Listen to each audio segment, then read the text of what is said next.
Okay. Yeah, what's that?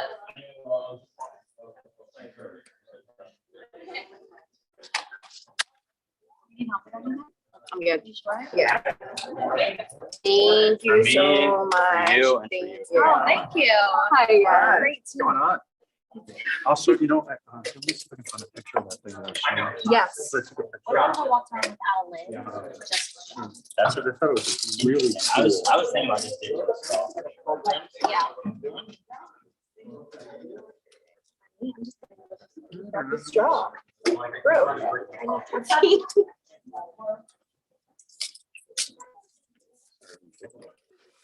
Great coffee though. Yeah, that's good, yeah. Yeah, I know.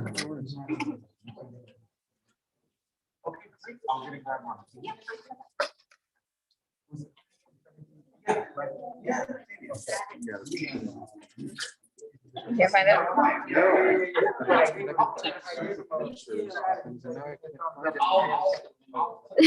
And I know I took pictures of it. Correct. You know what I think? So let me figure it out. Okay. And I'll let you know. Now you're talking today or tomorrow? Today? Oh, Yeah, okay. today. He had seen all day yesterday, so. 11:05. So I'm gonna go make sure everything's here. Oh, yeah. Your Joe did not send any video. Yeah. Cool. Thanks. Sit up in front, don't be shy.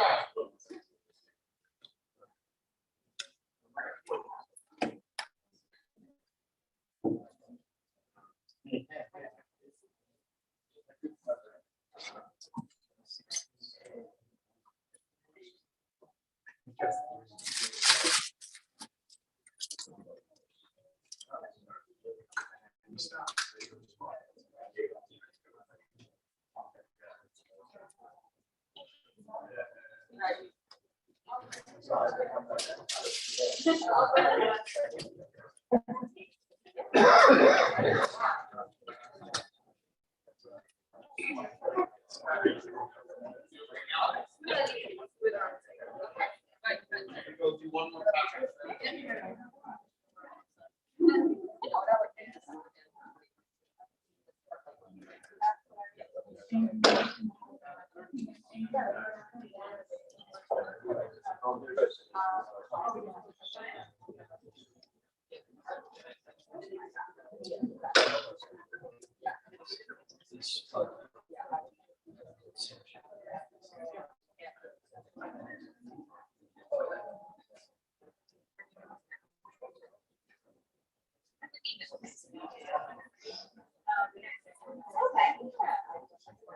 Oh, nice.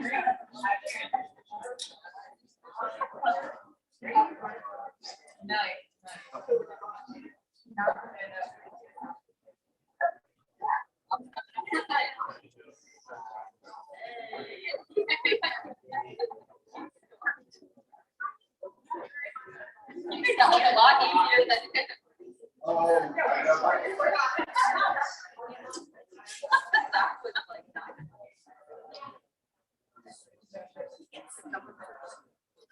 Oh, yeah.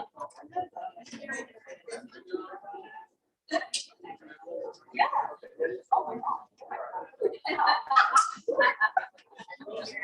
I wish I had that.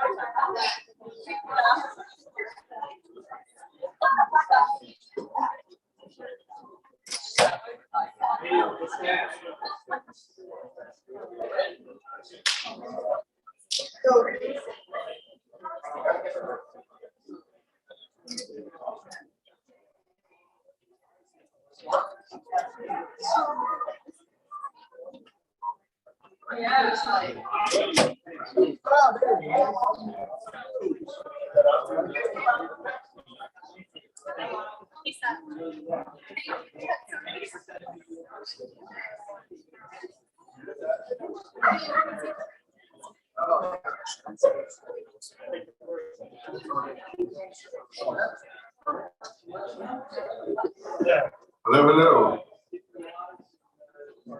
Morning, everybody. Hello, welcome.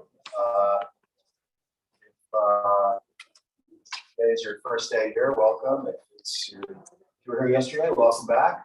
This is day 2 of our Brand Innovators Sports Marketing Upfronts. And as I mentioned yesterday, we've been activating the Super Bowl for the past 5 years now. It's one of our favorite events. It's great to be here. There's a lot of excitement and activity in LA, building up to the big game. And our goal is to bring all the people who are involved behind the scenes in marketing at the Super Bowl, and all the brands that are kind of drafting, if you will, at the Super Bowl, participating, perhaps as an official sponsor of the NFL, or perhaps you're an advertiser on the Super Bowl. We're here to showcase your wonderful work and to give you, provide you with a platform to talk about sports marketing and why sports is such an important way to engage with your consumers, build loyalty, and align with your consumers. I don't know about you guys, I thought the content yesterday was phenomenal. I learned so much. Tim Ellis, Chief Marketing Officer of the NFL, and everybody else on his team, Ian Trambata, and Dave Bolger, and Marketing Wilson Sporting Goods. It was really a great day. It also reminded me how much fun it is to congregate and be here together in person. I said to my wife, it was kind of like, I got up and got dressed, and I said, "Bye, honey," and it felt like, wait a minute, like I did this for 30 years. When I got in my car at 8 o'clock in the morning, I drove to the office. It felt pretty normal. So it's good to be back. I hope this is somewhat returned to normal for a lot of us. Once again, I want to thank all of our speakers. We've got about 49 speakers participating this week. I want to thank all of our sponsors. We also have about 40+ sponsors. And as all of you know, our sponsors are all best of breed digital media and advertising technology companies, publishers, agencies, and incredible partners to brand marketers. So we are here, as I stated, to help everybody stay on top of all the new emerging technologies, platforms, devices, and channels that are changing how brands engage with their consumers. So we've got another incredible day of content. And to tell you a little bit more about that, oh, of course, I want to thank our team. We've got about 25 team members here in LA this week, helping to put this together, including David Texture, our Chief Content Officer, and Upfronts, our Chief Revenue Officer, Megan Hubert is here, our Head of Marketing, Stephen Strauss, and GM of our Member Services Division. But now I'm just going to hand the mic over to David to tell you a little bit about today's program. I'll think I'm not going to double up because I think I'm on a lob. Yeah, so I don't want to create feedback. But thank you, Mark. Welcome, everyone. Thank you so much for being here. Good morning.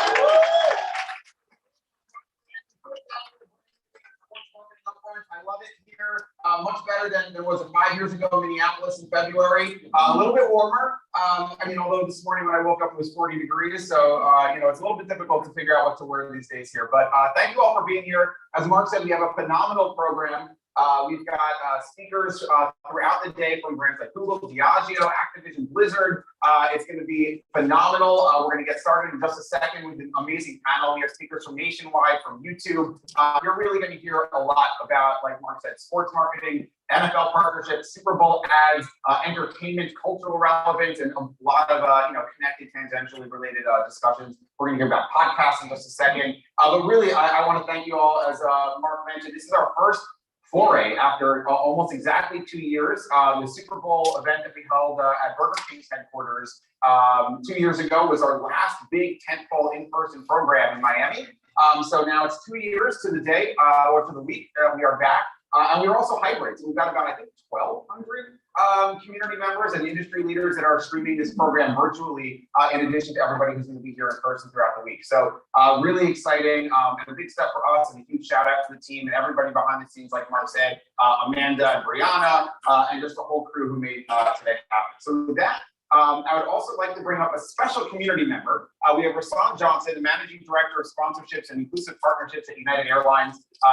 About the time that we started developing sports marketing programs, we also started assembling a special committee, our Sports Marketing Upfronts Committee, to help guide us and make sure that the community, the content that we're curating, the programming that we're putting together is reflective of what's most important to you guys, the marketers. So I'd like to hand it over to Rasan, who's going to speak on behalf of our committee for just a second. Thank you, sir.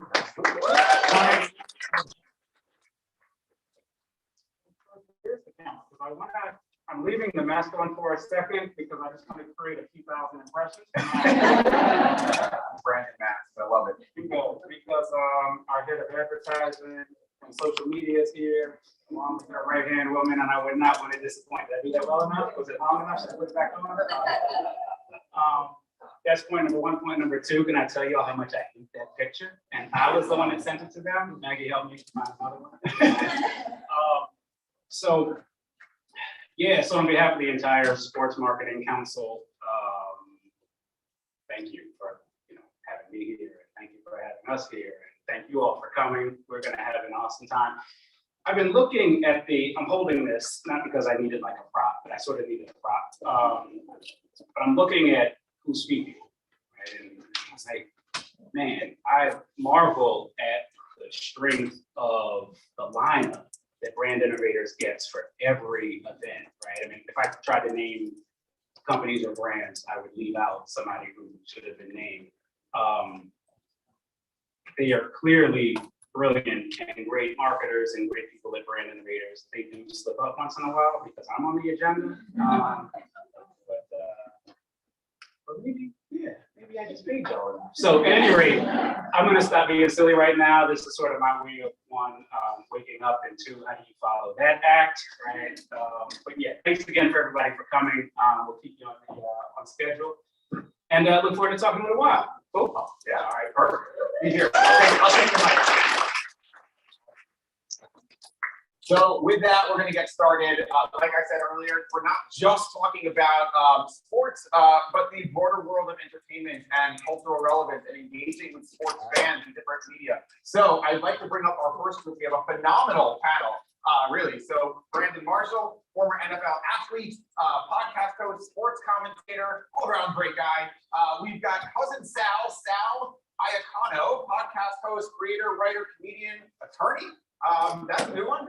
Love it. Welcome, cousin Sal. We've got Dave Damashek, podcaster, radio personality, football analyst who saved me on a number of occasions in my fantasy football league, and our moderator, Stephen Kritzman, the SVP of sales at SiriusXM Media. And I believe one of you needs my lav mic, so I'm just gonna pass it over to you guys.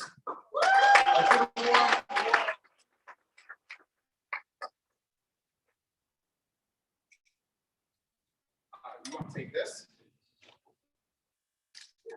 Sure. Should be on. How do you take this? It's so embarrassing.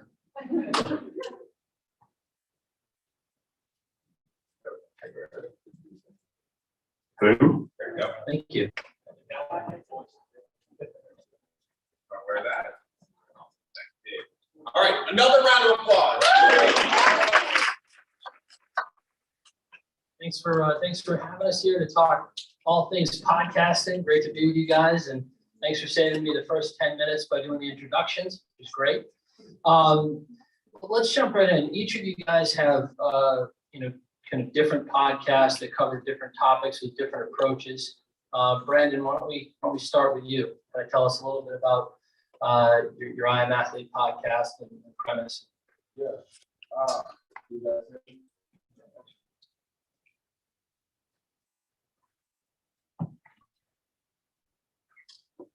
Rule number one, always make sure the audio is great when you're podcasting. I learned my lesson. We went to launch a show, I Am Athlete LA, and the production was horrible. We bombed. You gotta get your audio right. I Am Athlete is a cultural social phenomenon. ESPN, FS1, I'm sorry if you're here. It's no longer a safe place for athletes. And I'm just being honest. You know, when you look at an athlete and the way we talk about the athlete, and you get too much money, or they don't deserve that contract, or why they dress like this, or what about their mental state? They just dropped the ball in front of millions of people, and now we're debating it the way we are. This person is terrible. That's a human being, right? So the locker room is interesting because the locker room is a safe place. The locker room, you have so many different types of conversations, on the entire spectrum. It could be in a locker room, and over here you have guys talking about, what they did last night. You got guys over here talking about their children, their wives, and you could have a group over here talking about crypto. And so I Am Athlete is a safe place for athletes, but we still hold athletes accountable. When you had Antonio Brown on, we're able to have a brotherly conversation. Now, when we get to them, I don't know, but we try. And so I think there's a place for the debate shows, and there's a place for those critical shows.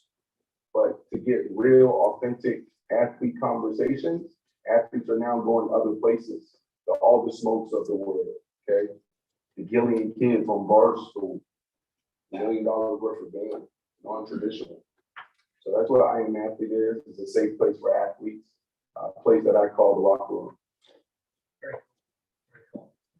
Sal, want to talk to us a little bit about the Extra Point Network? Yeah.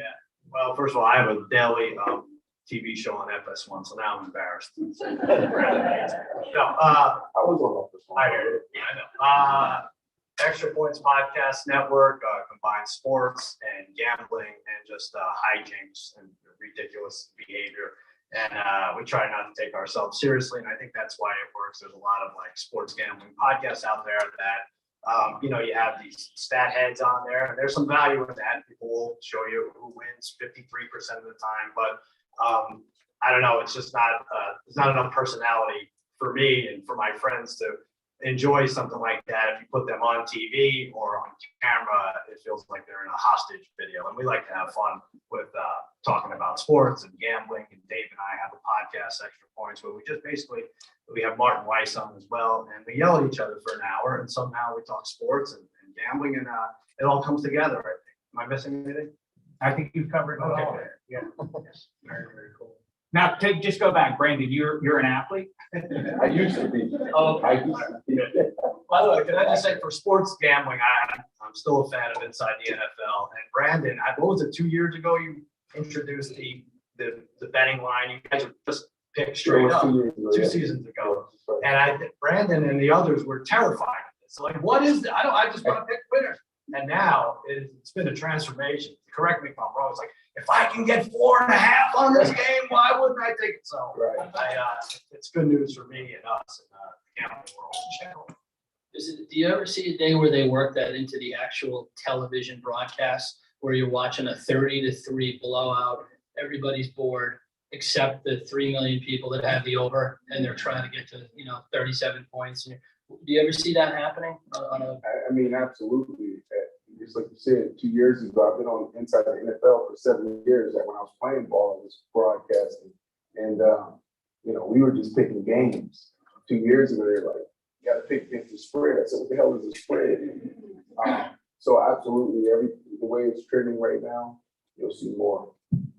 I think for the networks, you'd think it'd be a good thing. It'd be a way to keep these blowouts and some of these uninteresting games quite interesting. Quarters, halves, catches, the whole thing. We got a room full of marketers here, so let's talk a little bit about kind of audience building and kind of how you've done that. Brandon, you started your podcast on YouTube. It was kind of a cultural phenomenon, built your audience up to a few million people, and it was really through kind of social channels and word of mouth. And how do you think about organically building your audience? Consistency is one that's critical, right? If you say you're going to every Monday at 12, you need to be there every Monday at 12, right? Niche, right? So created almost like a talk show for men, but having conversation where men and women can engage. I always tell my team, forget the algorithm. We have a big team, and our team, social media, got Keen on here too. And they're always like, oh my goodness, we grew another 10,000 a day, or, you know, we're about to hit X amount and we need to do this. And their KPIs and metrics, that's what they're focused on, right? That's their job. Like, good content. That's it. You know, if you put good content out there, people are going to like it, they're going to share it, right?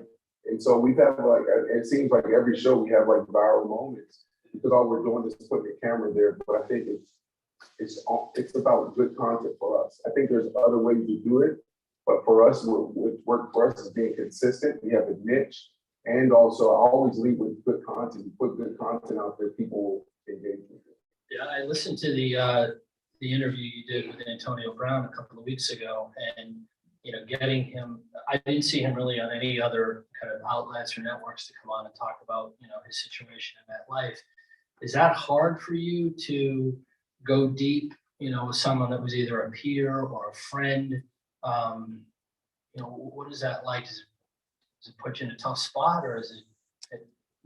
No, because we do that, right? Like if they're coming on our show, they know there's going to be cameras. But those conversations, like all we're doing is having the same conversations, you know, on air with cameras that we have in the locker room, right? So it's not hard at all. I think, you know, what's been hard for me, if I'm being honest, is, you know, how do I get into the conversation? You know, trying to perfect my craft, you know, where I can get everything we need from, and when I say get everything, I had to check myself with the Antonio Brown situation, right? Like, we're flying out to LA, he was out here, Kanye West, Madonna, et cetera, and then I FaceTime him, like, yeah, I want to come on the show. Like, oh, phenomenal. But all I kept thinking about was us and our platform.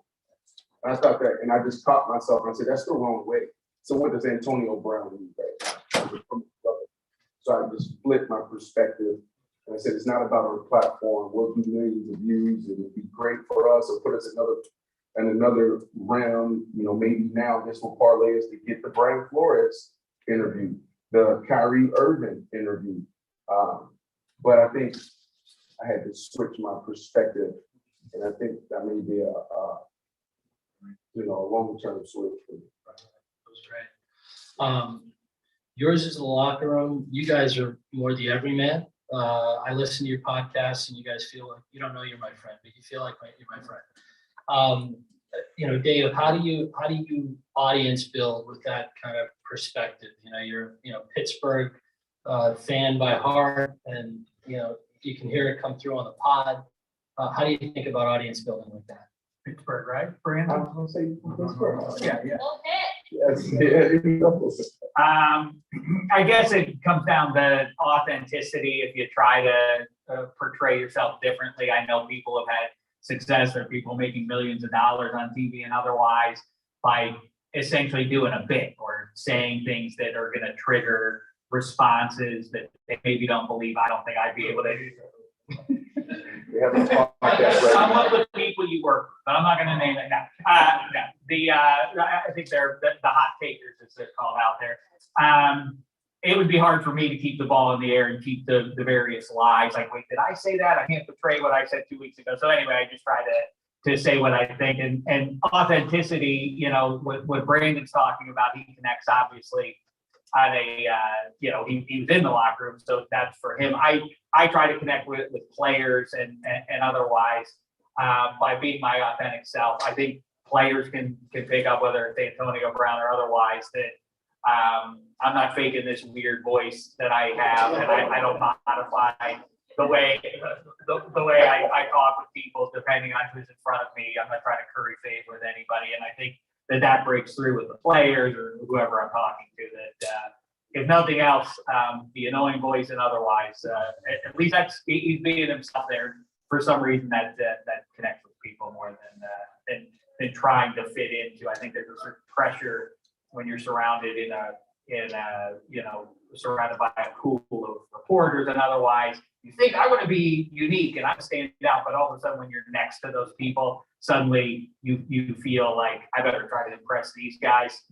I've tried to not worry about what those people think and try to worry about what the audience thinks. Good perspective. You guys have all had success in TV and radio and kind of done it all. What attracted you to podcasting? God, it's such a personal question. I was a writer on Jimmy Kimmel Live with Bill Simmons. It was the first season, and we would every Monday guess the lines for the following week. So if week 3 had just finished or the Monday night game was pending, we would look to the week 4 lines and we would try to guess, and we'd have a competition who was closest. There was no, it didn't pay off. It was just for bragging rights. And then we would look in the USA Today. That used to be a newspaper for those who remember newspapers, and we see who won would win it. And Bill Simmons says, "Hey, we could do this on a podcast." And I said, "What is a pod?" I have no idea what this is. He's like, "It's an idea. It's coming around, and it's like an hour. It's free form." I'm like, "No, this is ridiculous." What year was this? This was 1937. What was it? 2004, right in there. Yeah, it's 2000. So yeah, I think we were on year 15 by the time we got it going. But so yeah, it was like, all right, I don't know. I don't think that this appeals to anyone except the two of us right now. And eventually we had a podcast, and he had it on ESPN, and it's been going for like 14 or 15 years. And then he sold his business for $250 million. And I said, this guy's a loser. I could do this on my own. So no, I'm very close to Bill. So now we're doing the Extra Points podcast. What do you like about the format, Dave? Well, I mean, everybody at this point now, I don't think it's a secret that podcasting as a platform is pretty saturated in terms of just bodies doing it. I'm sure. I'm the only one that doesn't have I was just going to say, I'm guessing everybody in this room has at least 1 or 2 podcasts going themselves. But it's interesting, whereas with most platforms, it is, do you have, go out in 2022 and talk to network executives or otherwise, and generally speaking, be like, do you have anybody big attached to it? Everybody can have a podcast, and yet it doesn't work. Brandon works because Brandon is authentic and distinct, but just because you have a big celebrity name on there, very often, anecdotally to me, it seems that it is the vanity project of platforms. People think like, well, I'm a big name, or I want to get into that space and I can do it. It's easier to do than getting on the TV or otherwise. So whether you're in Kansas or you're a big time celebrity, it seems to me it's based on merit, and that's what's going to break through in the saturated platform. And so, it's again, I wouldn't want to waste this magical voice on and not laying it down on recording it for the world to enjoy that. But yeah, it's to me, it seems like, as opposed to a movie star, there's a distance from that up on the screen. There's a lack of a connection with the audience. TV, a little less so.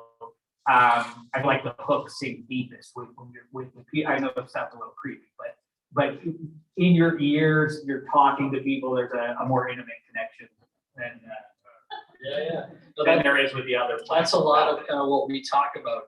Is podcasters is the original kind of influencers, right? You're really an audio influencer. You're building the connection that you're talking about with the audience.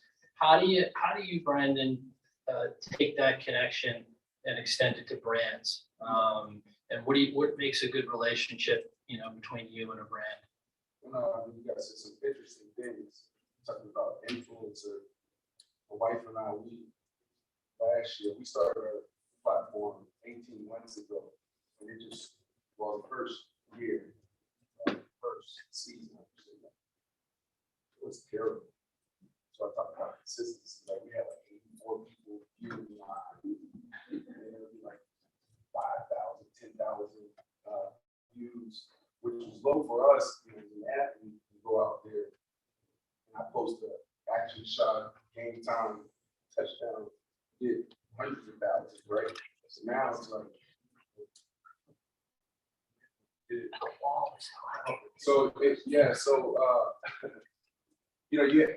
was tough. You have to humble yourself and say, you know what, I'm starting from the valley here. I'm no longer this Pro Bowl, all pro player.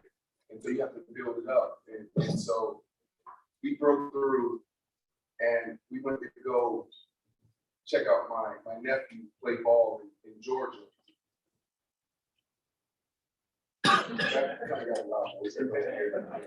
Right, all right. So anyways, we go to Atlanta, Georgia, to this football game, high school game. And we have this little, like, it's turned into like a segment on the show now. It's Ojo versus Science. I'm a healthy, well, I try to be a healthy guy, pay attention to what's going on. Ojo eats McDonald's every single day, literally, right?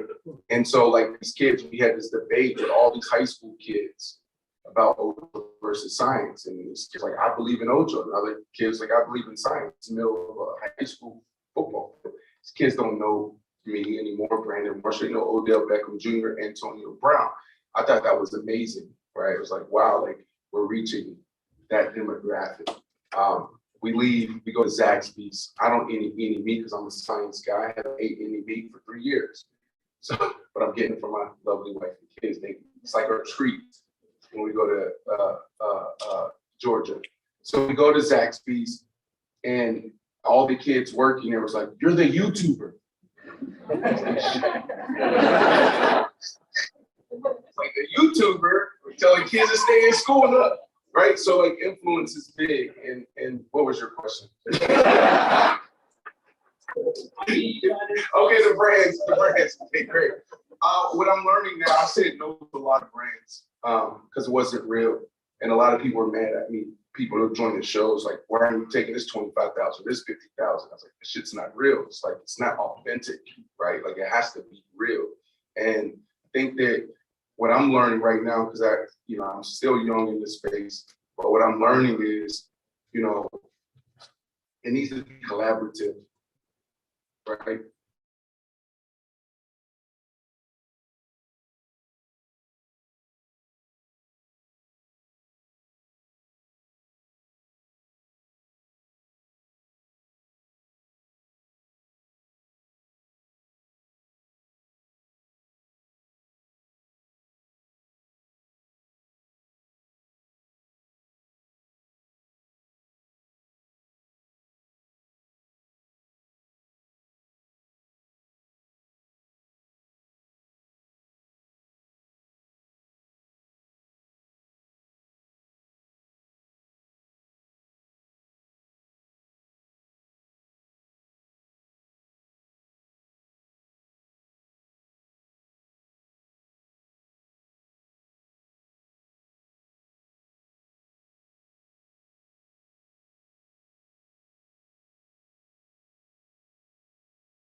I try to work backwards. I do the same thing. What's your campaign here? What's your slogan? What do you want to hit? And if it's a campaign against drunk driving, it's got to be a little more serious than Captain Morgan's. And I'll use Captain Morgan as an example. And they want to feature the captain. I'm like, okay, so we came up with something called the Riverboat Casino. And what if the captain set lines on the Riverboat Casino for ridiculous propositions like, Khloe Kardashian's next boyfriend, will he be over or under 6 feet 10 inches tall? And then we'll have like 4 idiots just argue about it. That's I guess but it seems to hit the spots and dots. So yeah, collaboration I would say is big, and then getting their campaigns. Anything to add? Same thing as these two guys. That's exactly right. Is I too wrote a Jimmy Kimmel Live, and for a year I did all the integrations that led into the show, and so I got really familiar with dealing with marketing people and what what they wanted, and then obviously on a comedy show, what Jimmy Kimmel wants, or what security guard Guillermo in that role, and how they integrate those things. And that then led me to sort of a real retro kind of thing, even in the 21st century, which is the value that you can add as an individual, as a, a host of a podcast or otherwise. I started with Zach's piece. Specifically, I was in Nashville a couple of years ago, and booked Rashad Evans, who's on the Titans, to come and meet me over there. And then I said, let's work the drive-through window for a half an hour. And that goes a long way for real. I mean, that's before television or anything else, that sort of one-on-one connection. And there aren't a ton of people willing to do that kind of stuff. But, there's a McDonald's literally less than a mile from here where I went around, asked dumb questions to customers for 45 minutes. And, for the next couple of years, that was something that McDonald's could shop around. And, for that particular platform, it really resonated for them. So, yeah, so what the needs are of who you're partnering up with are everything. Let's change the topic to something a little more present and fun, which is gambling. Something that you guys seem to know pretty well. You're starting to build a platform around gambling. Can you talk to me a little bit about the approach, how you make your picks? Do you have any winners? Because I'm chasing. Well, first of all, a little secret here, like FanDuel isn't here anybody, right? They sponsor us, but they're gonna beat you eventually. And one example is the coin toss. I was talking to you about this before. You have to lay $1.04 to win $1 on the coin toss. That's all you need to know about gambling. They don't let you win, but it's also the greatest thing in the world. And it's still not legal here in California. It's still not legal in Florida. It's just legal in New York, Texas. It's not kosher, and there's a ways to go. But it's picking up speed, and thank God to the Supreme Court, because I was doing it illegally for so many years, and now just like there's that. I mean, it really was like we talk about Jimmy Kimmel, we brought up a lot, but he's had guests on, and the punchline for marijuana use used to be Sarah Silverman or Willie Nelson or Woody Harrelson.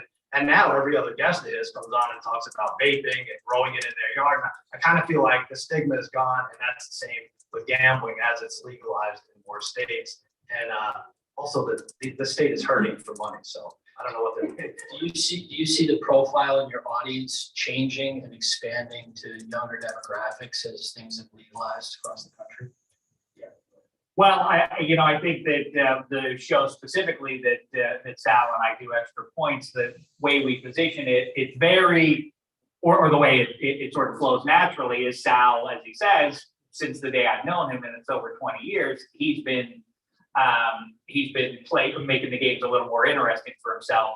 And I sort of play the role, it's a true role, which is explain to me why that number's moving the way it is 3 days before the big game and otherwise. And that allows us to hit the newcomers, because, the wagering business is booming now. It was not 5 years ago. So I think a lot of people have skipped over the newcomers to gambling and to their own loss, to skip over those people. I kind of will say, Sal, doesn't it make sense? Like 3.5, is that a bad bet there? And he'll explain to me the logic behind it. So hopefully we can. And I'll lose, but then I'll lose a lot. Yeah, that's right. Yeah, that's true. But yeah, he's so we try to guys who really know what they're doing and guys who are up and coming in the space, and so hopefully we cast a wide enough net for anybody who's interested. So yeah, hopefully that does hit the younger demo. Of people who are just starting, college age, just beyond, starting to figuring out ways for it to be 9, 8 years old. It's a little terrifying, but yeah. I'm sorry. Specifically, I like the Bengals in this game. I think it's a very close matchup. I don't think there's any moment to. Oh, come on now. Where are we? Oh yeah, I didn't see the Rams car out there. I forgot. I don't know, Joe Burrow. I think the Bengals defense is underrated. I'm not sure where you are on Marshall just yet, but I think it's Brandon, sorry. Sorry. I'm picking. Well, I mean, the whole conversation around gambling, to be honest, it's not. I don't gamble. I play. Like I'll go to Vegas and I may play blackjack. When I was playing, I actually lost like $200,000-300,000. This is before I did my big deal. Now when I go out to actually gamble as if I don't have money, right? What I should have did from the beginning. So like I'll still go out there. I don't have like a problem or anything like that. So no, I don't need help.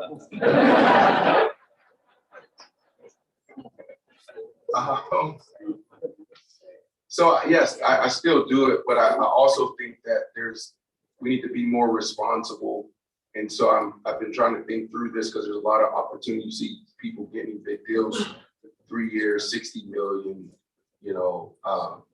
3 years, 70 million, et cetera, et cetera. So it's exciting. We're athletes. And I think there are some athletes that it's real. It's real for them. They'll bet on games and they'll bet on horse racing, et cetera, et cetera. For me, not so much. And I think it's important because there's a lot of people that are losing everything, right? And so we just have to be responsible there. And I don't know if there's any gaming brands out here, but for me and our platform, that's a discussion that we're having. Like, how does this fit our platform? And it's in particular with me, because that's a big deal. It's a lot of money. That said, what do you think about the game will not end on a kneel down? I'm an underdog. I've been an underdog my entire life, Yeah. so I'm going to the Cincinnati. There you go. Okay. Yeah. Well, we've got a couple of minutes left. I thought we could maybe end on something fun. You guys pick props for a living. You got a couple of props that you can give the audience, and I'm chasing, so if you can give me a winner, I'd appreciate it. All right. I like orange Gatorade. 8 out of the last 11 years, it's been either orange or blue, having nothing to do with the team colors, or maybe it does. Bengals are orange. I like the Bengals. I like the anthem to go over 95 seconds. I think she clocked in at 76 during rehearsal, but I think she's gonna really hold the last note. And I like the Bengals. I don't know, Dave. I love the bet of a safety happening inside the 60 minutes of the game. It's kind of fun. We have good punters on both sides, maybe pin them deep. Aaron Donald and company get a lot of sacks, maybe you and it's something you can root for either side. Doesn't make a difference which team you're rooting for, anything else. That's what's fun to me about it. It doesn't swing who you're rooting for naturally, but bets like that are super fun. To just hope that somebody gets tackled in the end zone, and then you get to see the most exotic of all efficient calls. I like that. When the old octogenarian guy has to put his hands up over his head. I love it. Well, this has been a lot of fun, guys. Thanks so much for being with us this morning. This is great. Appreciate it.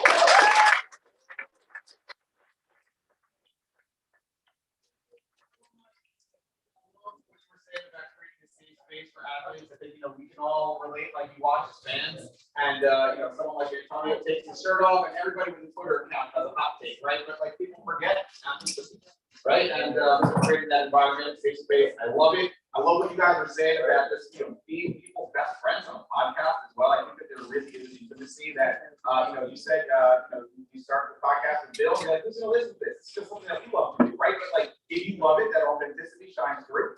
And the other people that love it will gravitate towards it. You'll feel like your best friends for it. So, I mean, this was, fantastic. I might take you up on safety. But yeah, I mean, and again, sports betting, gambling, it's obviously dangerous, in extreme, but I think it was a really fun dimension. I'm a huge football fan, and it's like, well, my team's not playing, whether it's fantasy football or a couple sports bets, right? Like, it adds a level of engagement to really, give you something else to root for while you're watching. So anyway, this was pretty phenomenal. I think the crowd loved it. Don't lose all your money. Oh, no. I bet like $5. If you guys can head to the back, we're going to do like a little photo view of the group. And then we're going to get started with our next session. So I'd like to bring up Jim D'Antonio, Dish, and we've got Al Bischoff. Do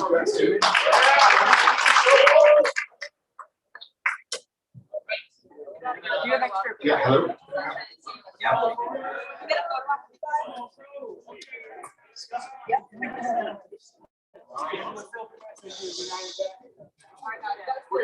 everybody. I know it's a fun, lively morning, but we want to be respectful to our next session. So let's all listen in.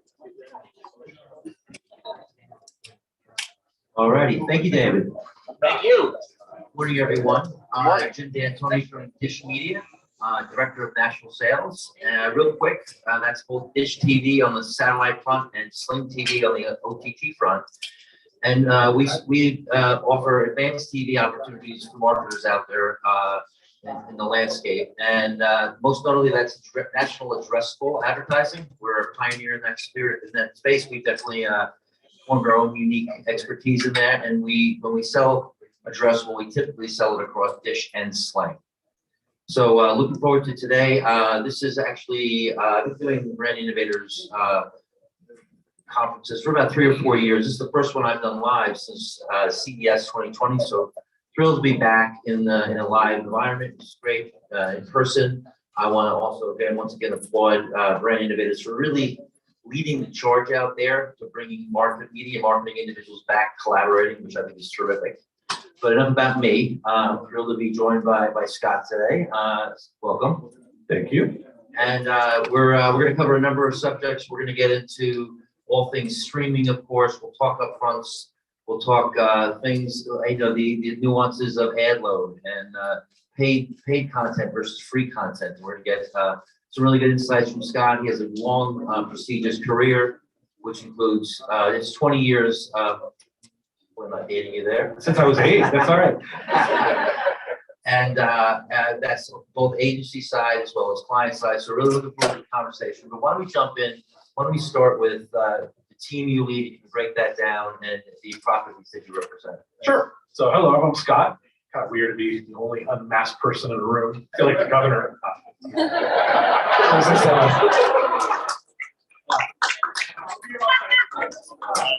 Tippy waitresses. What we're saying. So first name, last name, okay, go Rams. Last panel, wrong city. So I'm Scott. I've been in media for, like Jim said, about 20 years, primarily entertainment.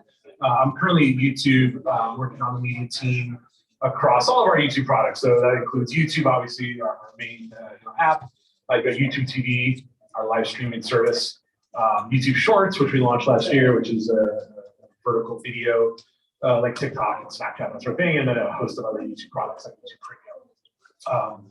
Very separate from Google in a lot of ways, but obviously we're all one company and work really closely with those guys. And yeah, I mean, been doing a lot in the entertainment space before that. I was at Fox for several years before Disney bought them.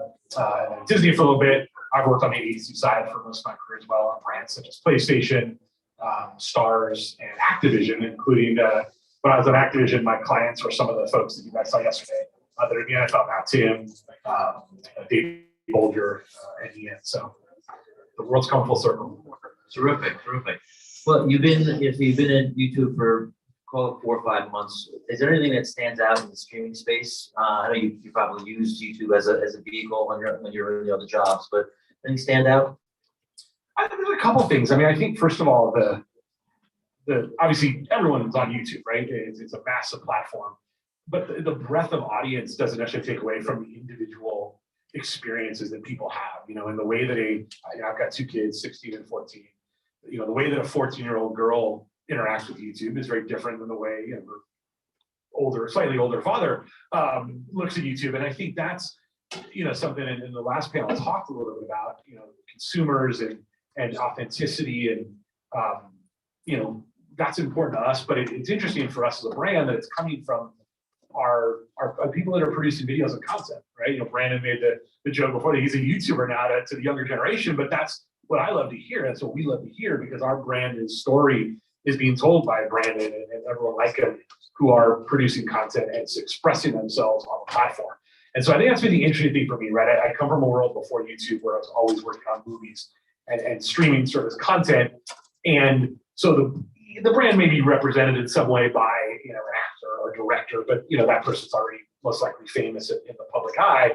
For us, we're now dealing with our brand being told, that story being told by people that none of us in this room probably know. For every Brandon Marshall, there's 100 other people that most people don't know, and they're out there expressing themselves. And so it's been kind of interesting for me to change that mindset of how do you talk to consumers using that mouthpiece of people that they're not familiar with versus, what actor can I put in my commercial today? Yeah, that's great. The other thing you talked about was what is quality content when we were prepping. And it's not up to you to determine what's quality content. A lot of times that's in the beholder or the user. Yeah, so actually last week, a former client of mine asked me to speak. He teaches at Anderson, the UCLA school, and he asked me to speak. And I found this chart. It was the top 100 television telecasts of 2021, not just prime time, anytime. Over 80 of them were football telecasts. There was only one scripted drama, or the way us older folks think of TV, and that was the show that CBS premiered coming out of the Super Bowl. So it doesn't really count. You find that same chart from 20, 30 years ago. It's all scripted shows. It's Friends, it's Seinfeld, it's ER, it's that kind of stuff. And so what I think it speaks to is that idea of, I think sometimes in marketing, especially those of us doing this for a long time, we tend to over-index on premium content being something you find on an NBC or CBS, or something professionally produced or starring someone you know. But again, anyone out here that has kids or works in a space where they work with kids all the time, they know that premium content to that generation is not that, right? It's your favorite gamer streaming on Twitch. It's your, the podcast. It's the YouTube. It's the TikTok, the self-expression, whether it's watched by 2 people or 2 million people. So that's been an interesting change for us as marketers, right? We used to be, the company you keep, where you put your message, where you put your advertisement, your commercial is really, really important. And I think today it's still true, it's still important, but what that is, that halo effect you get can come from anything and come from anybody.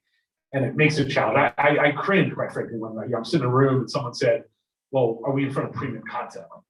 To who? To you, to your kids, to, and I think that's something that we, at YouTube, obviously, we know well, we embody it well because our content is premium, whoever's watching it. But, even as marketers, sometimes we forget that. And I think as we get to talk about streaming a little bit more, it's really, I think, changing the equation for what that is. Yeah, that's great. I mean, I was pissed off at one of my boys were playing way too much video games. So he got off the video games, he was forced off of that.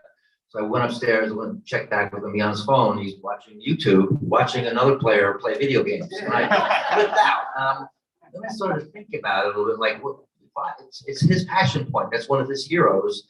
If that was Lawrence Taylor for me, I'm dating myself on that one. But because I use YouTube every day. Sometimes it's good to go back to watch some of my heroes. Sometimes it's about I need to change my snowblower, and change the oil. It's sometimes the utility. So it does. There's so many different windows in that, but it wasn't up to me about what was quality. It was up to what my son was passionate about. So it's very true. So the other thing we talked about was free content versus paid content. Love to hear your thoughts on some of that. And then what are some of the expectations from viewers in terms of ad load? Yeah, I mean, it's interesting, right? Because I think there's the idea of free content versus, advertising supported, or subscription service.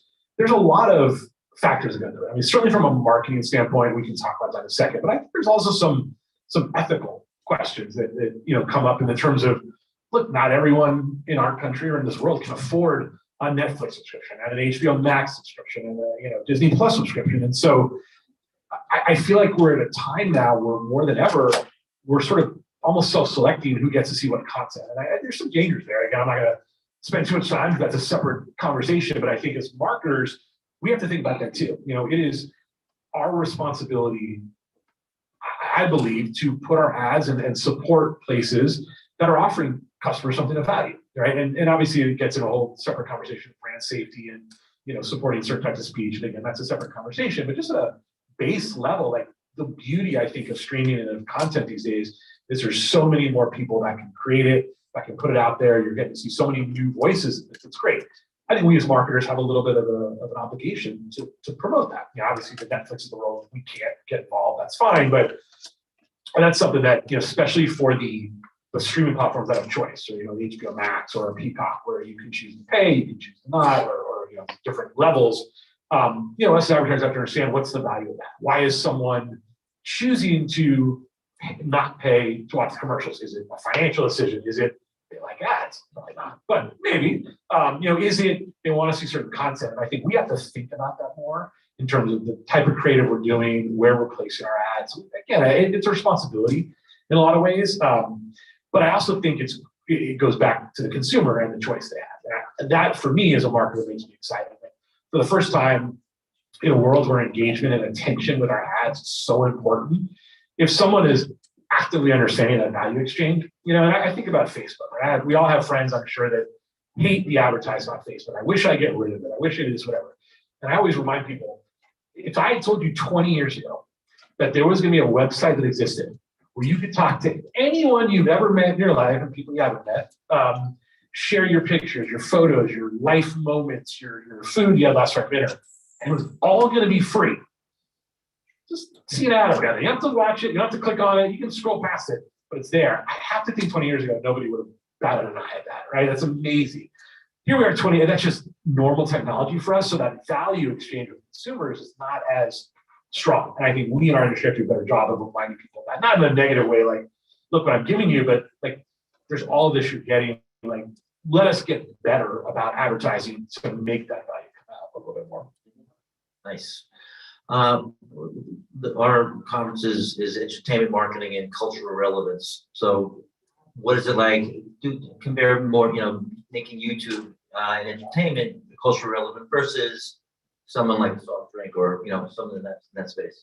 Yeah, I mean, I used to talk about this a lot when I worked in entertainment, right? It's very easy to get someone to watch a movie trailer on YouTube or TikTok or whatever versus an ad for, call it any brand might be here, but outside the entertainment category. So we had a little bit of benefit there. So now that I'm at YouTube, again, we're certainly closer to the entertainment world than we might be to a laundry detergent or something like that. But there still is that element of, how do you get people to recognize your place in culture? How do you get people to recognize that they have a desire to see your ads, see your content, that sort of thing? And I think a couple of things that we think about in that space, it goes back to what I was talking earlier, is what's the brand voice, that's coming from, right? When is it a time for us to, put an advertisement in front of someone that is YouTube? And when is the time for us to do something that's more about a creator or, a product benefit or things like that? I think we talk a lot about brand love or joyful brand. I use my daughter as an example. When I ask her, when you have an hour to kill between homework or whatever it is, like what brings you joy? What are the places you're going? And she's going to say TikTok. She's going to say Instagram, right? How do we get YouTube in that conversation? It's in that conversation for many, many people. It's certainly been around a lot longer with brands, but that's a constant thought for us. Is how do we keep ourselves in that conversation of not just a utility, right? Everyone go to YouTube and get help with their homework, or how do I change a flat tire? But we want to also be part of that self-expression. We started it, quite frankly. The influencer, whatever you may think about influencer, the world of influencers, YouTube started that. And I think now, obviously, you see it more on Snap and TikTok and all over the place, but we're still such a huge part of that. And I think that's something that brings a lot of people joy, brings a lot of people that cultural relevance. And so we want to stay in that world. And it's hard because, again, the way that I use YouTube, the way that you use YouTube is very different. And so you constantly have to sort of segment out as much as you can, but at the same time, keep it broad because it is everybody. Sure. No, that's great insight. How about YouTube TV? That's, competitors Sling, YouTube TV, Hulu TV. That's it's been around for 4 or 5 years, and how things going with that? Do you market that decisively different than YouTube proper? 100%. Yeah, I mean, it's certainly a different audience. I think with any streaming service these days, you have to think about who your viewing audience is, who your paying audience is. They should be the same, but I'm sure everyone's got a password or two that they've lent out every now and then. Hopefully not on YouTube TV. So yeah, there's an element for us of there's a difference there, right? It's a little bit older and things like that. I think the bigger question for us, and I imagine you guys at Sling and everyone in the space, is what is, again, that value, right? I think we started, and I'm not even talking YouTube specifically, but this whole world of cord cutting started with this idea of saving money. I don't really think that's true anymore. I have YouTube TV. I've had it for years before I worked there. It's certainly cheaper than my previous unnamed, cable satellite company. The unbundled bundle is starting to. Yeah, right. And then you start adding everything up. So I think that's changed a little. I think now it's more about choice. you know, whether that's cloud-based DVR, or whether that's, you know, the ability to watch wherever you know, pause the TV at home and hop in the car, get the iPad, things like that. So I think that's been a big change. And then again, always goes back to that value exchange, what the customer wants. But it's a huge piece of our business, right? It's interesting because it's the one piece of YouTube that's not, or, you know, user-generated content, influencer content. It's the same thing you see on Sling or Dish or anything like that. But it's been a big push. I think the one thing that, you know, we struggle with and everyone struggles with is when the fights become public. You know, Disney's taking their content off YouTube TV, or Dish is pulling NBC off, and then customers don't get that. Or, you know, for those of us who live in LA, how many times have you had someone go, "Oh, you work in advertising. Why don't I get the Dodgers?" Right? Not my decision, but, you know, so I think there's a little bit of that. We've got to change the narrative. But it's the future. I mean, I think even anyone that works at a Spectrum or a Charter will tell you that, you know, 20 years from now, 10 years from now, we're not going to be talking about cable the way we talk about it now. And from an advertising standpoint, and obviously what you guys do so well is the ability to get more segmented and targeted, right? That's the beauty of it for us as YouTube, someone that sells ads, but also as a marketer. Like, I no longer have to say, I'm going to go buy CSI and just accept the waste that comes with half that audience. Like, I can now go out and be a lot more pinpoint targeted. So that to us is the future, and I imagine is you guys too. And it's why I think that, you know, we'll continue to sort of push in that direction. Great, that's terrific. So let's pivot a little bit. We're going to talk a little bit about the broadcast up front.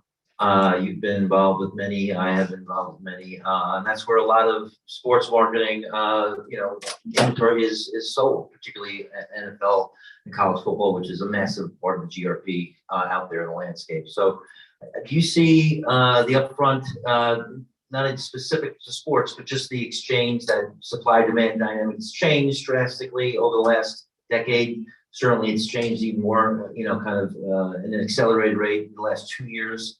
Give me some insights, just, you know, not necessarily YouTube, just broadly, just as a marketer, about the upfronts, and there's pros and cons, I'm sure.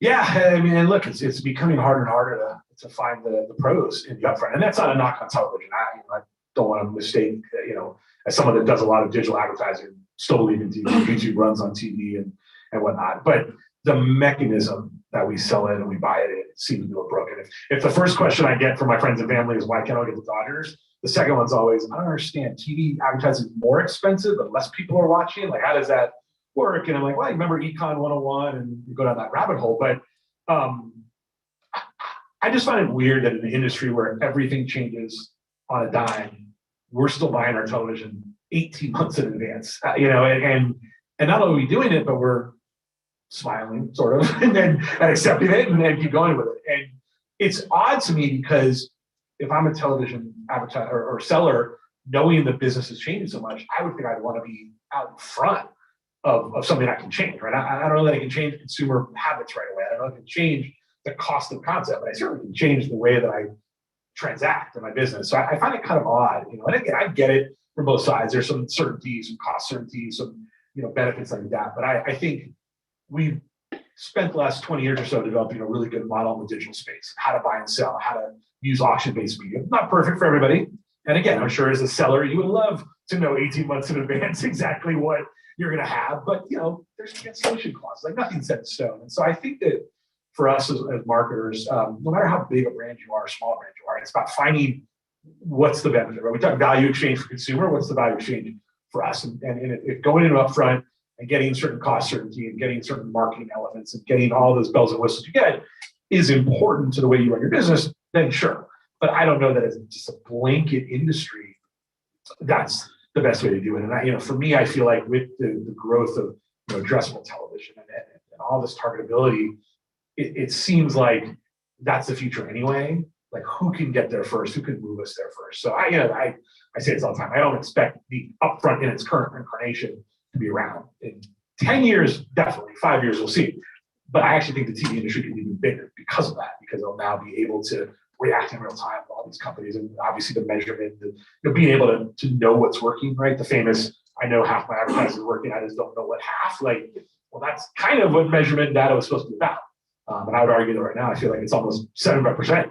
We don't know what's going on. And I think TV is so poised to be able to do a better job there. We just have to kind of break some of the old habits of how we transact with it.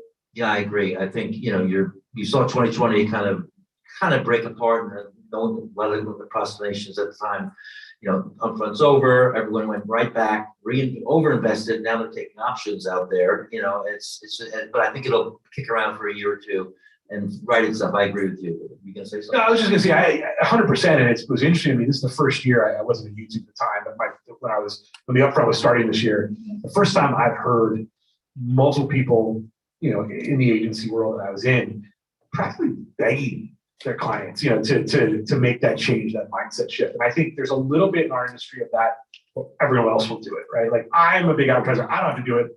I would also do moves there, and it's without being monopolistic or collusion. Like if we all just kind of do it together, we'll get there. But I think there's a fear of that unknown, in that sort of client brand agency sales world of codependency. There's a fear of breaking that and how we all work together. Yeah, the legacy, I'm going to be on the outside looking in kind of thing.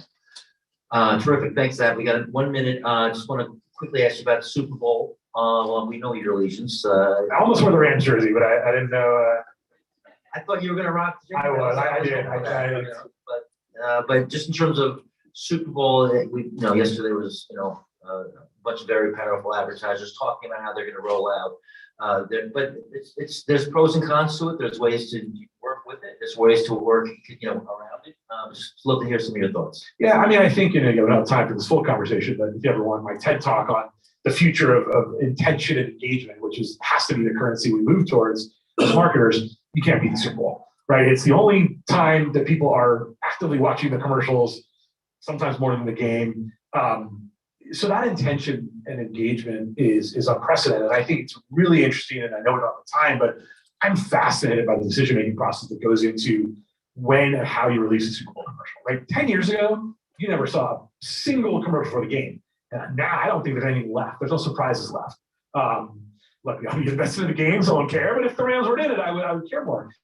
And so to me, that's what the Super Bowl does, right? It's not about the Super Bowl. It's not about the numbers, the viewership, or certainly the price point. It's about attention, which is so difficult to get in TV, in digital, really everywhere. And so I think that's where the benefit comes. It's not right for every brand. It's, the cost is what it is, and you have to really deliver because that attention you pay it. And I think, again, to me, everything comes back to that attention. There's nothing better than Super Bowl. Terrific. Is that it? All right, guys. Thank you very much. Give it up for Scott.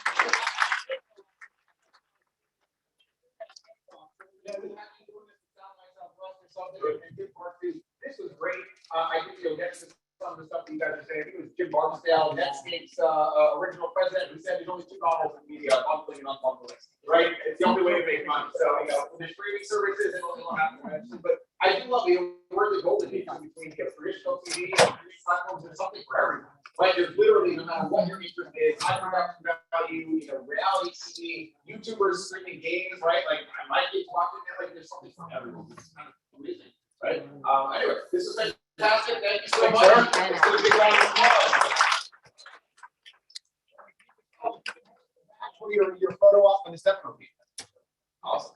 We're going to bring up our next two speakers. We have Craig Ricks, the Chief Marketing Officer of Paciolan, and we have Julia Spano, the Head of North America Field Marketing for Oracle Ace. So let's give a welcome. Come on, keep the energy level high. Woo!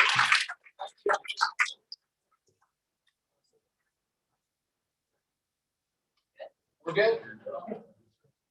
So thanks for having us here. It's better than being in New York this weather. I want to take a minute to have you introduce yourself, the proper way to pronounce your company. Yeah, sure. So I'm Craig Ricks. I'm head of marketing at Paciolan. We're a white label ticketing technology provider.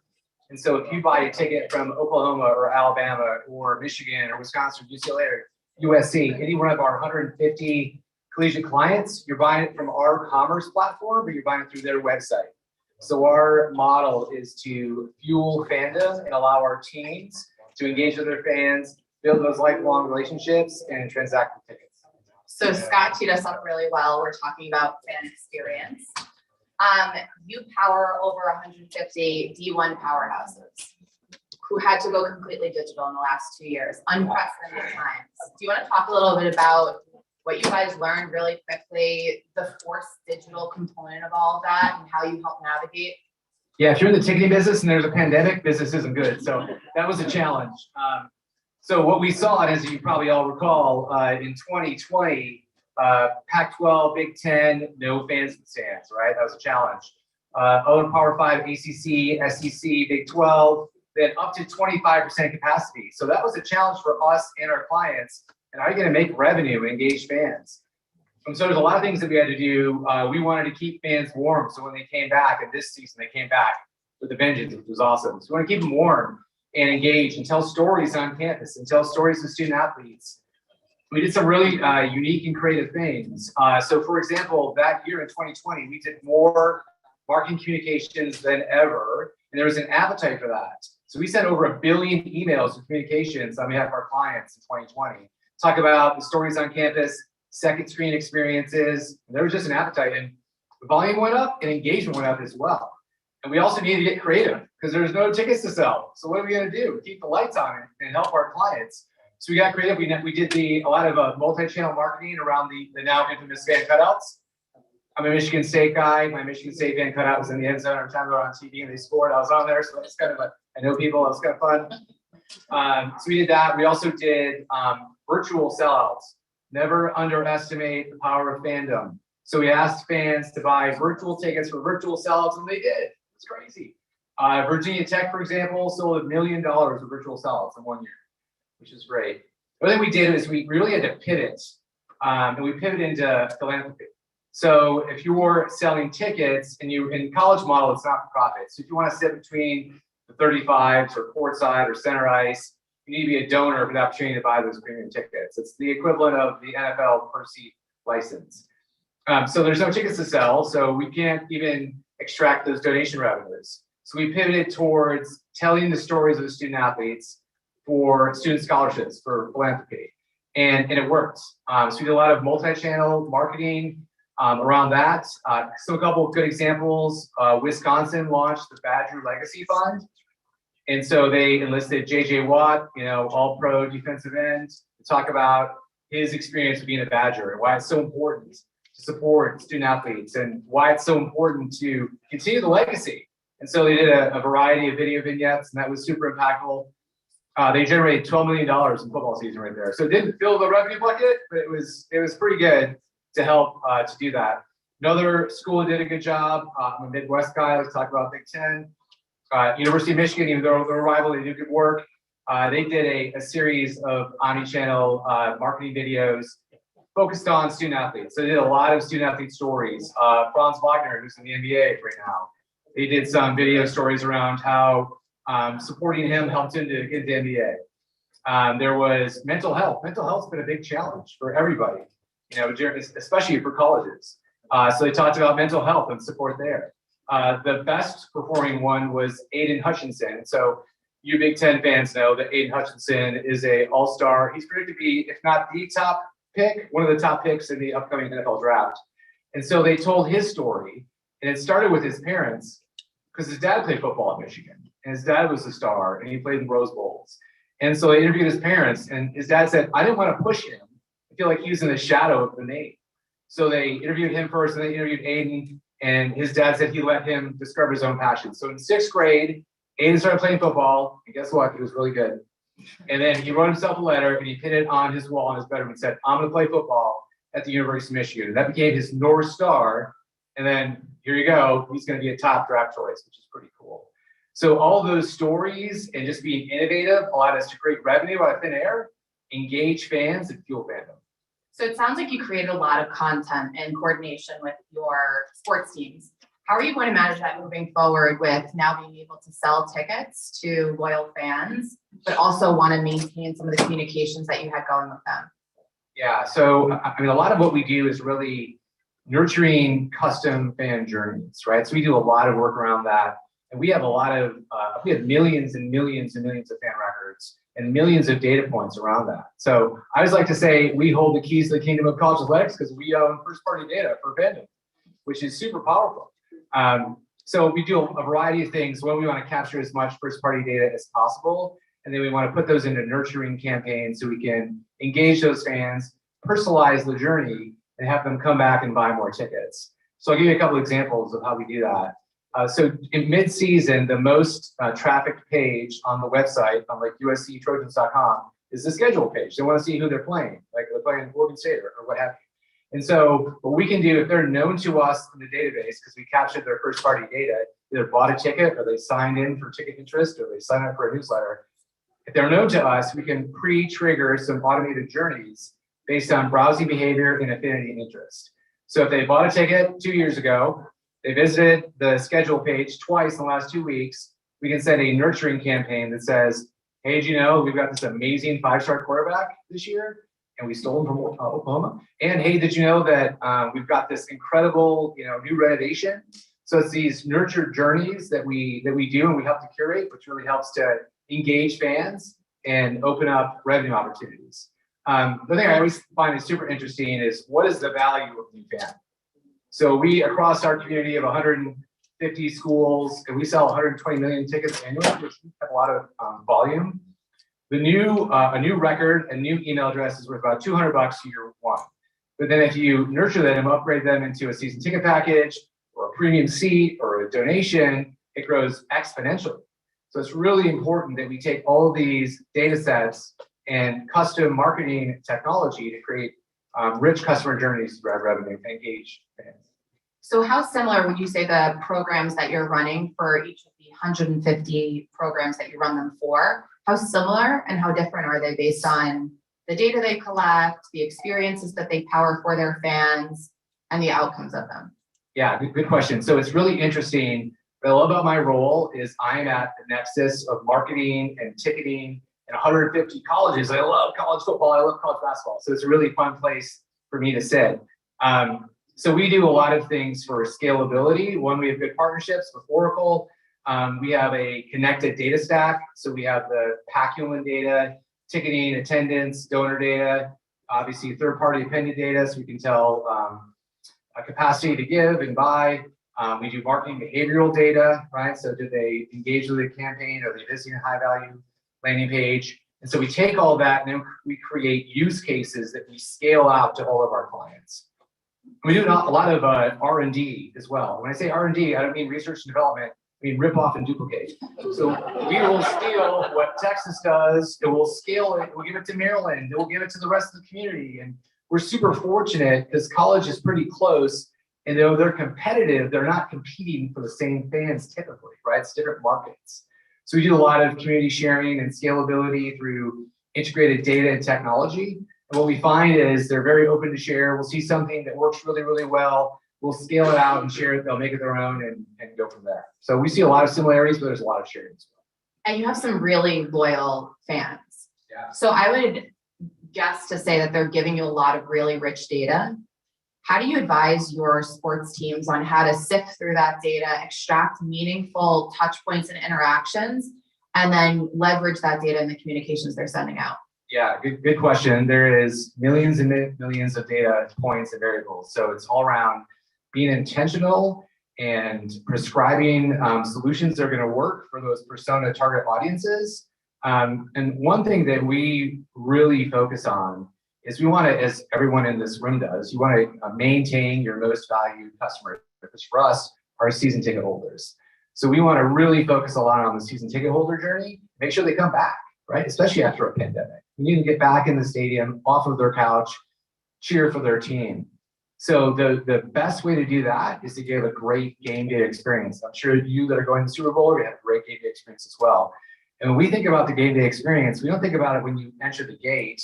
We think about, we call it the driveway to driveway experience. So your game day experience starts when you leave your house and it ends when you arrive back home. So what can we do to make that driveway to driveway experience amazing? Well, we do a lot of nurtured campaigns based on data, purchase history, and affinity to make that experience fantastic. So I'll give you a couple examples.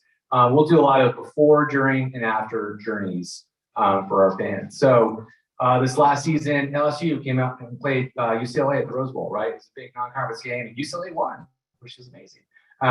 So we did a know before you go. Did you know that Pasadena can get pretty congested? Did you know there's still parking available at the Rose Bowl and the golf course, and it's super fun? Did you know that there's mask mandates now? Did you know there's a clear bag policy? So it's all those things that help us to alleviate potential congestion or questions to give you a great experience on ingress into the stadium.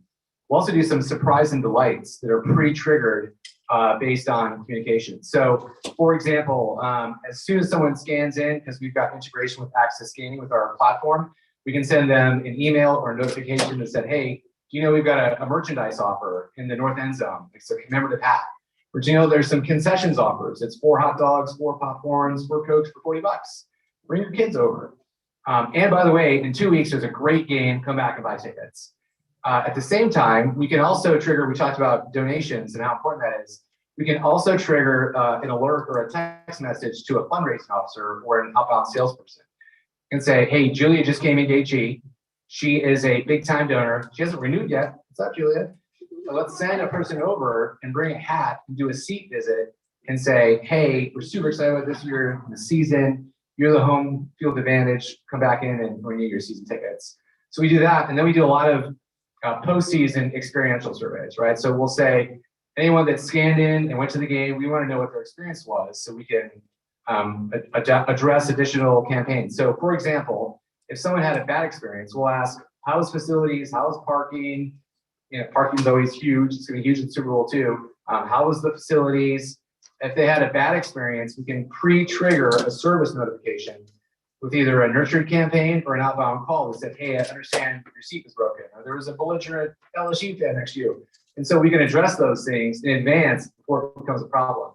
Conversely, we can also turn data into opportunities. So if someone bought tickets on StubHub on the secondary, we get access to that data.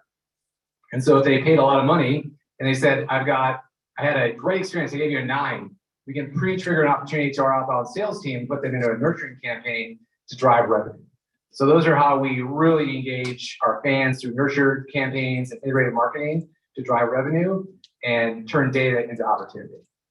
Which programs do you think are doing it really well and why? And which ones do you think have opportunities to sort of, and you don't have to call them out, but what are some massive opportunities you can identify with some of the programs that you're running that they're just not taking advantage of for either lack of resources, lack of data, whatever the case may be? Yeah, so you know, resources are an ongoing opportunity, I think, in every institution. I'll say one school that did a really good job this year embracing new technology, a lot of them did, but was Alabama, pretty good in football. So this year during the pandemic, we rolled out, because of obvious reasons, contactless ticketing. So it's near field communication. You don't need to hand your ticket. You just tap and go with your mobile ticket, your mobile wallet, pedestal, and walk right in. So there was new technology coupled with people hadn't been in the stadium in 2 years. Event day staff didn't come back, just like restaurants in the service industry. There was no event day staff. And season ticket holders are often venerable and event season ticket holders for 40 years, right? So like technology maybe isn't, their strong suit. So there's all these challenges. And this is kind of across the country. The first week back, when everybody came back and it was sold out, there were some lines at the gate. There was some challenge, right? So we quickly acted. We spun up what we call the mobile ticket dashboard, which allows our teams to identify which fans had downloaded their mobile tickets into their mobile wallet. If they hadn't, do an automated campaign to say download so you avoid lines at the gate. And Alabama embraced that. They also did a ticket ally program. So to replace event day staff, anyone that worked in athletics donned these obnoxious shirts and came out and helped with customer service. Week 1, super long lines at the gate. I'm sorry to tell you. Week 2, 10 minutes for a kickoff, 0 lines. So just showcases good marketing, integrated data and technology can work along with process to give a better customer experience. Well, I have to say, you make multi-channel marketing, omni-channel marketing sound really easy. Thank you for your time today, for being up here with me. The next time you guys are purchasing college tickets, look at the bottom and you will see Paculin and Craig powered that. So thanks again. Thank you.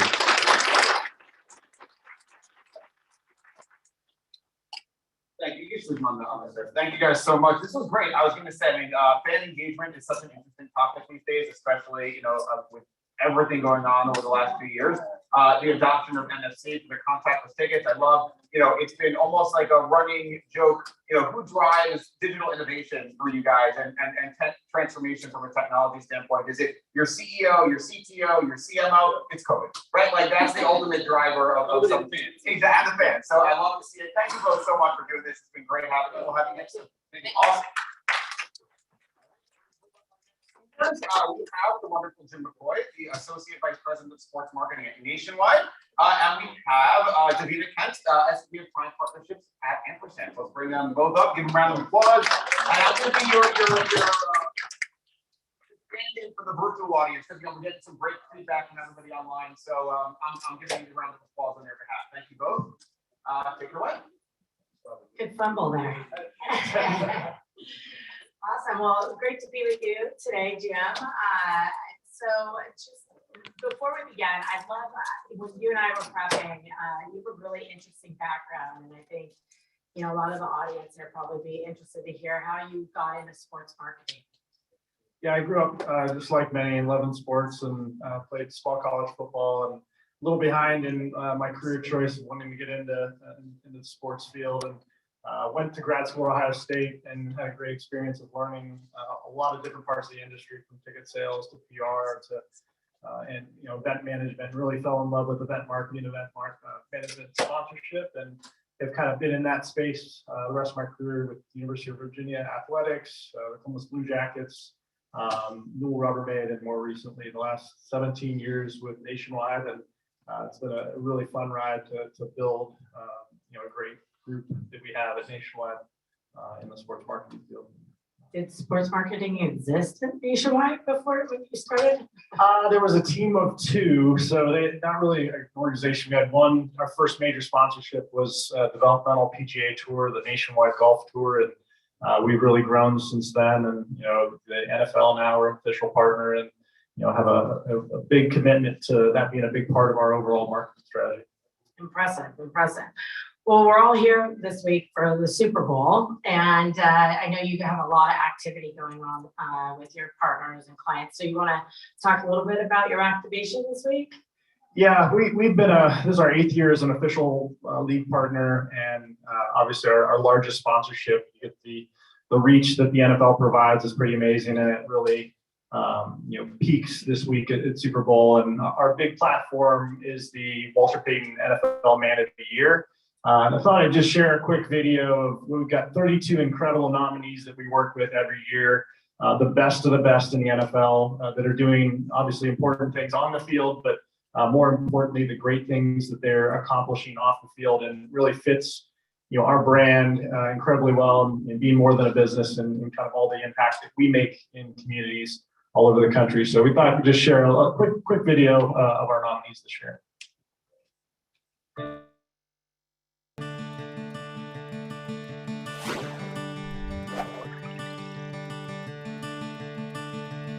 The league's most prestigious honor, excellence on and off the field. To me, community is very important. You play the game because you care about your teammates and you care about your coaches. And I think it's the same mindset, off the field. The Walter Payton Man of the Year Award. Each team's nominee has made a lasting impact on their community to those who need it most. I wanted to show kids in this area that I came from here, I grew up here. We're talking about building our future. It obviously starts with our youth. With the platform that I have, I just wanted to be able to speak up and encourage others to do the same, because we never know who's hurting, and our neighbor around us may need us.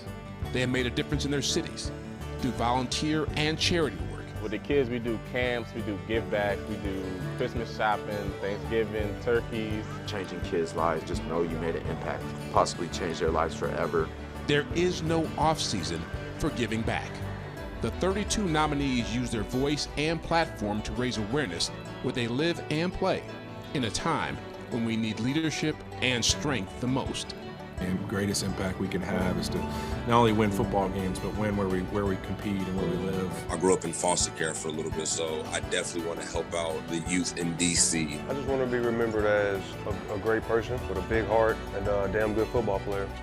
These players have shown exceptional commitment to advocate for personal causes and inspire action to support them, from social justice to disaster relief. I understand the grief. I understand the pain. I've seen it. I've been a part of it. I'm standing here today telling you hate does not drive out hate. These nominees embody what it means to be a community champion. I want my legacy to be as someone who helped others and was impactful. Someone who was selfless and used everything that they had been blessed with to make the world a better place. You don't know this, but some of our club kids call you Uncle D. Thank you. And at this year's NFL Honors Ceremony, one of them will earn the ultimate recognition as the Walter Payton NFL Man of the Year. Love on 3. 1, 2, 3, love!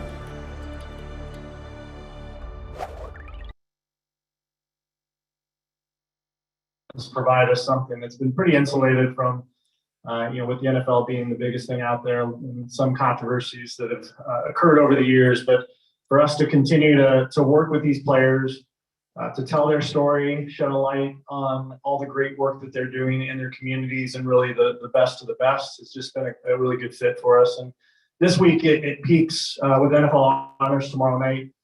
YouTube Theater, we will have our award given at the end of the evening, what many view as the most important award of the night, and we'll celebrate one of those 32 nominees taking home the Walter Payton NFL Man of the Year trophy. We work with these players all week in PR activities, in-person appearances. We have a community event at the Boys and Girls Club on Friday with Commissioner Goodell and many of the players, and then I'll also have a pregame moment on the field where we'll present the trophy again to our winner in front of many people. So it's a great week for us. It's turned into a 12-month platform for us, and but really peaks this week. That's great. It's interesting. Yesterday, Tim Ellis and his whole team were in here talking a lot about the controversy and all of this going on, and they too are trying to kind of lean in more to the players and the passion that the players have for a lot of their foundations. So I love to see the brand's take on that. Very cool. Well, so on a lighter side, Peyton is known to be pretty funny. And I think what's super interesting from a marketing standpoint is how you leverage talent and make the most of it through everything you do, from creative and spots and things like that. You want to talk a little bit about other things that you're doing, Peyton, and others? Yeah, well, we're a challenger brand in our category. We don't have the spend that the Geico's and State Farms and Allstate's others that do. So we have to be as efficient as we can with the dollars. And we've just seen the partnership with Peyton. We've built a formula of tier one sponsorship properties, tier one talent, and then the media and activation behind it. And Peyton just makes those dollars work so much harder. He stays relevant. He's been incredible to work with. He's become synonymous with Nationwide and the Jingle campaign and all the work that we've done with him. He's on Saturday Night Live last week, and I mean he's out there and stays in this next phase, which he does not like to call retirement. Though we're the number one 401k provider in the country, he likes to call it his next phase. But he's just an incredible brand partner, and I think talent. We've just found is a great place to make a category like ours, which is not high interest. You don't think about your insurance only a couple times a year. How do you bring some relevance to connect with audiences, and that's why sports marketing has become such an important part of our overall marketing plan. It's just it creates that strong connection with the NFL fan base, or the golf fan, or the baseball fan, or soccer fan, or wherever we might be targeting. Yeah, really relevant. Emily in Paris. He likes Emily in Paris more than football. You got to watch SNL if you haven't seen it. Awesome. So let's talk a little bit about just, TV and sports as a platform, right? As we all know, there was talk today about the fragmentation of viewership and brands really trying to make an impact to engage consumers.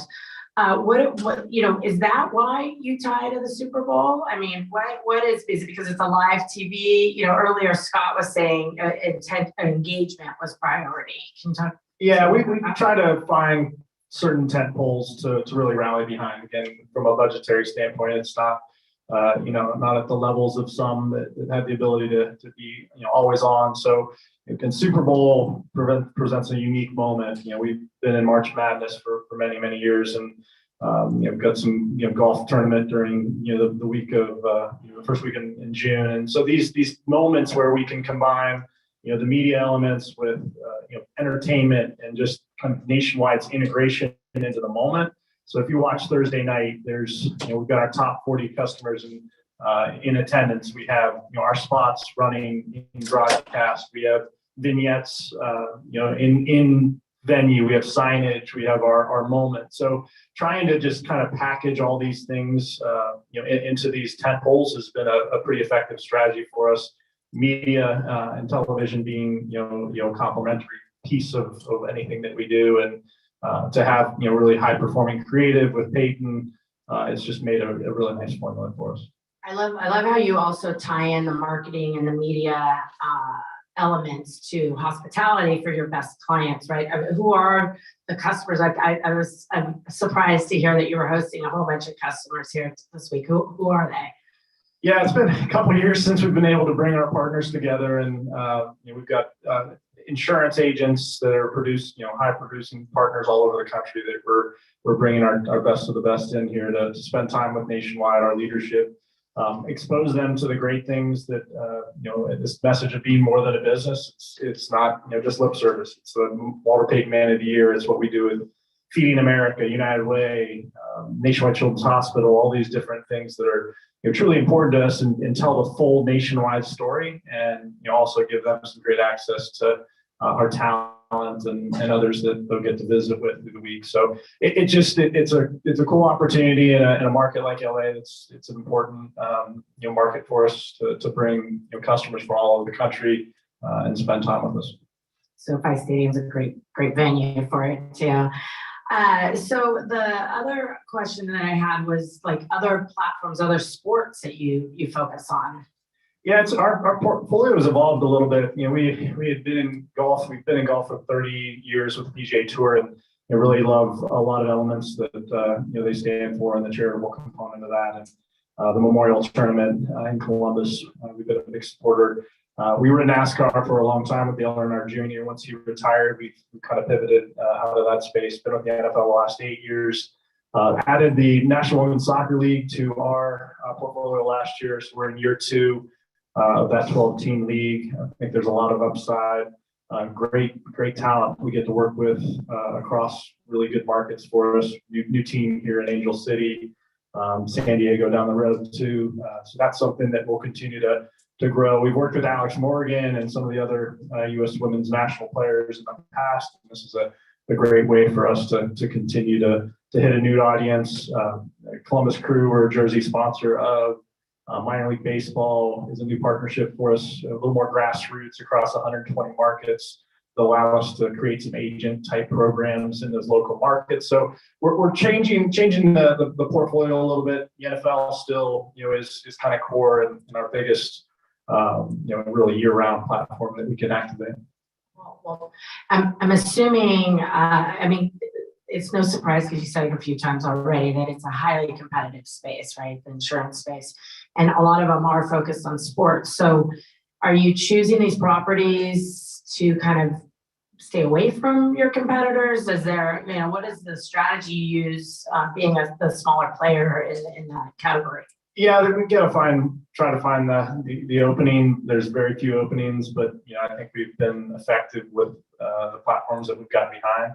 That said, we know you watch a game on Sunday, you can see Aaron Rodgers and Patrick Mahomes and all of our competitors that are advertising heavily in the NFL. So you only have so much competitive control, but again, we think we can be effective with what the things that we're doing. We've also made a pretty big shift to a lot more B2B focused efforts with our producers, our partners, and distribution partners. So it's evolved, and we've got to be smart with the dollars. We're a mutual company. We want to reinvest back into the for our policyholders, and just take very great care in those decisions to manage expenses in a way that we're taking care of all of our customers. But yeah, it continue. We see good response. The access that we get through these partnerships is big for our production partners, and kind of just find the right place to do it. Well, at Ampersand, we're a total TV company, right? And work on the media side of the house, focus on, helping brands find audiences and measure all that. Can you talk a little bit about your partnership with Media Team? And, you talked about a lot of different audiences that you have, because your portfolio is a little bit different than for your competitors. And then data, there's a lot of talk about data now.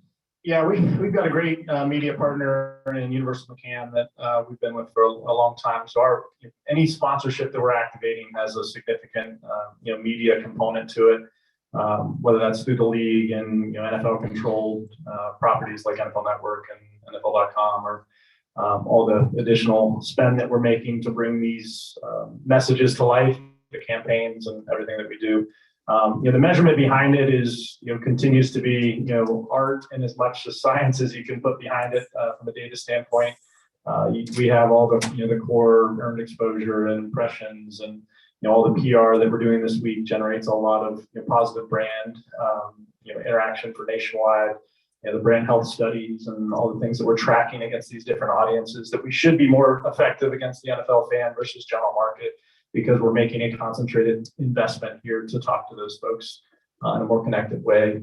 Trying to do more on the entertainment lift side and just see, these producers and customers that we're engaging with, we hope to see a lift coming out of the time that they spend with Nationwide and learn more about what we are and what we do, and kind of the business coming out of it. So it's a challenge. I mean, there's no kind of one single solution to it. We just try to bring as much positivity to the picture as we can. We know there's still a certain leap of faith that you believe in sponsorships and believe that it brings a lot of other things to the table too, just from relevance. And we don't show up on Jeopardy without Peyton Manning, then chicken parm, you taste so good, all these different things that kind of break through into pop culture as well. So it's provides a unique platform for us. What about, given the local nature of sports, right? So how do you balance a local focus of what you do versus national? And it sounds like a lot of what you do is specific home sports, in Ohio and things like that. Well, we try to take national platforms that we have and drive them locally. So we have 15 great NFL team partnerships that those are priority markets for us, whether that's a good financial market or a good insurance market, and activate more heavily and connect with those fan bases, on a localized basis. Minor league baseball has been a great way for us to do that in 120 markets across the country, smaller, not major league necessarily markets, but also connect agents in those places to make them feel big in their community, feel good about the relationship with Nationwide. And then kind of key markets where we live and work, like a Columbus, Des Moines, Iowa, Scottsdale. We obviously have a much bigger presence, different kind of reasons to be involved from a community standpoint.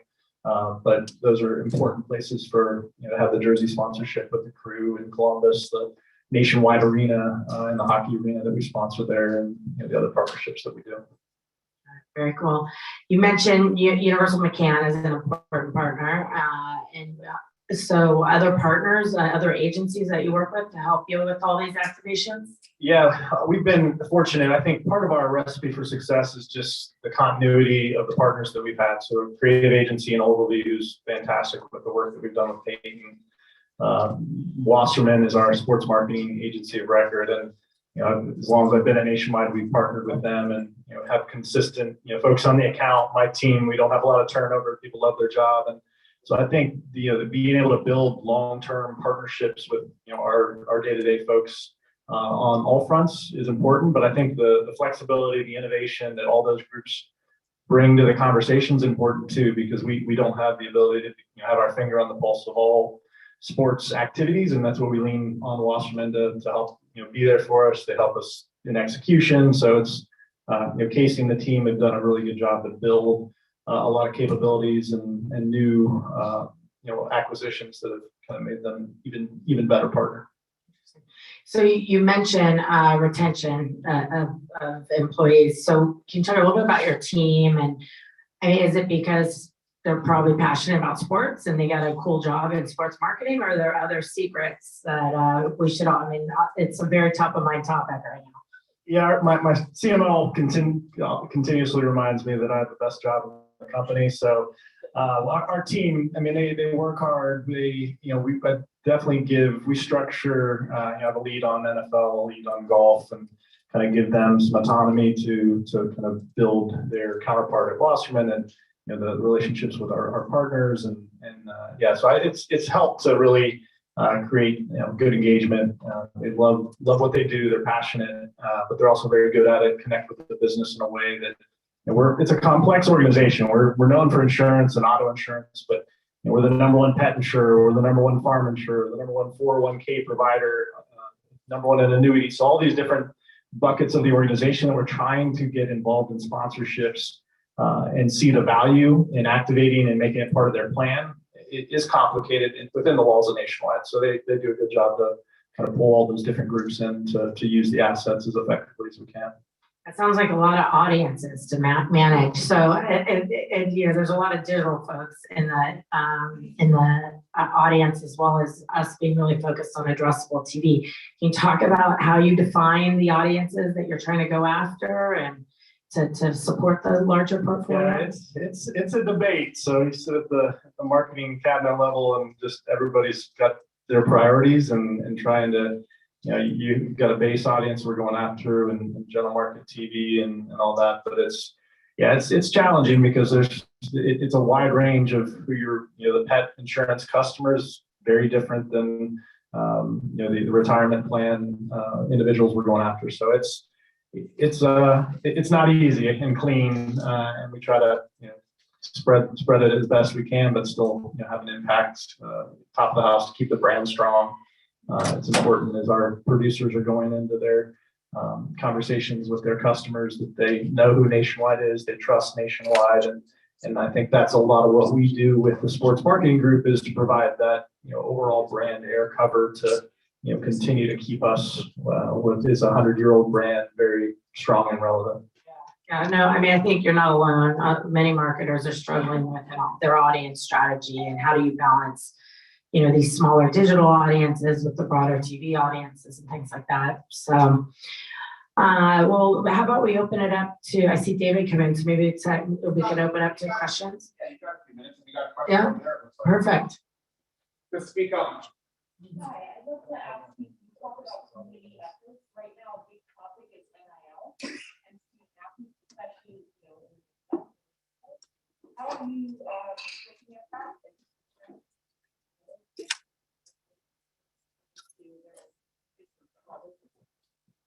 Yeah, it's something we've definitely been keeping close attention to. I said earlier, we're a relatively conservative brand, and that the importance of vetting any talent that you have and putting your brand in the hands of an 18-year-old college student scares some of the folks in our upper level management. So, which is understandable, but I think the more when we live in we're based in Columbus, Ohio State University is right there, and they're kind of at the the forefront of this and putting some structure behind it and education and trying to help these athletes do it the right way. And so I think we'll just continue to stay close to that. But many of the agents that we work with at the professional level are now starting to dip into the college ranks, and I think that'll naturally there'll be some connections that hopefully we can make. And we're seeing it in other sports too, just how can we bring value to the National Women's Soccer League, for instance, which has a lot of young players that are a little inexperienced, trying to talk about financial literacy and with the dollars that they have. And so we're trying to, as a company that is pretty diverse in our offerings and offers protection for whether that's your insurance side of the house or financial. Trying to bring that value to our partnerships too to help educate where we can. Hey Jim, Mike Connors from Team Snap, sports management communication platform. Heavy user of that platform. With 3 kids. So am I. There's a lot of them. So we appreciate your use. So love what you guys are doing in the professional sports space.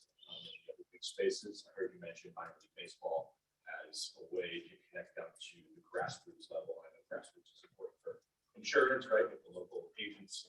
So what are your plans? And you said that there's also a lot of competition, right, in the professional sports space. We know that. So did that weigh into your plans to move into minor league baseball, in addition to the grassroots level? It did. I mean, it's a place where, full transparency, price point matters too. We only have so much budget, and I think from an efficiency to hit those markets, And we've had good success, kind of one-off in different regions across the country in the minor league baseball space. So they did a good job of bringing it together, the rights, to make it easier on a brand to kind of buy across. And now we're activating, in 31 priority markets, but still have access to 120 others. So it's an interesting space, and they've got a number of great platforms.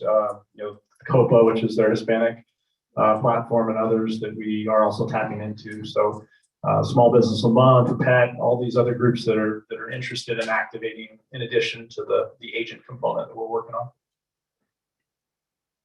Any other questions? Don't be shy, guys. Well, I have another question. I mean, I think it's kind of interesting. I mean, was it by design that the Bengals are in the Super Bowl and your headquarters is in Ohio? I'm a Browns fan, so it's mixed. You told me. Yeah, I'm rooting for the Bengals. It's hard to put that in writing, but yeah, no, I'm a Bengals fan this week, so it's got to root for the Ohio guys. But yeah, it's a great matchup. We've got a lot of team partners, so but we're a team partner of the Rams, so a lot of good friends there too. But it should be a great game, great weekend. Kind of good to have some fresh teams in the game, and it should be a lot of fun. Have you been to SoFi before? I did. We've done a couple of events. I mean, part of our strategy is our premier experiences and trying to work with our teams for access. And we actually had the first lunch in the locker room, the Rams locker room, with some key customers and partners, and so we got to get a tour of the facility. It's magnificent. And then I did see a game later in the season, but yeah, it's going to be loud. It's going to be it's going to be a great environment for sure. Well, I'm a Rams fan, so but I did live in San Francisco for a long time. So all right, well, any more questions? Or all right, it's okay to wrap. Yeah. Okay. Thank you. Great. I mean, look, I'm not a Browns fan, but I'm a Jets fan, so I can feel your pain sometimes. But I'm rooting for Joe. I mean, I think Matt Stafford, he deserves a win, but I mean, it's hard not to root against Joe Burrow right now. So hopefully you get some love out of that. But this was great. Thank you both. We'd like to have you do a little photo op, step and repeat. We're going to have a 5-minute stretch your leg break, and then we're going to continue in just a few minutes. So stretch your legs, don't go far. We're going to keep the show rolling in just a minute. Stretch your legs, and 11 a.m., we're just going to keep rolling. So don't go far. We should do yoga.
but we have a phenomenal program with some wonderful speakers, and we want to make sure that everybody gets to share and learn from one another. And we keep the show rolling. So there's a little bit of a flip flop. Joe Barnes from AB InBev, the head of sports marketing for Bud Light and their head of esports and gaming, is on his way. He's doing a site tour of Sophie Stadium.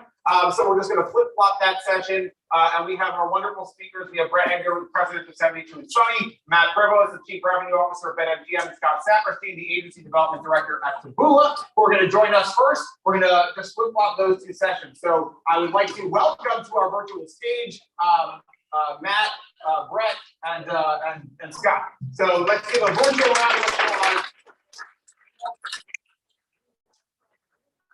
Sports marketing tips this morning for those of you who are here with us for the SiriusXM panel. What color Gatorade is going to be important? People said, is there going to be a safety?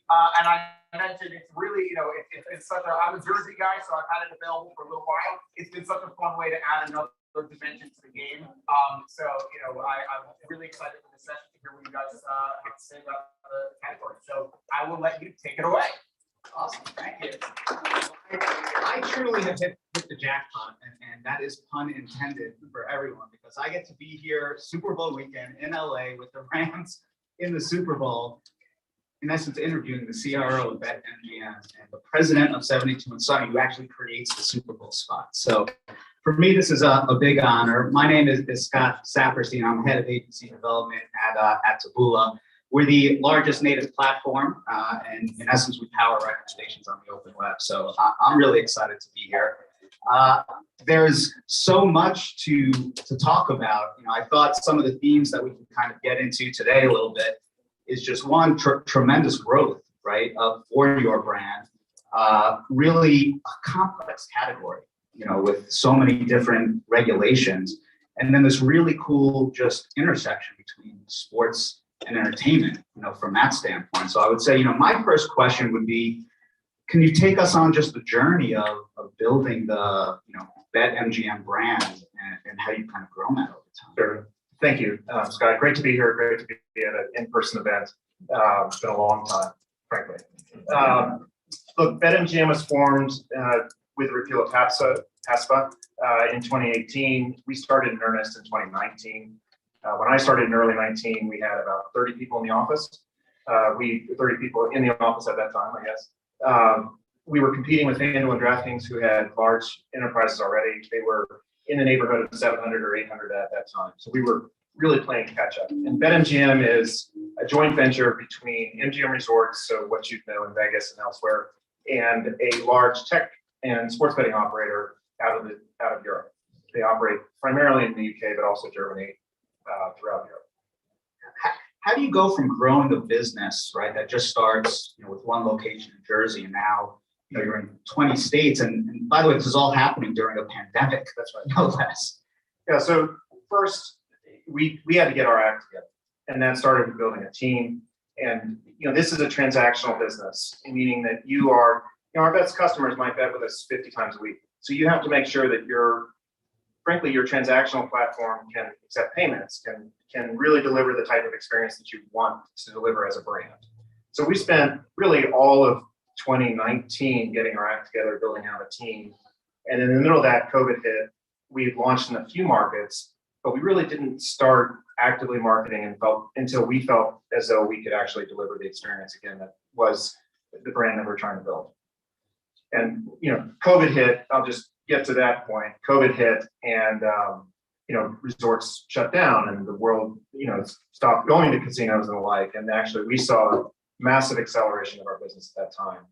And since COVID, we've hired I want to say 750 or so people virtually. Wow! So the entire organization has been hired since COVID, mostly, and they're people who have never physically met each other, and we communicate constantly through virtual teams. I mean, that's just, it's extraordinary when I think about what goes in probably, Brett, to just developing, this type of campaign. How do you work with talent and creative, particularly in this type of environment? I know there are, a couple of videos you guys wanted to show and prepare, just kind of walk us through that journey, if you wanted to talk to that a little bit. Yeah, sure.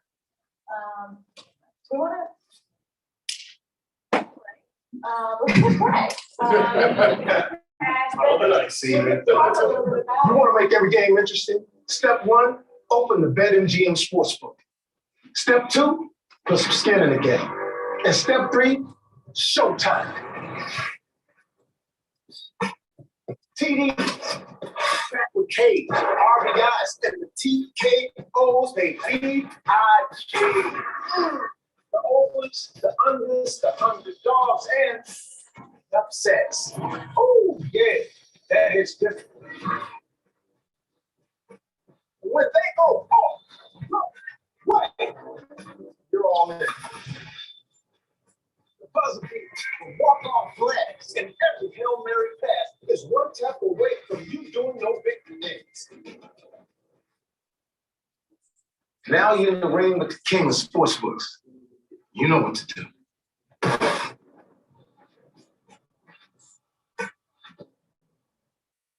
So I guess I can maybe jump in here.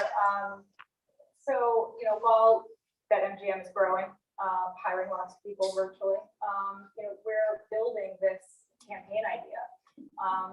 Essentially we're talking about, it's a gold rush right now for sports betting. Think about it, super cluttered category, so much noise, relatively commoditized product experience, and pretty low comprehension of products, really.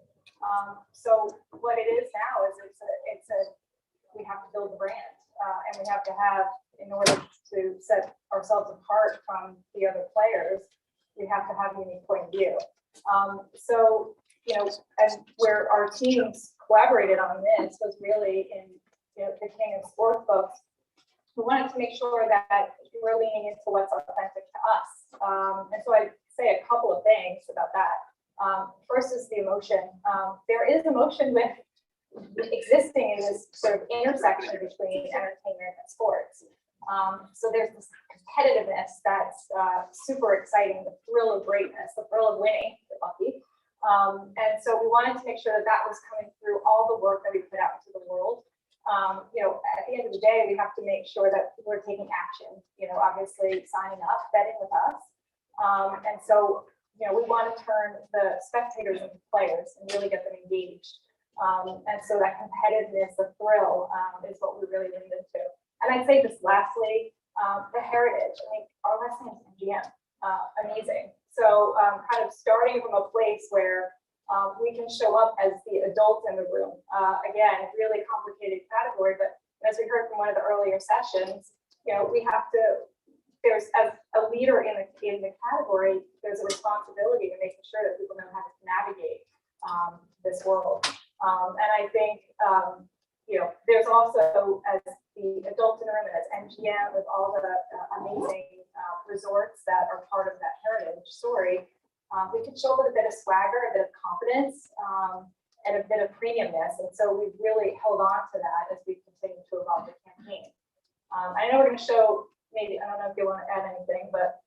No, agree. It's been a great partnership with 72andSunny. We wanted to tap into that intersection of sports and entertainment. And I think the campaign, this was our launch campaign. When we went live with this campaign, we were kind of a mid-lane player, if I'm being completely honest. We were in a 7 or 8 or so market share position. We'll talk about market share in a second with a different slide, but this was an announcement that BetMGM is here, and you'll see some of the results from there. I don't know if we got the slide. Yeah. The first slide is no, not that one. Amanda, with the results. We go. Brianna's behind you. All right, so we launched the campaign. I don't know exactly where the x-axis is, because I can't see it from here. Look, the campaign worked. September 20, thanks. The campaign worked really well. Again, it happened to coincide with a time where we got our act together as an organization and started to deliver better and better experiences. We had a number of things actually happen at MGM Resorts to have them get behind our brand. We rebranded all the sports books at MGM Resorts around that same time to be BetMGM. And again, we have the benefit of having the ability to do physical have our brand show up physically in addition to just showing up digitally. Now, how do you go about selecting a Jamie Foxx or any of your brand ambassadors, right? From that standpoint, is there a certain process that you're working with Brad and 72 and Sonny to kind of, understand what's going to work in terms of attracting that core, sports gambler? Yeah, again, it's that intersection of sport and entertainment. We feel like that is a place where we belong. And so Jamie Foxx Jamie Foxx is such a unique talent. He's been incredible. And he's done all kinds of work in sports movies and then also, he's just an entertainer at its core. So I think for this audience, anyone who's worked with talent, that there's a bit of just frankly dumb luck as well. So Jamie happened to be available. He happened to be interested in the category, happened to be interested in the brand. We looked at a lot of others and we couldn't be happier with the selection of Jamie for our launch campaign. That's cool. And how since we're here for Super Bowl, how important are tentpoles like the Super Bowl to, attract new users and, drive your business forward? Or, those larger tentpoles just critically important to be a part of and develop creative for? Yeah, the Super Bowl is a unique event. It is a massive acquisition event for our customers. We attract a lot of people, frankly, who might bet once a year.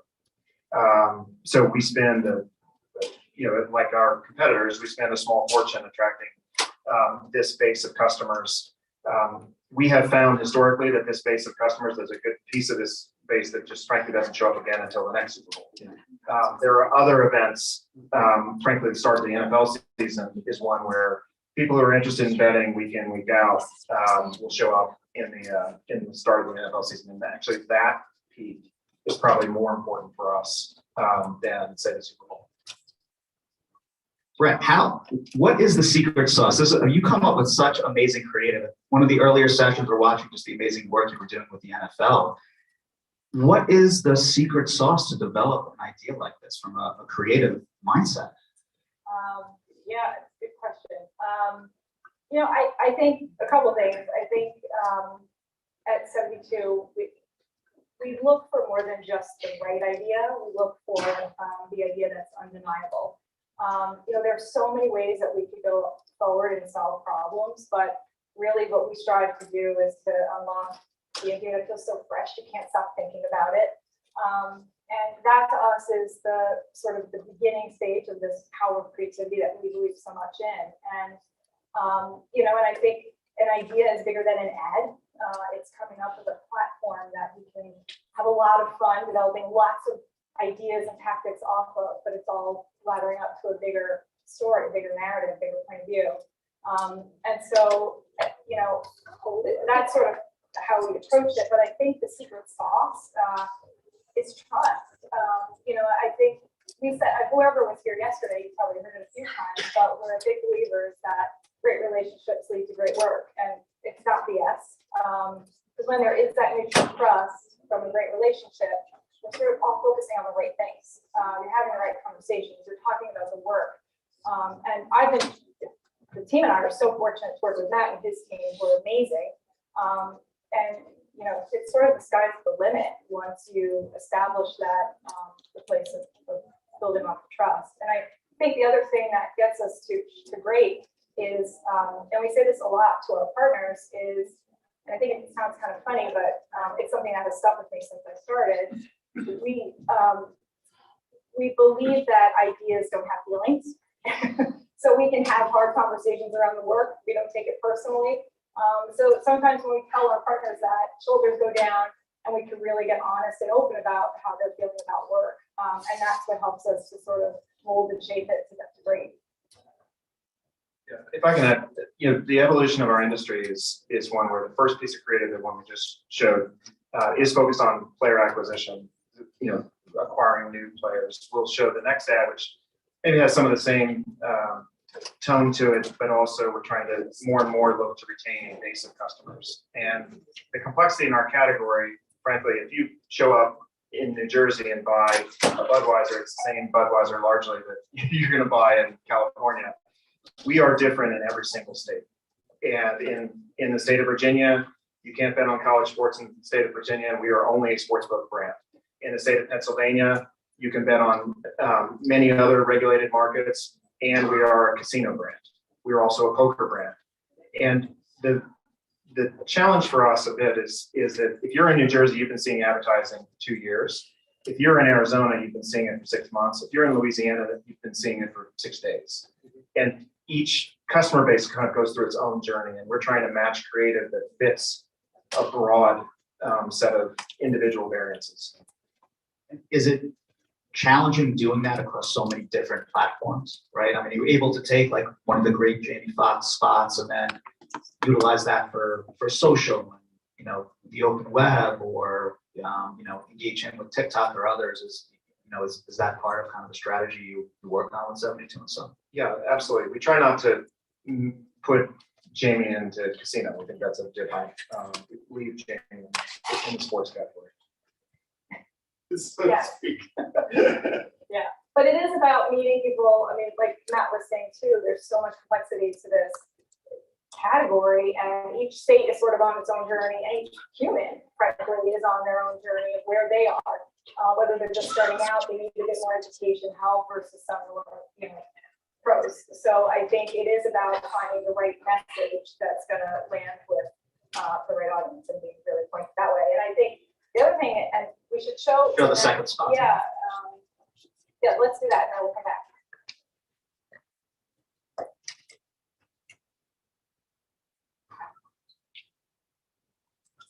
Hey, my man. Remember how intense I was when I was in the league? Sure. Now, I'm tired. Got everything on chill mode. Chill mode, Mr. Garnett. Chill mode. Boom! That's what I'm talking about. Big ticket hit, big parlays. Whose house is it? Whose house is it? Take it down. What are you doing? You need that.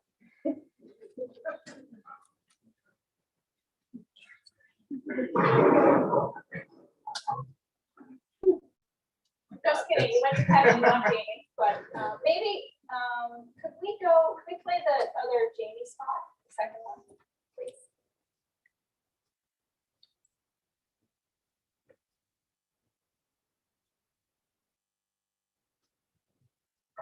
There's no better feeling than a win. Except better GM win.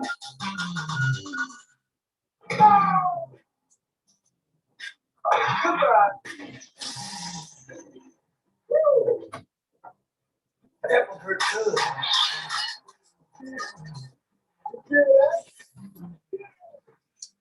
Now you're winning with the Kings.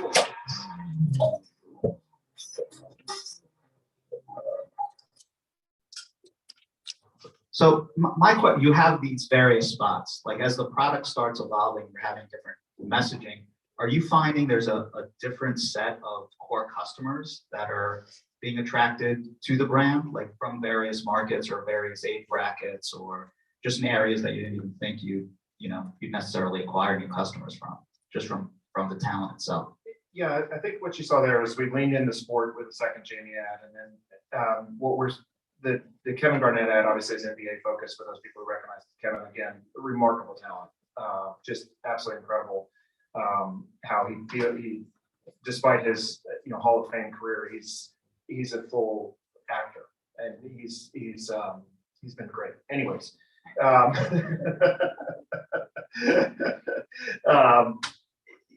the Kevin plays to the NBA. It also is an example of a retention campaign, and one where we feel like we've attracted an audience in one state where we've attracted a base of customers. You'll see more of the Kevin Garnett ad where we feel like we're speaking to with a tone of voice to an established base of customers. Yeah. And interesting, just kind of a fun fact too, as we approach the making of, because we're existing in this intersection between sports and entertainment, even the directors that we're using, we're not picking up like sports directors. We're looking at directors that I think that the Jamie spot we just saw, that was a really famous music video director. The stuff for like Kelly Clarkson, Taylor Swift, and Coldplay, so some big names. And the same for the Kevin work that you saw, that was more of a comedy director. So I think even in the sensibility that we're bringing to the craft, you know, we're looking beyond just sport to sort of continue to live the brand that we are authentically. Just kind of a fun little behind the scenes tip. Now, Matt, what are you looking for in the big game, right? From just the bookmaker aspect of this, like what type of game do you want to see in the Super Bowl? What's going to be beneficial to BetMGM? We are rooting. We are absolutely rooting for the Bengals. Sorry for all the LA fans. We are absolutely rooting for the Bengals. The entire industry is going to be rooting for the Bengals. Rams. I've got Rams. I know. On my dress. I'm a Cincinnati native originally, so I'm also part of this. Yes. And we're also rooting for the under as For the under. Yeah. It's a low scoring game, but you know, frankly, the NFL playoffs has just been remarkable. The games in the conference championships, even a weekend prior, were just unreal. So if this game goes into overtime, right? We just heard earlier about, you know, heads and tails of bets and how they pay off. Are you going heads or tails? That's an important one. I'm going with whatever the Bengals have.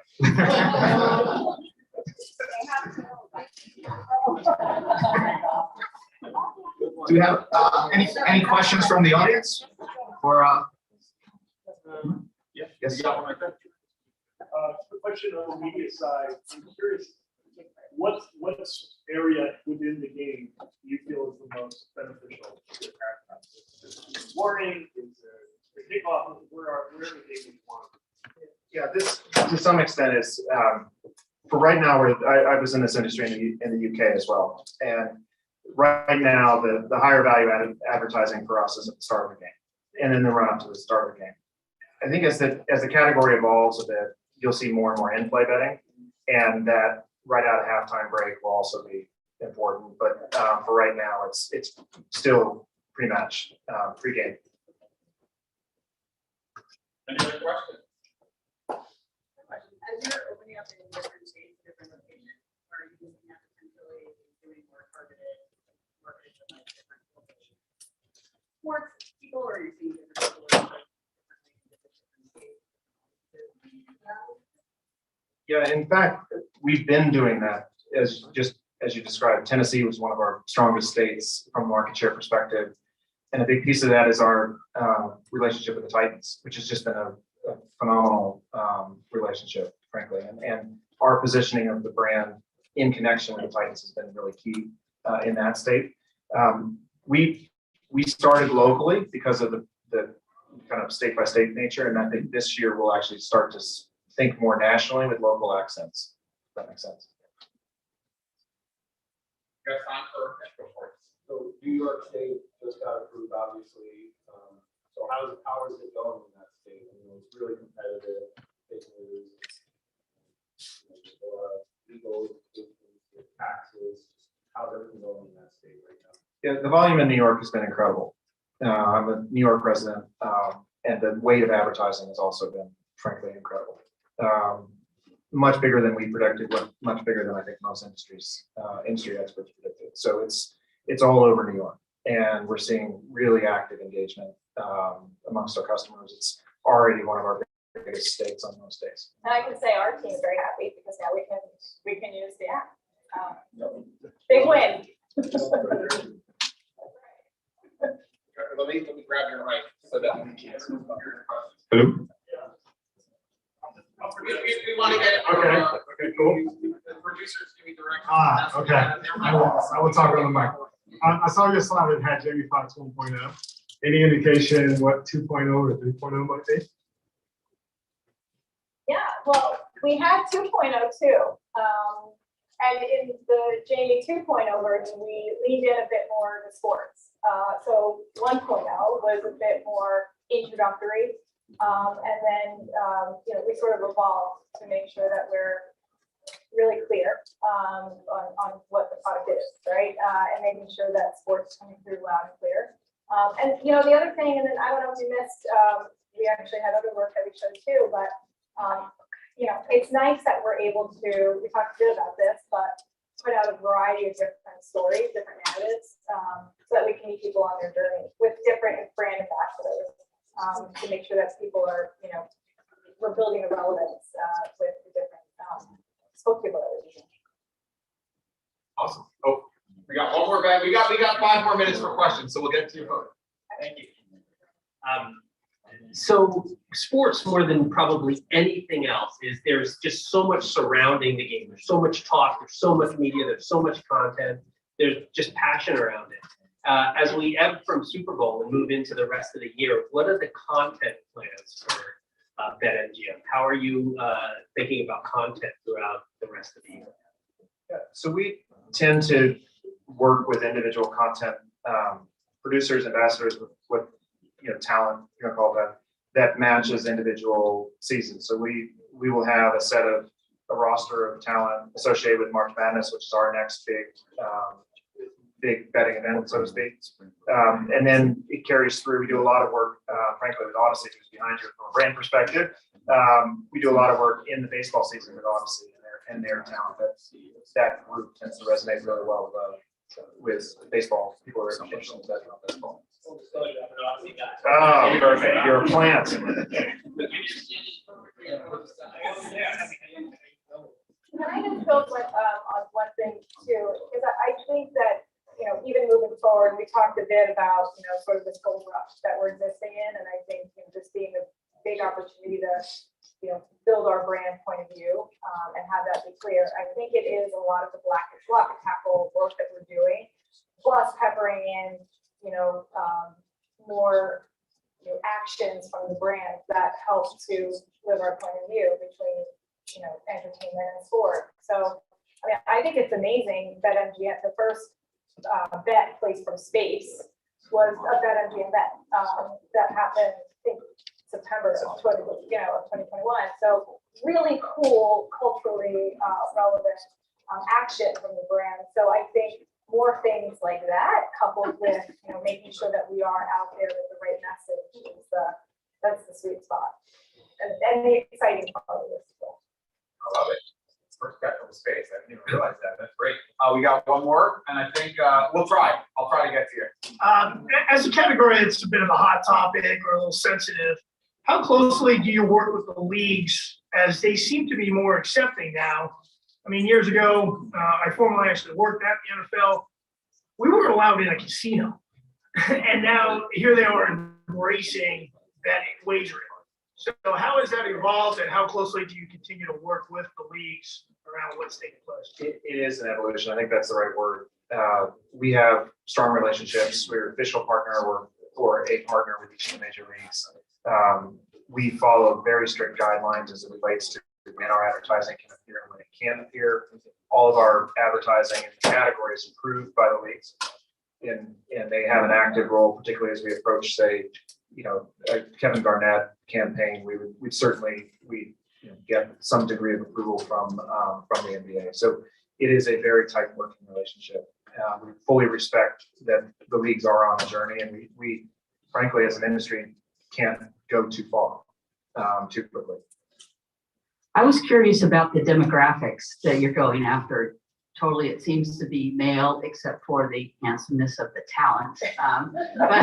But I'm curious, do you have good stats on that, or do you try to bring in, women? Yes, sports betting is absolutely male demographic, wide socioeconomic, range, I guess. Casino is more of a balance. We have a thriving casino business. That's probably closer to 60-40. But sports betting for the most part is a largely male activity. All right. I mean, I've got like 10 questions of my own, but that's about all the time we have. So let's give a big round of applause.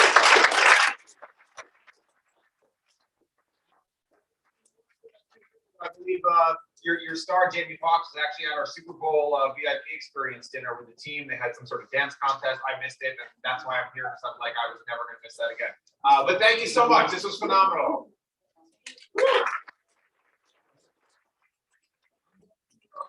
Our next group of speakers, we have another, I mean, it's just such a powerhouse morning. We've got Marty Berman, the VP of Sales, our moderator, North America and LATAM at Admix, and Joe Barnes, the Director for Bud Light Sports Marketing, and the Head of Esports and Gaming at AV Invest. So some really great stuff to get into.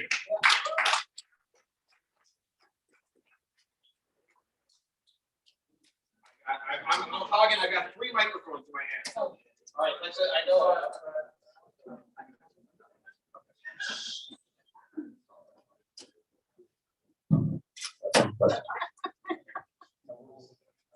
It is really great to be here and in person. So it's great to see everyone. And Joe, thanks for joining us today. Really excited to talk a little bit about how Bud Light is engaging in the Super Bowl, and to have a couple quick questions for you. So I'm excited. So just real quick, a little snippet on Admix. We are really the gateway for brands to enter the metaverse. And I know everybody's probably wondering what that really means. So, we have a very simple process. We own over 100 properties right now in various meta worlds, if you will. We help brands navigate and identify where the best place to be is. And then we help them build and activate with that. And then we really create a frictionless environment for brands by mitigating the risk from having to go to a finance team and explain why they need to convert some of their marketing budget to cryptocurrency to go buy land in the metaverse, when you don't even know if that's going to be the place you want to be for a long time. And then we also provide an IO process that is, just simple, and all the brands and agencies already know how to work with that. So again, creating a frictionless environment from cryptocurrency. But enough about us. We're here to talk to Joe.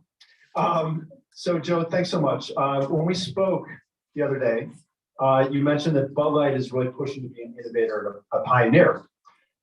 With the Super Bowl coming up this weekend, can you share a little bit about how you're going to be activating at the Super Bowl?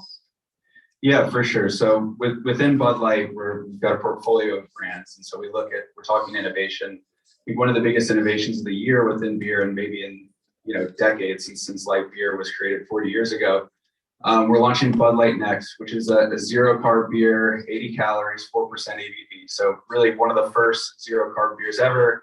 I think our brewers were working on it for about 10 years before they finally cracked it. So something we're very, very, very excited about.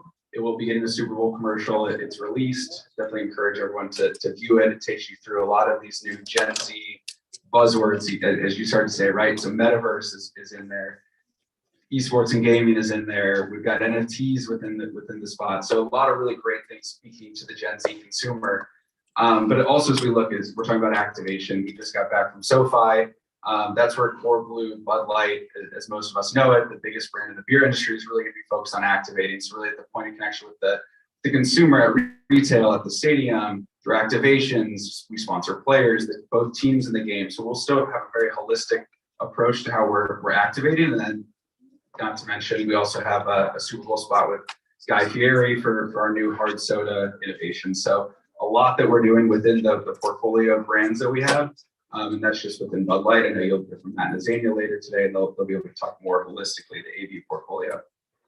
Thanks so much, Joe. I appreciate that. With this program specifically, you talked about and touched on so many different aspects of that program. How will the consumers and the brand really, work? How will it work this activation for consumers and brands?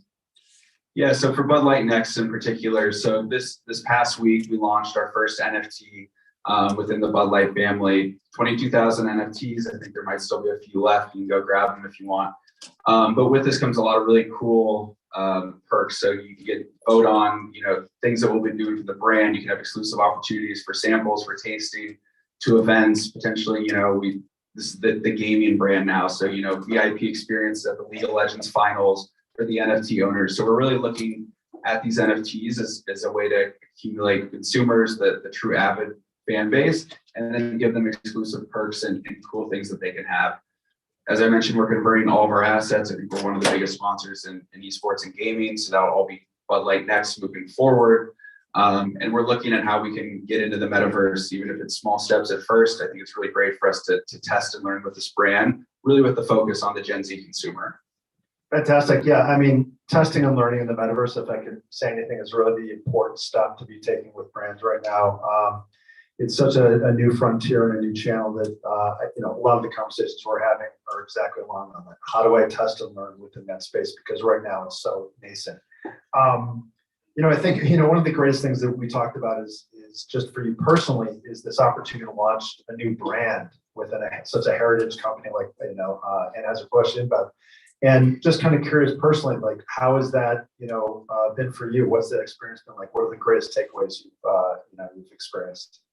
Yeah, I mean, I wish we were launching next Super Bowl. Just launching a new to world brand just takes so much, and every single person on a brand team, from the innovation, packaging, the brewing side, me and sports marketing, the comms team, everyone's really sprinting towards this goal of things that haven't been done yet. So it's really exciting. It's definitely a journey, but it's one, we wish we had a lot more time, but I think we've already started to get it on the market. Consumers are loving it. We've got it in the hands of influencers, and everyone that has been tasting it has, I think, been really surprised with how great it's been. And that's just that we were all kind of holding our breath of like, we know what we think, and then, drinking the Kool-Aid, drinking the beer, so to speak. But once other people started drinking it, they enjoy it despite it having 0 carbs and 80 calories, right? It's got a lot of flavor, very sessionable. So we're very optimistic for how it's going to be. And really, the pride will come from the results, right? And I think now we're starting to see it. We're excited about it. So more to come. Hopefully next year, we're going to be talking about how it's got another Super Bowl spot, and it's just been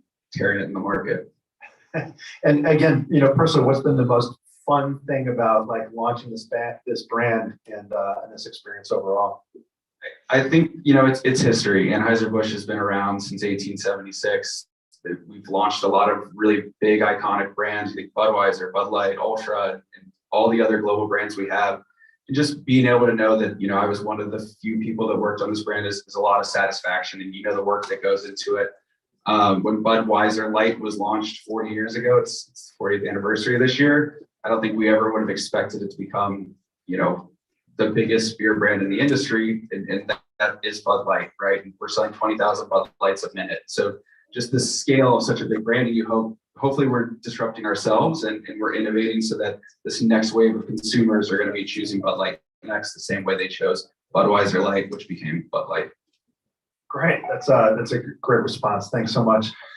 You've got such a vast portfolio of brands under the Bud Light umbrella brand. How are you thinking about, the plans? I mean, we talked a little bit about this with the new brand. You want to mix it up. You don't want to do the same tried and true, but with all these different brands under the portfolio, all these brands in your portfolio, how have you changed things up a little bit as you've launched these new brands?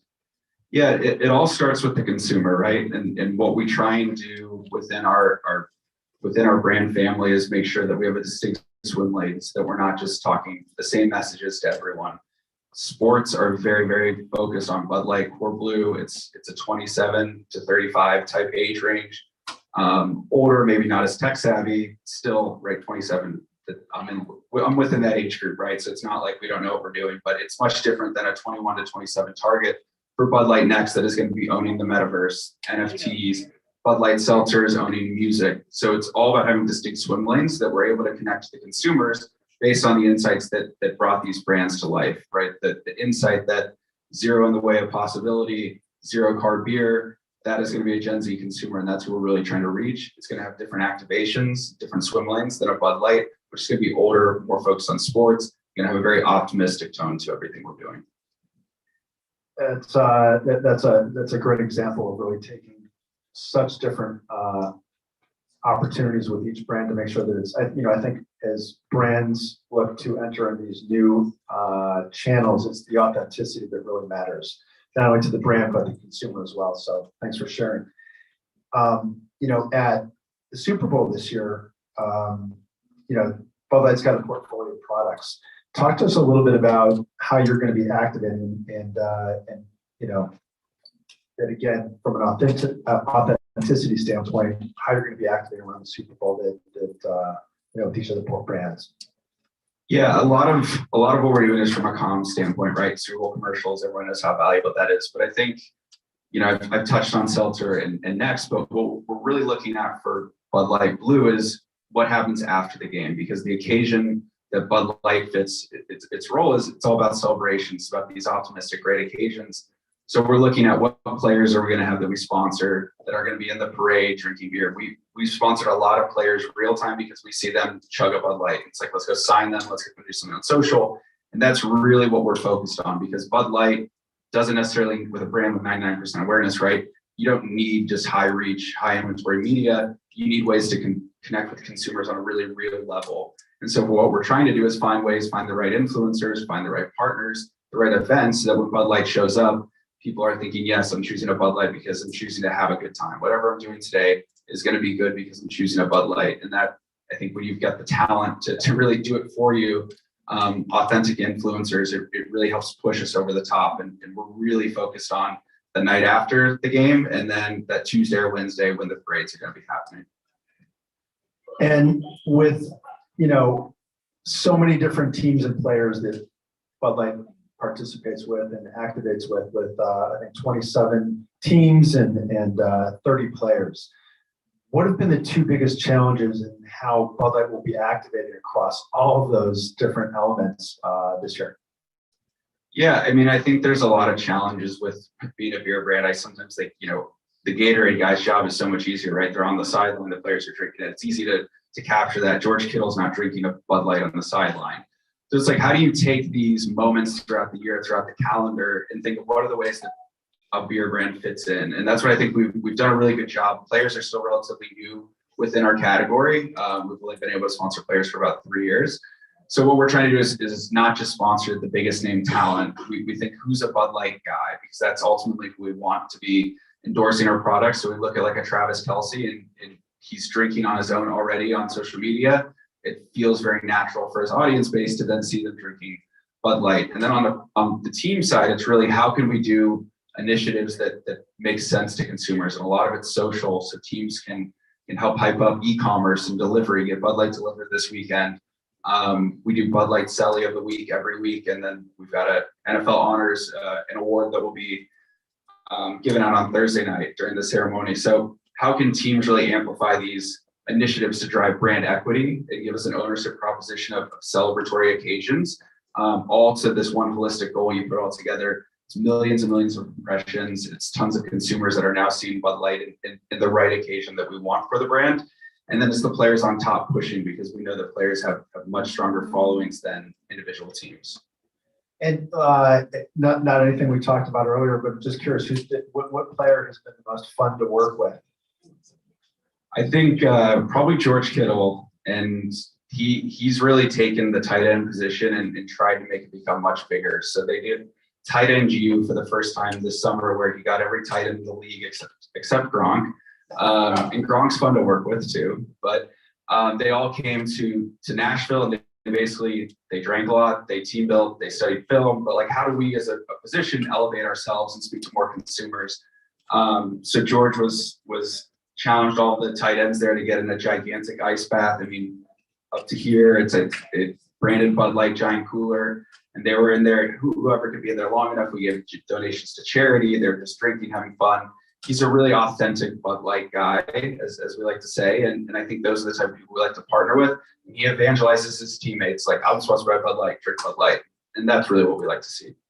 Fantastic. That's a great story. Thanks for sharing that. I don't know how we're doing on time. 10 minutes, great. Any questions real quickly? Just thought I'd pause real quick and see if anybody had any questions for Joe. If not, oh yeah, go right ahead. I grabbed your microphone. All right. Again, it's not my rule, but I can do as I'm told. It's okay. You mentioned you're kind of picking cultural segments specific to brands, like for the seltzers on music and next metaverse and other trends, and Bud Light is like an optimism. Where does gaming fit into that? Is it kind of a through line for all of it, or more specifically for a younger generation in Bud Light Next? Yeah, great question. So moving forward, all gaming activation is going to be owned by Bud Light Next. So we're sponsors of League of Legends. You'll start seeing, I actually started seeing last weekend, Bud Light Next will now be in the loop there. There will still be a little bit legacy for Bud Light. We've got one of the biggest channels on Twitch. We've had some of the biggest live streams ever in gaming. So I think there's a lot of equity that we see, but there's this tremendous halo effect. We look at Tim the Tap Man. He's done a ton with Bud Light. Last year, everything we did with Tim was sponsoring seltzer streams. He launched all these new flavors. On Monday, he launched Bud Light Next for us, and instantly Bud Light Next got trending #1 on Twitter. So it's really using the right people to help drive the awareness for these brands. And I think Bud Light Next, Zero in the Way of Possibilities, I think gaming's trying to shift to a healthier, balanced lifestyle. It fits very, very well with this young generation, that consumer target base that we have. So it'll be Next moving forward, but you'll see a little bit of the other portfolio brands, holistic brand family approach. Joe, sort of segueing just a little bit off of what you just said, as you look to the future and new channels, where you touched on it a little bit, but where does metaverse fit within the brand portfolio as you look to test and learn?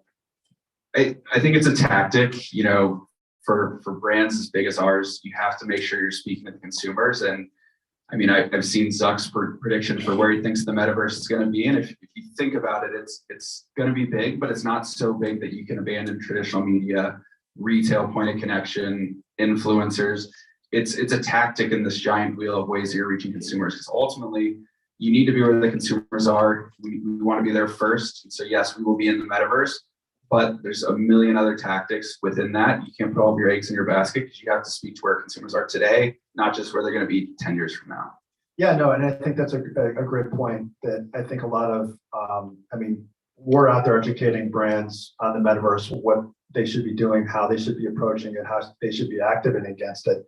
And one of the biggest challenges of understanding it is the difference between the centralized metaverse, which is Meta and Fortnite and Roblox and all those bigger brands that you've seen, but those are all really functioning as, a revenue share for the corporations, versus the decentralized, where we really focus, and that is a more peer-to-peer experience. And it's about community building. It's about what we call the creator economy, where the creators are participating in the overall value that's being created within that world, as opposed to the corporations. And that seems, so there's, I'll mention a couple of them that many people may or may not know about them, but there's Sandbox, there's Decentraland, Somnum Space, just to mention a few. And that's really where we see the growth in, within the next 5 to 10 years, where we expect a lot of brands to work within that. But, to your point, yeah, it is a tactic, it's a new channel. And I think that it's really important that you do test and learn, and that you figure out what's authentic to your brand, but also to the experience, because each one of these meta worlds is different. They bring a different community, a look and feel that's different. So, again, getting back to authenticity, that's really, really important within the metaverse. So. Yeah, and to your point about creators, I think, as brand marketers, one of the biggest challenges that we now have is that we do everything we can to control our brand and what we're putting out into the world, but creators are really doing as much as any brand manager is to define what a brand is. I mean, the reach of Tim the Tatman, for good or bad, he could totally tank or help build up our brands. So I think, like, within the metaverse, within all these different layers, the power of creators can't be underestimated. So no matter how you're using them, there is a huge impact that they can have on your brand, on culture in general. And as marketers, we have to be able to adapt and use them strategically in the right way. Yeah, I mean, it's definitely a little bit of the Wild West right now in terms of what's going to work and what's not. So it's great that you've been able to leverage that. Again, getting back to that authenticity, not only for your brands, but also for the creators, because that's the community that you really want to influence, is who's bopping off of that, or who's really really connecting with that influencer. Before I've got another question or two, but I'll put it back out to the audience. Any other questions for Joe? We got 5 minutes for the next session, so think of speaking now. You got it. There we go. We got one question. Really fast. On that point about a creator and how much they can influence public perception of the brand, or even just like equities around it, things that are associated with you. Are you doing anything to build a relationship with those creators where they have a kind of an intimate look at the brand, and I don't know, do you have any safeguards or guardrails with the talent that you're working with? Yeah, I think, it's a good question, and you mentioned a couple good points. I think a big thing that we try and do is we look at it as a partnership that goes both ways. I'm not just paying you for a post and we're done. We want to have a relationship that you can reach out to me if you want to go to an event, right? And so there's this actual, we work together on a human level. And I think that helps when you try and just give talking points for what you want them to communicate. But there are always guardrails, especially in our industry, like no excessive drinking and things like that. But I think what the most powerful thing that we've used creators for is before we unveil something publicly ourselves, let the creators launch it for us. So the same day we had 24 hours of streaming for launching Bud Light Next. So before it was even available at stores, we had 24 different influencers all trying the product for the first time, building hype, generating excitement.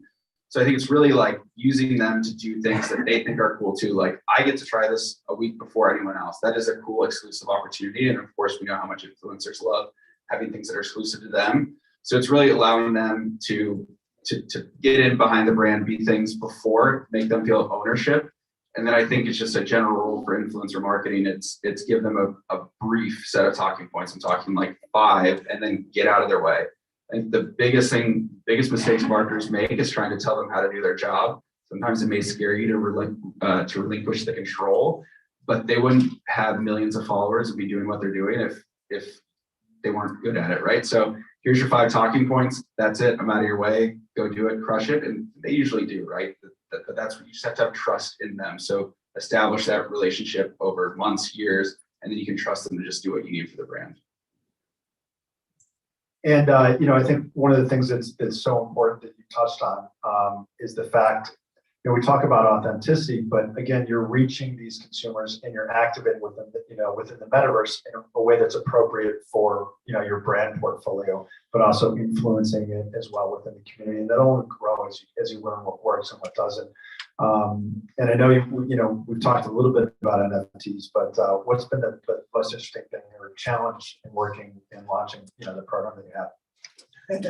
I think if not any. Yeah, the knowledge base that all of us had to acquire pretty quickly to understand what's going on here, what our brand role could be. But right, it's one thing to just launch an NFT, but the strategy went into it is all about maintaining a long-term relationship. It's not just about making a quick buck. We will now always be able to communicate with you. You'll have a say in some of these things. You will have exclusive opportunities, access to events. So it's now, it's loyalty marketing in a way as much as it is monetizing it. It is, and a lot of brands are using NFTs that way. And again, it's, I think what's just important to understand within the metaverse as a channel and as a tactic is that again, you can't just slap your brand up there and expect it to happen when you touch on. And I think it's so critical is you're building a community within the space, right? You're giving them access, you're allowing them, unique advantages and being able to participate as part of that community with it, which is what's really going to be, driving success in the future. So if there's any last questions, I know we're at time, but if not, Joe, thank you so much. Appreciate you coming here. Joe's got a tough schedule, so David, you're doing wonderful. Oh, thank you so much. Thank you guys. This was a great discussion. Thank you to everyone. Again, you've been a great audience. You're a really fantastic virtual audience today as well. So thank you to everybody virtually who's streaming this live. And I really appreciate it, guys. So I'll be back again soon.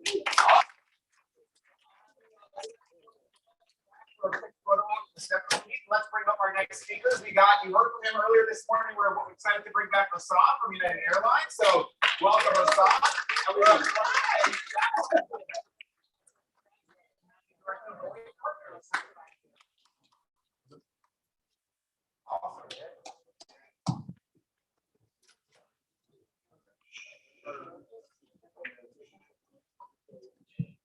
Hey everybody, so great to be here with you today. So last week I had the opportunity to meet with Rashawn and learned a fun fact.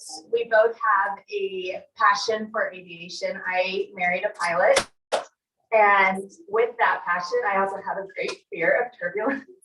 That it makes him very disappointed in me because I still do not understand physics.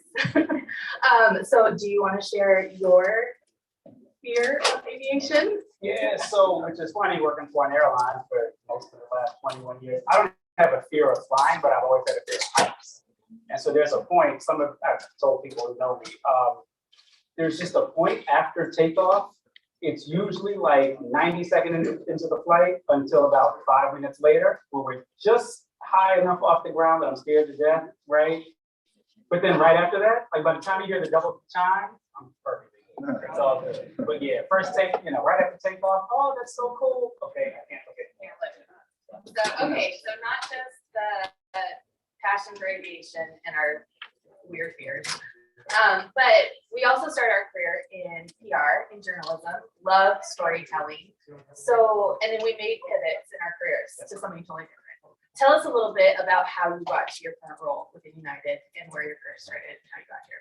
Yeah, I was one of those people, went to journalism school, Chapel Hill, Go Eagles. I knew I was gonna be a journalist.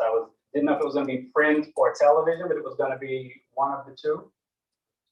Finished college, hosted a radio show, and I was like, okay, this is pretty cool. I actually like this journalism thing, and for some reason, people like to hear my voice. I hate to hear it myself. Okay, so my laugh is going all right so far. Yeah, the short version of the story, I ended up in corporate communications. I did that for most of my career. About 5 years ago, I said, I want to do something different. At about the same time that the then chief marketing officer at United said, speaking out these words, but I'm gonna put words in his mouth, but it was some version of, we have these awesome sponsorships. We have these awesome partnerships, Chicago Bulls, New York Giants. You start naming one, you gotta name them all, right? And we don't really get a lot of credit for it. We're not doing the right things. We should find a way to do things that make more people interested. Let's get that PR guy who can sell ice to Eskimos. He didn't really say that, I was complimenting myself. But I was like, okay, we can decide or sort of design partnerships and activations around what's going to reach more people. And so that's how I ended up in Congress. Well, okay, so let's talk a little bit more about aviation and marketing aviation. I've heard you say that airlines are extraordinarily simple and complicated at the same time. What do you mean by that? So every airline, for the most part, buys planes from the same manufacturer: Boeing, Airbus, Embraer. There are a few others, and you get people safely from point A to point B. Right? That's what we all do. Fairly simple. Where it is complicated, though. So United is the largest airline in New York, Washington, Chicago, Houston, Denver, San Francisco. The second largest airline in each of those cities. So in San Francisco, the second largest airline is a region, hyper regional, right? Mostly on the West Coast. In Denver, it's a low cost airline, sort of no frills. The thing that makes a person in San Francisco choose to do business with the second largest airline is not really the same thing that makes a person in Denver choose the second largest airline, because the alternative is very different, right? The alternative is very different. Where marketing for an airline becomes more complicated when you think about sort of local marketing, right? When you're thinking about individual consumers, what is it? How do we understand what it is that makes that Denver consumer choose this brand that is mostly flying in the United States, all coach seating, line up based on what time you arrive at the airport, versus the second biggest airline in New York, which looks a lot like United, and the second biggest airline in San Francisco, which again is a more regional carrier. So that's where the complication comes in, right? How do you become more local and become more relevant to those different communities to reach the person who is representing another? Well, so let's build on that. I think in addition to the localization, United Airlines is one of the oldest airlines in the world, and brand awareness is not your issue, right? So if we're looking at a brand awareness play, getting more eyeballs, there's a lot cheaper ways to do it, more cost affordable ways to do it than partnerships and sponsorships. So how does United approach the fact that your consumers purchase or interact with United out of need? So they need to get from point A to point B, and you want to ensure that United Airlines is top of mind. Because an American 737, a United 737, a Delta 737, and the Southwest 737 were all made by the same aircraft manufacturer. They all use the same type of seat bought from the same manufacturers. To the consumer, just the physical experience is not very different, right? So you think about sort of the abstract experience, obviously, but the physical experience, the seatbelt is the same, right? the leather seat is the same. We think about sponsorships from the standpoint of not, again, to your point, not simply about eyeballs. There is nobody who has never heard of United Airlines, right? There's always somebody, actually. Thinking about it. There's somebody out there. My nephew is 10. He's never heard of United Airlines. He probably has, actually, for me. 10 months is actually my nephew. He's 10 months old. We think about partnerships from the sponsorship from the standpoint of how are we encouraging that person, activating that purchase decision, that in the moment of the decision of making the purchase, right? Why are you picking our 737 rather than another airline 737? What is it? What emotional connection have we created with you as the consumer that makes you think, you know, I heard about United, the price is about the same, I'm gonna pick that. Or the price is $5 more, I'm gonna pick that. So that's how we think about the value of sponsorships and the value of partnerships. So let's talk a little bit more about now partnerships and inclusive partnerships, which is new title, right? Correct. Inclusive. Okay. We did our prep meeting last week. We had some more conversation today, and one thing that came up was when referencing a partnership, it's not you are a partner of Team X. You want to be a community partner. So how do you create the partnership between United Airlines and a brand and the communities that you serve? How do you identify what that really pyramid looks like? By show of hands, I don't know if anybody watching virtually can see the whole thing. By show of hands, if I said United Airlines is an airline, who's surprised? Raise your hand.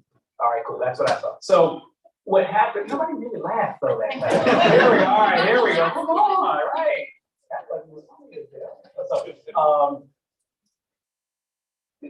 One of the things we think about is, right, to be the official airline of the Cleveland Browns, call it, right? Somebody sees United Airlines. Nobody's scratching their head wondering what category United actually filled, right, in that sponsorship. When we did that sponsorship, we said, you know, we want to be the official community relations partner of the Cleveland Browns, right? Let's talk about that relationship differently. Let's think about how we activate that relationship differently. Everyone in Cleveland knows we can get you from Cleveland to point B. But why don't we talk about our relationship with the Browns from the perspective of the veterans that we can fly into Cleveland for the veteran themed game? Why don't we think about the relationship with the Cleveland Browns from the standpoint of the principal who is beloved by thousands of students who will be flying United this Friday to LA for the Super Bowl, sponsored by United and the Cleveland Browns, right? And I'm gonna say as a quick aside, I gotta give a shout out, I'm sorry, to Brady Kellogg from the Denver Broncos who came here, and I'm talking about the Browns and the Browns, sorry, man. I did say I can't call any brands because there's always another brand, right? We love the Broncos too. We sponsor the Broncos business groups, right? The Broncos said, we're in a pandemic, how do we help small businesses? And we raised our hands very early. You know what? How do we help you help the small businesses who are struggling during the pandemic? So let's talk about the pandemic. Oh. The whole thing. You know, every industry or any industry that was impacted, aviation, sports, entertainment, they were greatly impacted. How did you pivot your strategy, or how was the work that you did previous to the pandemic preparation for what you did to amplify more inclusive partnerships? So it's interesting. We actually started back in 2018, thinking about sort of doing activation planning based on what sort of benefit we could create in the community. I'll tell a quick story. I'll use an example. I hate the abstract, right? Let's just dig into it, right? So we were signing an agreement as a partner with the New Jersey Devils. Not a big surprise. Okay, you all know the New Jersey Devils play hockey. Not a big surprise. Most fans of hockey are white. New Jersey Devils play in Newark. Most Newark residents are not white. The New Jersey Devils, one, want to do great things in the communities where they serve. They also want to diversify the sport of hockey in the fan base. It's good business. It's also good for the community. So what we did in 2018 to launch that relationship was rehab a playground at a charter school in downtown Newark. So I had the pleasure on day one, first day of school in August 2018, watching this playground get unveiled. And it's like, just the shape of the room was perfect. It was like the auditorium, is here, and they open up the curtain and there's this brand new playground, and the Devils mascot is out there, and there's a street hockey rink there. So we're teaching, these Black and brown kids about hockey. There are lots of different sports out there that perhaps that are expensive to play and perhaps not as accessible to you, but we're now making them accessible. And the pollen count was high because everybody was in there like doing this. The moral of my people laugh again. Yes, all right, I can loosen up now. Right? So the moral of the story is we had a lot of experience, a fair amount of experience doing sort of community-centric activation. We have basketball court, Golden State Warriors. So we had done a fair amount of that. And then when the pandemic begins and all the arenas are closed or there are not actually games happening or events happening, it was very easy for us to go back to properties and say, let's just do more of this, right? And our counterparts at all the properties were saying, yeah, we don't really have anything to sell you. We're like, that's okay, because look at this thing we did with the Devils, the Warriors, and others, and we all just jumped in and just created all sorts of new amazing stuff, if I do say so. Well, I agree. Okay, so let's talk a little bit, kind of go back to really customizing these partnerships based off of the properties and making sure that the partnerships that you're moving forward with resonate to the communities and are true to the United Airlines brand. So I would imagine the partnership structure that you do in Newark looks different than in San Francisco. So how do you work with your brand partners to make sure that the message is true to the United Airlines brands, but then resonates and is true and meets a need of that community? And we all have a lot of data. Every property has data about who their fans are. We all have information about what is relevant in the community, so what the challenges in the community are, right? And every property has sort of the organizations they're trying to reach, people they're trying to reach, right? Is it veterans? Is it African American business owners? Is it women-owned businesses? So it's data and research and conversation just actually make it fairly easy to figure out what does the Newark community need, right? One of the tenets of sponsorship, right, is that you should use sponsorships to make the fan experience better.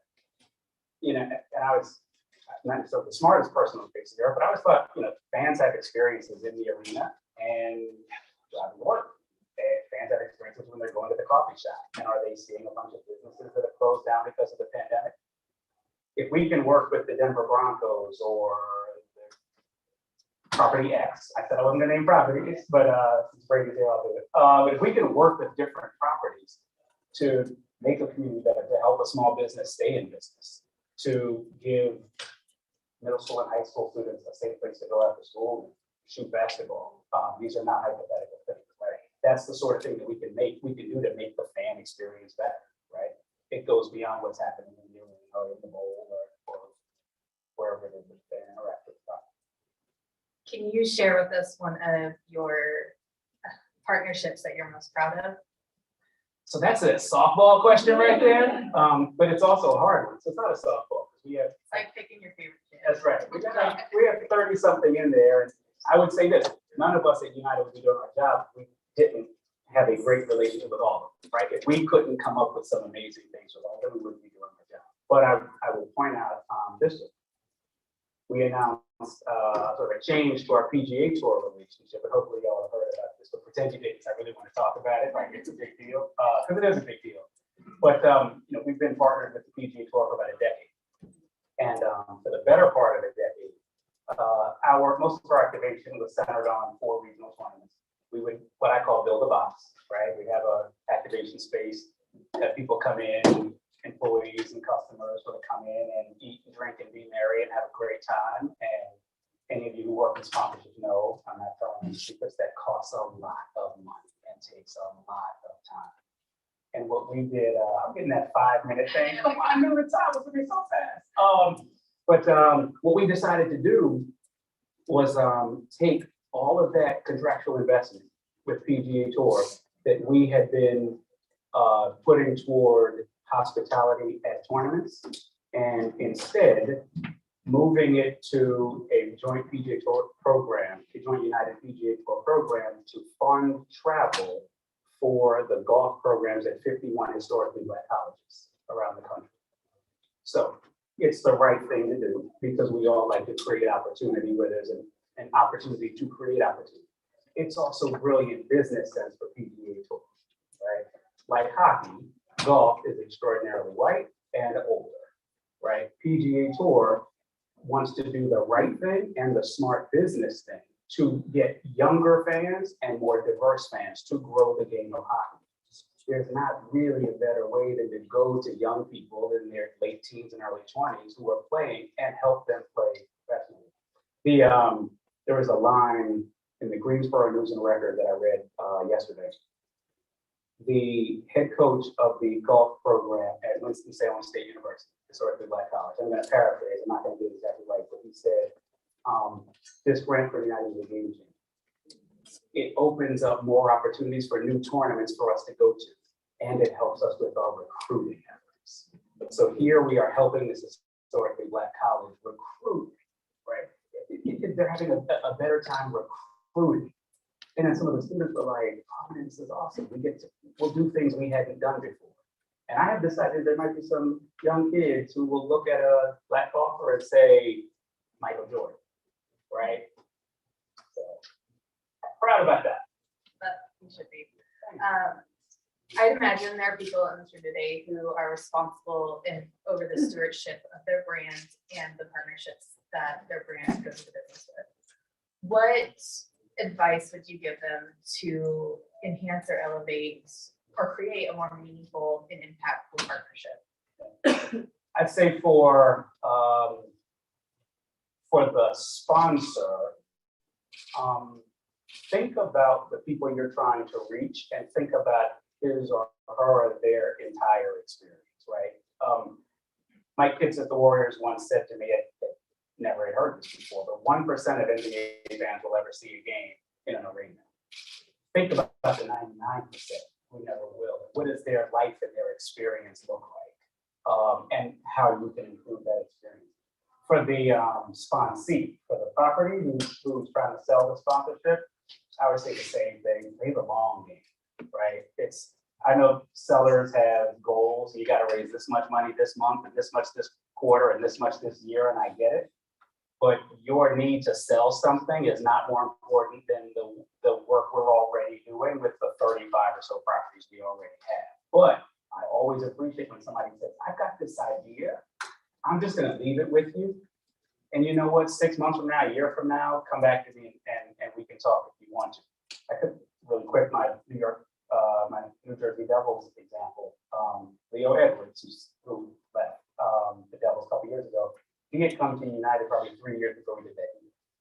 And we used to just text and, hey brother, how's it going? I'm good. How you doing? Right? And then it was about 3 years later that we finally did the deal. So I'd say to the sellers on the property side, patience is a virtue. I know your bosses don't necessarily think that when they want revenue coming the door, but the long-term relationship, a busy buyer will always appreciate you having presented an opportunity and sort of left it with them, right? My email, I don't erase a lot of emails, all people. What did you say though? It's also playing the long game, but taking the time to understand the business need of your brand that you want to partner with. That helps, but I'll also, here's where I'm going to be a little more generous to the salespeople. Yes, it helps. It helps when if you understand that United Airlines is looking to do community investment, not hospitality, right? Because I said probably a month ago, reach out. We can give you tickets to X, Y, and Z. But with that said, I don't really expect people to study my business and know it the way I do, right? So I will temper my expectation, right? But it is helpful to understand a little bit, but you got a job to do, and so we can do it. So I know we're out of time. I have a final question for you. Oh, we're not out of time. Hey, I'm kidding. You're in between people and lunch. And lunch, I know. Oh, we're sorry. Final question. What brand do you look up to who's doing sponsorships and partnerships right? Did we rehearse that? I don't remember. It was on the prep sheet. What brand, Maggie? What brand do I like? Can I tell her that? United Airlines. They are. United Airlines. And that, by the way, was the head of advertising United Airlines. She knows what she's Very doing. good. Well, hey, thank you for your time. Thank you. I love it. Thank you.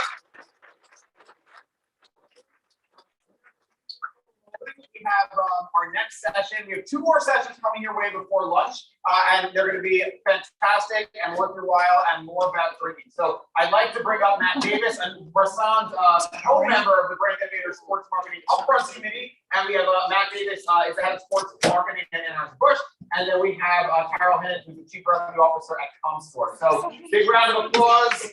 I'm sure mic for you. Matt, thank you very much. Matt Davis and Carol Hennett.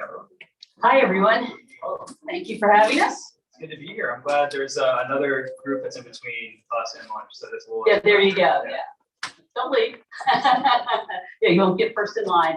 So anyway, thank you for having us, Brand Innovators. This is really fun, and I'm excited to be here with Matt.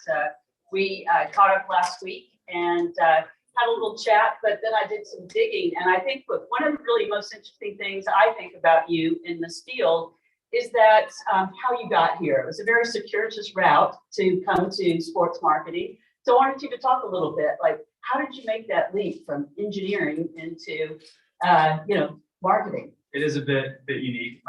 So I have a physics degree from Georgia Tech. I got that because nobody's mother gets mad at them for getting an engineering or science degree.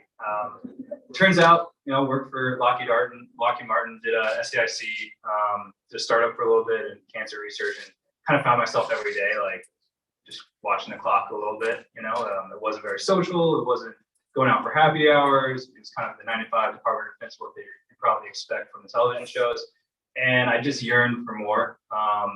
An opportunity came up at Anheuser-Busch in commercial innovation. So I kind of started my time at Anheuser-Busch working on the tech field, but for a marketing lens. We did some holograms to launch a brand called Estrella Jalisco, light up tap handles, some smart fridges.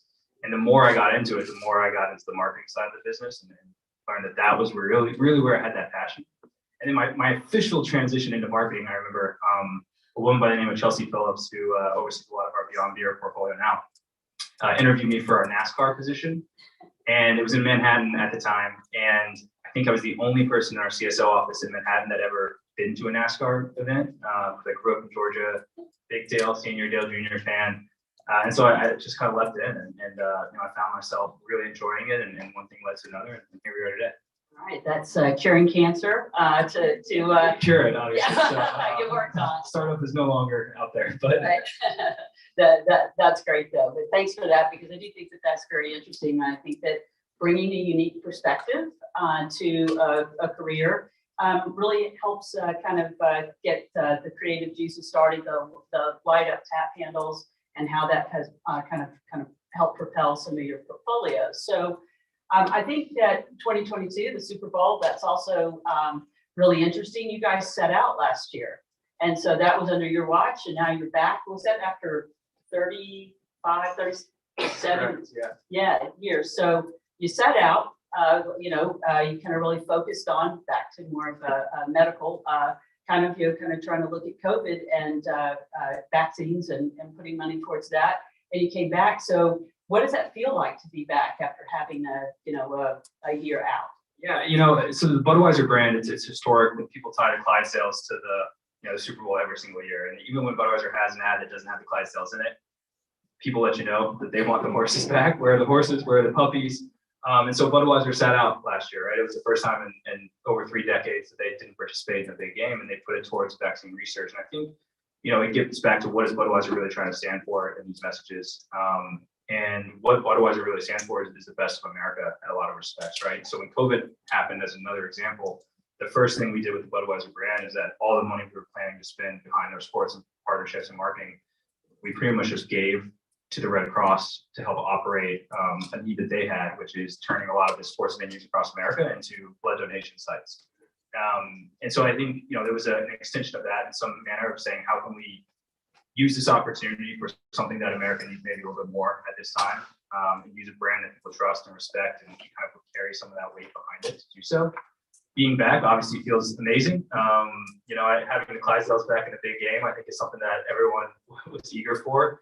We did the kind of teeter spot last weekend where you just saw the horses kind of feet galloping across and it says we're back with the date and kind of leaves it as a teaser there. But I think when you look at something that's so, purely American and what we stand for, the optimism that kind of comes with it, and in the moment we are right now as a society and as a nation, kind of culminating right here in February with the spring and the summer around the corner, like it's really a feel good moment. And for us, like this is kind of the big sporting event that I feel like a lot of the industry as a whole is back at, and it's kind of like a full circle moment for us. I think that's great. Yesterday was really nice hearing Tim Ellison and his entire team really talking about what a dream, job it was for them to try to make it into the NFL. If they couldn't do it on the field, they were doing it in their jobs, kind of supporting the NFL. And I thought it was a really great story. And I was kind of thinking, taking that back to you too, that it can't be in the NFL to be with the world's largest brewery. That also sounds like a dream come true for many young men, especially from Georgia.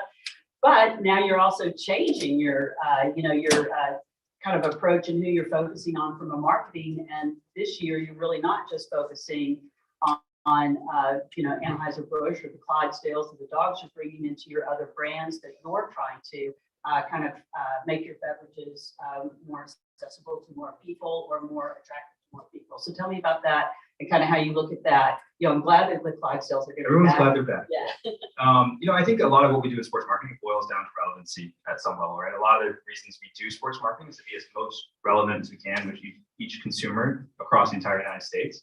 And consumers have changed a lot over the last 50 years, 100 years, back when Budweiser was brewed for the first time 150 years ago. And so it's just about changing with them. And they don't have the same taste profiles they used to. So they like spirits more, they like wine more. We have a Cutwater Spirits brand, which will be running, in the Super Bowl on Sunday for the first time as a national campaign. And it's our mixed cocktails in a can.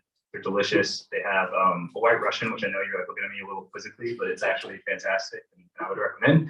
But it's about meeting the needs of those consumers and the different occasions in which they enjoy an alcoholic product at the end of the day. And so if we can meet those needs, it becomes a great opportunity for us to stay relevant in their lives in the ways that they were looking for, that relaxation moment, that bonding moment with friends, whatever it may be. And, Bud and Bud Light are obviously core to what we do as a business, but we got to keep evolving or someone else will do it. And, just last week, we kind of announced the Bud Light Next, kind of the future, the next generation of light beers, if you will. Bud Light was kind of that for Budweiser in a lot of respects. So Bud Light Next is kind of that next generation, 0 carbs. I don't know how they do it. I'm making sure that it's right in all of our contracts and everything, but it's fantastic. The beer tastes great. If you guys see it around town, recommend you try it. But it's really how can we keep evolving to meet the needs of fan bases and consumers. Great. And then obviously Bud Light has been the king of beers, I guess, for quite some time now and has been dominant in all of your Super Bowl.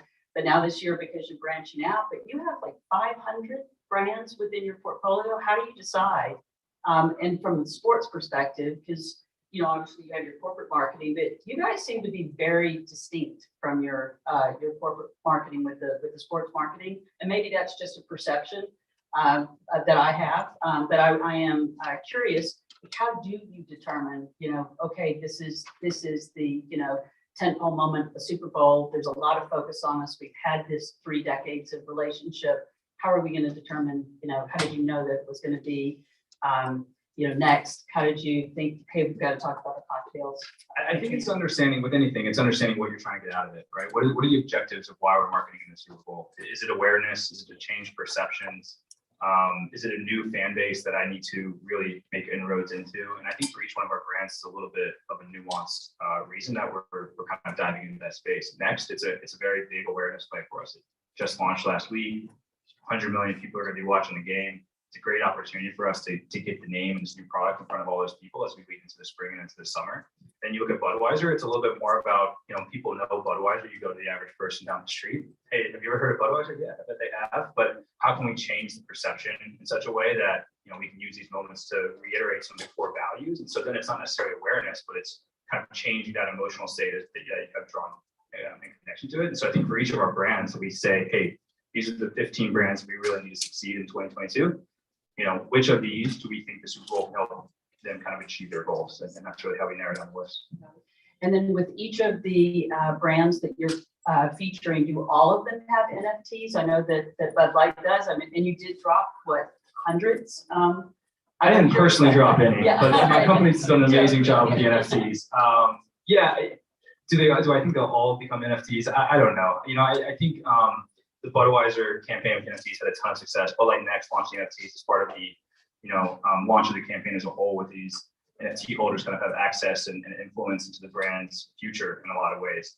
I think it's a really interesting space for NFTs. I think the utility behind it is obviously something that will have a ton of value. I think will keep permeating into the sports world, because at the end of the day, one of the biggest things that we lean on sports for is obviously relevancy and connection to what fans care about, but it's also unique access. And I think that's really what NFTs, really embody at the end of the day, is that unique access. And can we, start using that unique access for tickets? Can you start using it for surprise and delights, meet and greets, any of these other things? And will every one of my brands have an NFT? Like, probably not.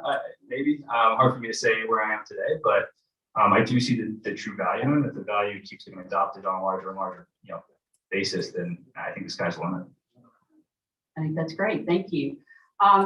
What are you most excited about, kind of from today, outside of being here, of course, and coming up to Sunday? What are you and your team doing, and what are you most excited about?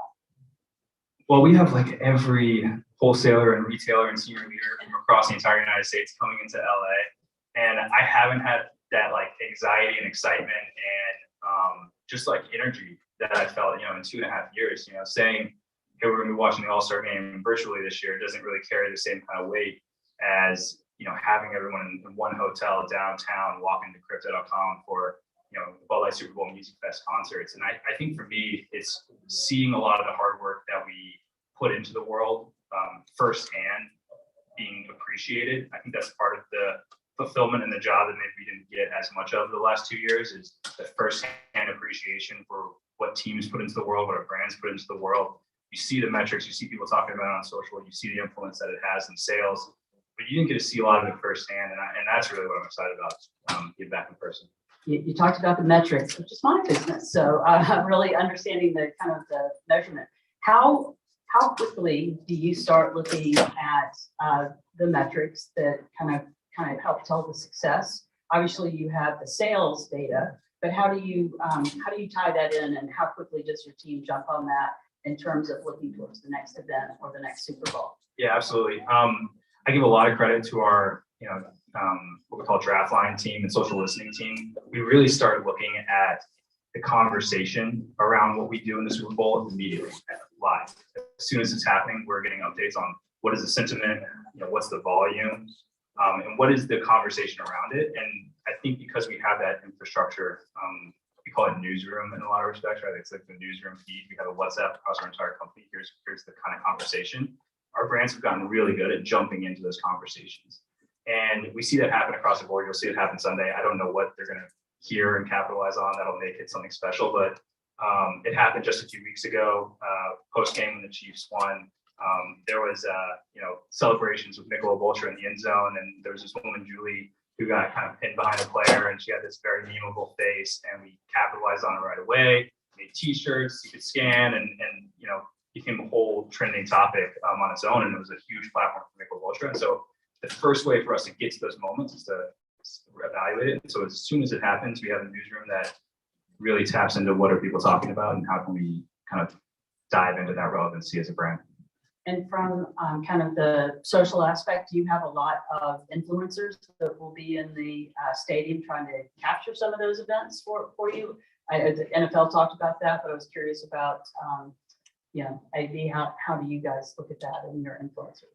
Yeah, we have a whole influencer team. They do some amazing work. We kind of tier out the influencers. My team handles what I would say is like sports influencers in a lot of respects, athletes at the end of the day. And then we have a full-on influencer team that maybe because of whatever the brand needed to achieve as part of that Super Bowl will help us hit that target, right? Maybe they're skew younger, skew more culturally diverse. They hit certain regions of the United States. And so how can we leverage them to get those markets and get those metrics that we need? And then from the athlete side, everyone from the talent that we have into the spot, as well as the athletes that we partner with year long, it's how can we get those people that are ambassadors for our brand to keep expounding on that message that we have. And you'll see a few of them in the stadium on Sunday. Okay, great. Now, what about the teams where you have sponsorships that didn't make it? I think I saw a few people in the room. I see a couple, yeah. But how do you how do you interact with the teams that next year they may be in this place, but how does that engagement work with you? Yeah. I think, winning the Super Bowl is amazing, right? But at the end of the day, I would know, but yeah, I wouldn't know personally. I've heard it's great. And obviously the teams that we partner with that win the Super Bowl, we have an entire offseason that we get to talk about it. We get obviously the game itself, the post celebration, the relevance that comes on a national level is amazing. That being said, the teams that don't win, which is every other team in the league, their fan bases are still just as engaged. And as soon as the Super Bowl is over, it's okay, well, what about the draft? What about our schedule release? What about kickoff?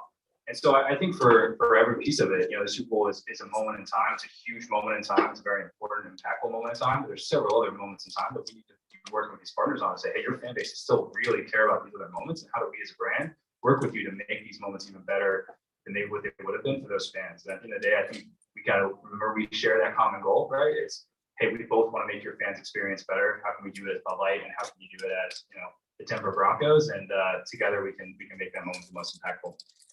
That's great. Great answer. We only have a few more minutes, but I thought it would be nice, instead of me hogging all the questions, Matt's here. Anybody else have any questions for Matt? Wow. Easy bunch. Yeah. Come on, guys. No questions? I asked the big question, who is he rooting for? And he would not say, so. We love the Broncos. We love the Bengals. We love the Broncos. We love the Rams. We love them all. So we're very happy. Yeah, even better answer. Sorry, Bray. I'm looking right at you, man. How do you put your money where your mouth is when it comes to the key corporate values like DEI and sustainability? Yeah, I appreciate that. It's a great question. There's a few initiatives I think we've done over the past several years that really tried to hone in on giving back to the community in a lot of levels. There's some national campaigns that we've done. Michelob Ultra recently made the commitment to women's sports as a whole, and how can we elevate that platform? If you see their spot that they just released, we have a lot of great women athletes, we have a lot of great male athletes, and 50 proportions to help make sure that there's equal prominence in the advertisements we're putting out. On a local level, we really try to work with teams. A few years ago, we launched what we call the incentive-based program. And really what it is that there's KPIs signed to a contract. If the team achieves it, we see more value as a partner. And so we will pay more as part of that contract into the partner as well. And a lot of those KPIs that we have inside of contracts are based on D&I initiatives or local community efforts. And the reason we kind of have them flexible on team-by-team basis is that we like working with the team to say, what does your community need? What does your team partnership need? And how can we together help solve those problems as part of those collective incentives that bring both of us and your communities more value. We got time for one more. Yeah. If you were investing in futures for a sport or a league 5 years from now, what's the one that we don't know about now that's going to be off the charts in 5 years? Wow, that's a good question. That you don't know about now that's going to be off the chart in 5 years. Pickleball. What's that? Pickleball. I hear pickleball a lot. It's up like 300% over the last few years.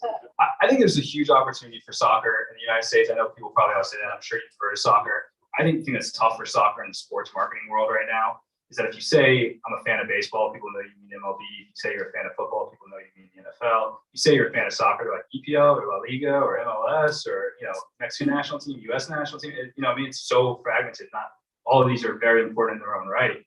But I think there's this passion for soccer that from a sports marketing collective, I haven't really seen anybody crack, ourselves included. And that's where I think a lot of our focus for the next 5 to 6 years will be. Anyone else? We got one last second for questions. All right. Well, that's it. Thank you.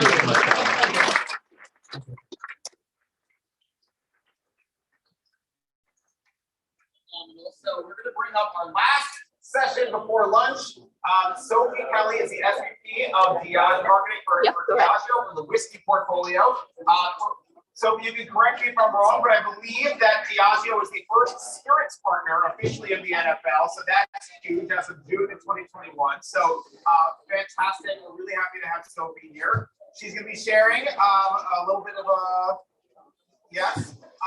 some insights with us, and then we're going to segue into their fireside chat. So let's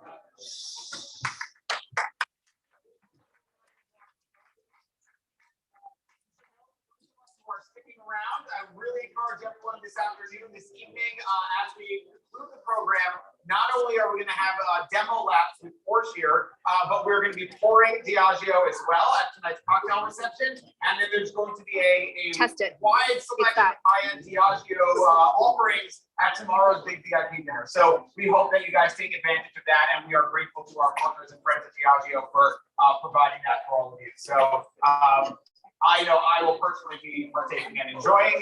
I'm a whiskey guy, so this is double fun for me. So with that, I think we are just about ready. We're going to turn it over to Sophie. Yeah, we do. Can everyone hear me? I'm not much of a person to be restrained by a podium, so I might move around a little bit here. But I'm excited to be with you this afternoon and share with you actually a focus program for the NFL that we did with Crown Royal. If you go to the next, you can go to full slideshow if that's cool. Yeah, so I'm going to talk about Crown Royal, which is one of the most valuable whiskies in North America, one of my favorite brands of many. And it is a brand that has been built on really thinking about what generosity means and what it means in the US. And it's a brand that's been built on really getting out there and saying, it's not what we have, but what we give. And working with Anomaly, we came up with a great campaign, which was all about, you can go to the next slide, live generously and life will treat you royally. And we've been actually executing against this platform for about the last 5 years. If you go to the next slide, here are a couple of ways that we've done that. Okay, we started off with, if anyone's had a Crown Royal, it comes in a purple bag. We took that purple bag and we said, how can we use this bag as a symbol for giving? And we launched the Purple Bag Project, which was all about basically having people bring into store their extra purple bags, and we would take them and then stuff them with essentials and then send them to the military. So we have at the corner of the brand is a giving platform called the Purple Bag Program. And we actually stuffed 1 million bags and reached that milestone last year. But over COVID, we took the platform to different places. So it was clear that we needed to support the communities who support us, right? Which is the hospitality community, the bars, clubs, the stages, all across America. And we launched a piece of film with Anthony Ramos and Ari Lennox, which was all about saying, if you want me to stay, please stream this song and we will donate to the hospitality industry. And we ended up raising from all those efforts about 2 million for the hospitality industry over COVID. The CMAs we've been a part of, working with them to help stuff bags to send to the military for the last 4 years. And, over last year, we did things like got out on the streets, documented the statements and the art through all of Black Lives Matter to actually document what people were saying and how they were feeling. So the brand has played a really critical role in giving back to communities. And the NFL has been a big part of that. So if you go to the next slide, what you'll see here is that in 2017, we got invited into the NFL where we weren't allowed to sort of advertise previous to that. And we said, well, how are we going to do it? Well, we're going to do it in a different way, all right? We are going to go into the game and we're going to go in with a social responsibility message, which encourages people to enjoy their beverages as they're socializing through the game, but not to overconsume. And we launched a platform which reminded people to have a water break as they were getting into their game day celebrations. Huge success. And then we also took the Purple Bag Project to a bigger stage with the NFL, packing many, many bags with many, many of the NFL players and supporting the military. So, of course, when Diageo said we're going to become a national sponsor of the league across our whole portfolio, we said, well, what are we going to do now? And it was time to take it up yet another notch. So you can go to the next slide. What we did was, you can skip through this. I just said that, didn't I? What we said was, let's go and talk to people about what they want to see. Okay, what is it that they're looking for? Well, clearly everyone was hankering for game day experiences off the back of COVID and not seeing people. But also what they said was, we have a real desire to see the NFL give back to the community. So we said to ourselves, how can we take our platform of live generously and life will treat you royally and turn game day into the biggest giving day of the year? And that's where we came up with our mission, which is the next slide here, which is we believed that Crown Royal could help turn game day into the biggest giving day of the year. We did that through a platform. If you go to the next one, oh no, this is our ambition. So how are we going to do that? We were going to do that through two key communities, hospitality, because they still needed our help, and the military. And so then if you go to the next slide, what you'll see is, okay, wrong deck, that's okay. Yeah, there we go. So the big idea, right? The big idea was to harness the fans and give them a vehicle to actually give back. Okay, so we developed this idea, which is kick off with the crown. And the whole thing is about get a crown, kick off game day. And when you do, we will donate and give back to the small places that make the big game day big. So if you move to the next slide, I think what you'll see is this is how we launched the idea in television, which will probably make more sense than I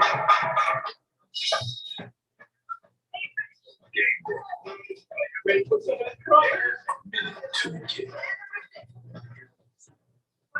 And it's not a kickoff without the small places that make game day big. It's not a kickoff without Dave on the door. What's up, Dave? It's not a kickoff without Manny's or Mickey's packed and shoulder to shoulder. Without Ray working the remote. Because it's not a kickoff without a proper cut of something. Without Scatino's famous eating. It's a minute to the kick, and it's not a kickoff until Loretta drops 3 cubes of ice to the 2 famous crowd. So raise your glass and kick off a crowd. So that was the TV that we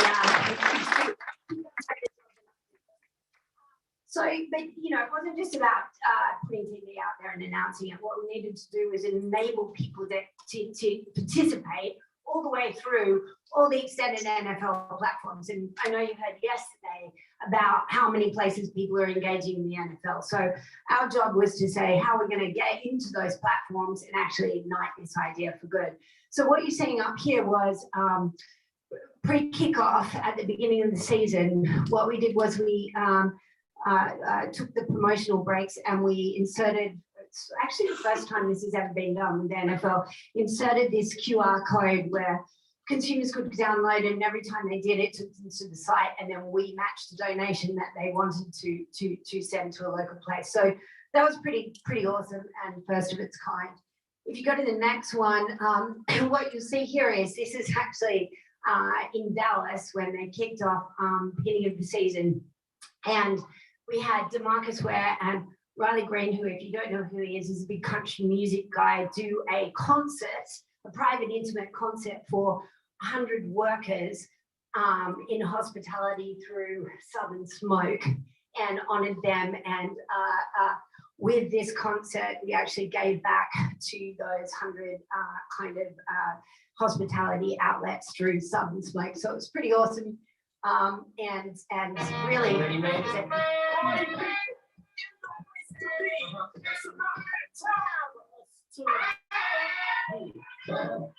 What you know about going out, head west, FedEx, TVs, all up in the headrest. Try and live it up, ride through to your truck, beat talk, live it up, stick a pin in the butt, jig with the cut, strip it up, rock, get your nut till I can't get it up. I'm a big man, get the same room, I done hit everything, so can't call me hand to home. Why you standing on the wall, hand on your wall, like the super fun.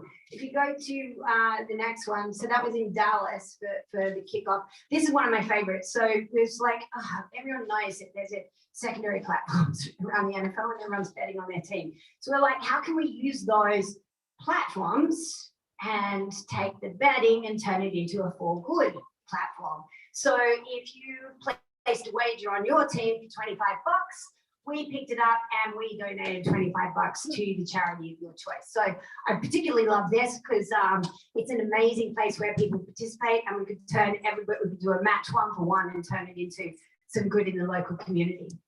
We can go to the next one here. Oh yeah, this is in stadium. We didn't let people get away. So we had the teams and the local stadiums and the local community nominate their heroes from hospitality and the military, and then we basically amplified them in stadiums locally that deserves a crown, and honored their work in the community, which was really cool. Obviously, we use social, e-com, and CRM to get the message out to our database and our communities.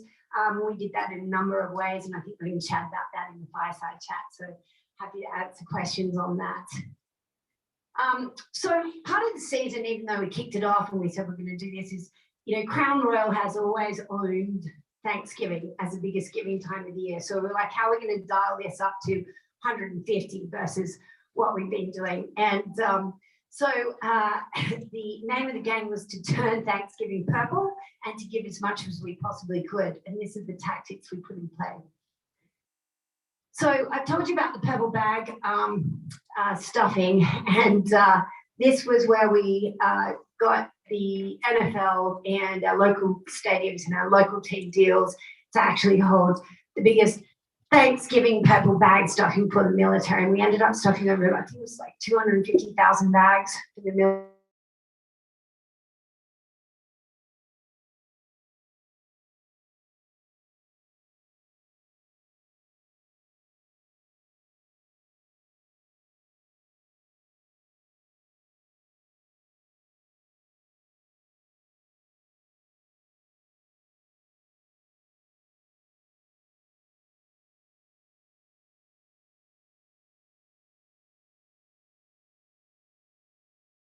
Friday, this was one of the fun.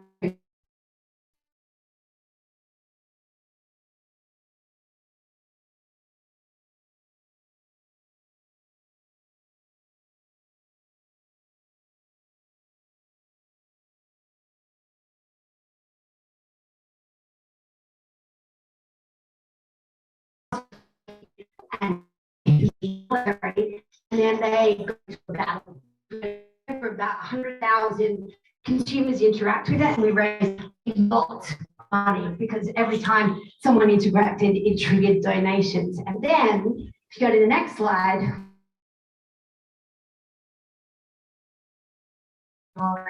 Louisiana. Okay, we went there and we went to Tipitina's, one of the biggest music places there, and held a generosity hour for all of the people who engaged. And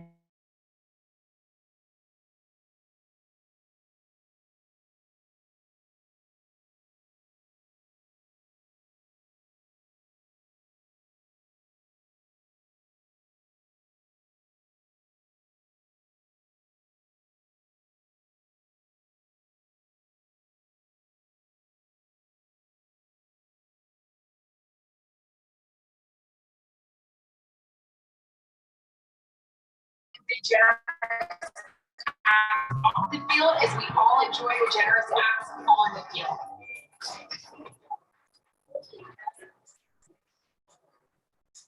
Kick off with Crown.com, and we'll donate to the small places that make game day big. so that's Erin Andrews, but we had lots of other people take over and do those spots, which is pretty cool. Got a big result out of them. So impact, let's talk impact. We reckon at Crown Royal, if you go to the next slide here, that doing good is just smart, makes everyone feel good, and great business. And what we saw was people were thrilled with what we were doing in relation to the NFL. You can see some stats here. We do tracking like everybody else. You know, is a great addition to my game day experience, is a brand that gives back to my community. So we got a lot of results. And on the next slide, you'll see that we raised, oh, that slide's gone. Anyway, we raised a lot of money for local hospitality and military communities across all of our 17 focused team deals, and managed to, I think, contribute in total up to about 2.5 million across the season so far, and Super Bowl this Sunday. So I hope you kick off with your Crown on Sunday, and I hope you enjoyed that little session. I had a lot of fun doing it. Thank you.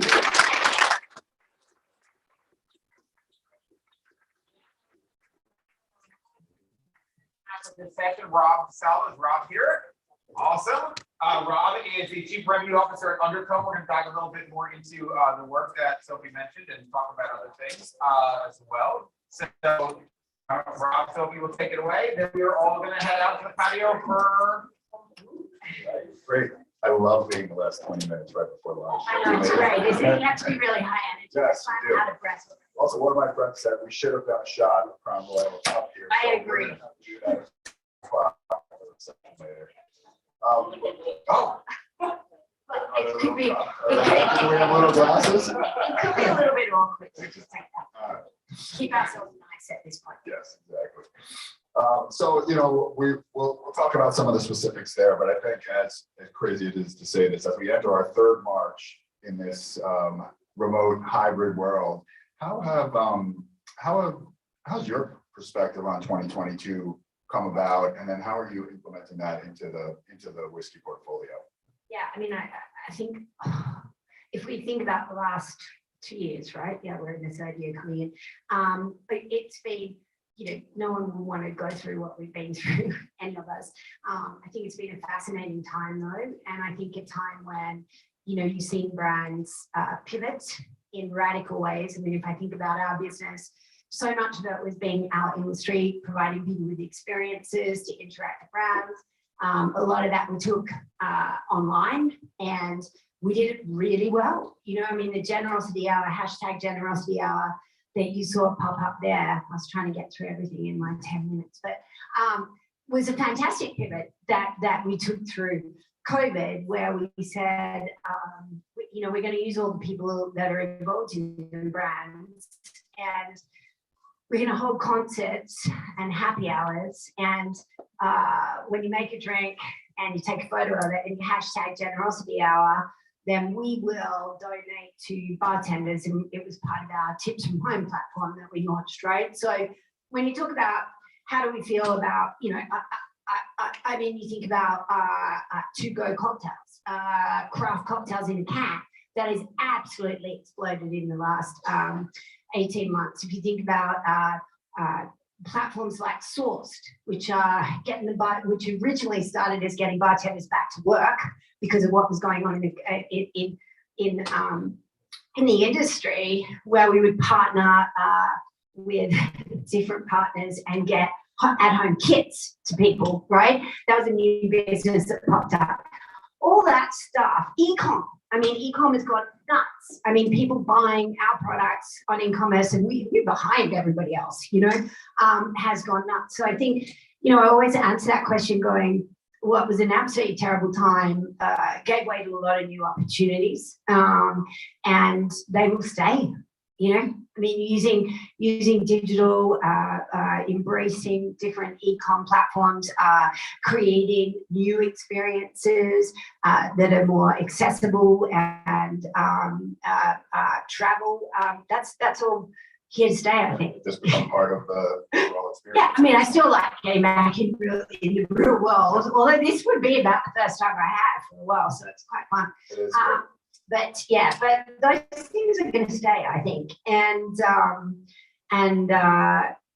you know, I think that the at-home entertaining, I mean, you know, you look at tequila and you think about the food movement, you think about, I don't know how many of you did that when you were in COVID, but looking up chefs and learning how to, wasn't there a massive thing where people took up baking or something? Banana bread was huge. Or sourdough bread, right. Okay, so at home baking, cooking, and those sort of creating cocktails went along with that, and I think it's here to stay.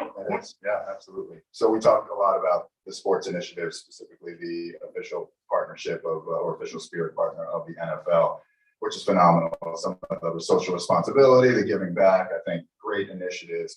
Talk a little bit about how that has helped to inspire some of the other brands in your portfolio to either get involved in sports or from a social responsibility standpoint, start some of their own initiatives. Yeah. I think, you know, we talked when we were chatting before, we talked about, you know, you're always looking to ignite your branding culture, to get involved in passion points, and to share values with your consumers. And I think sport is just such an amazing platform for our brands to activate in the right way. I mean, if I think about Johnny Walker, right, we have, you know, it's like,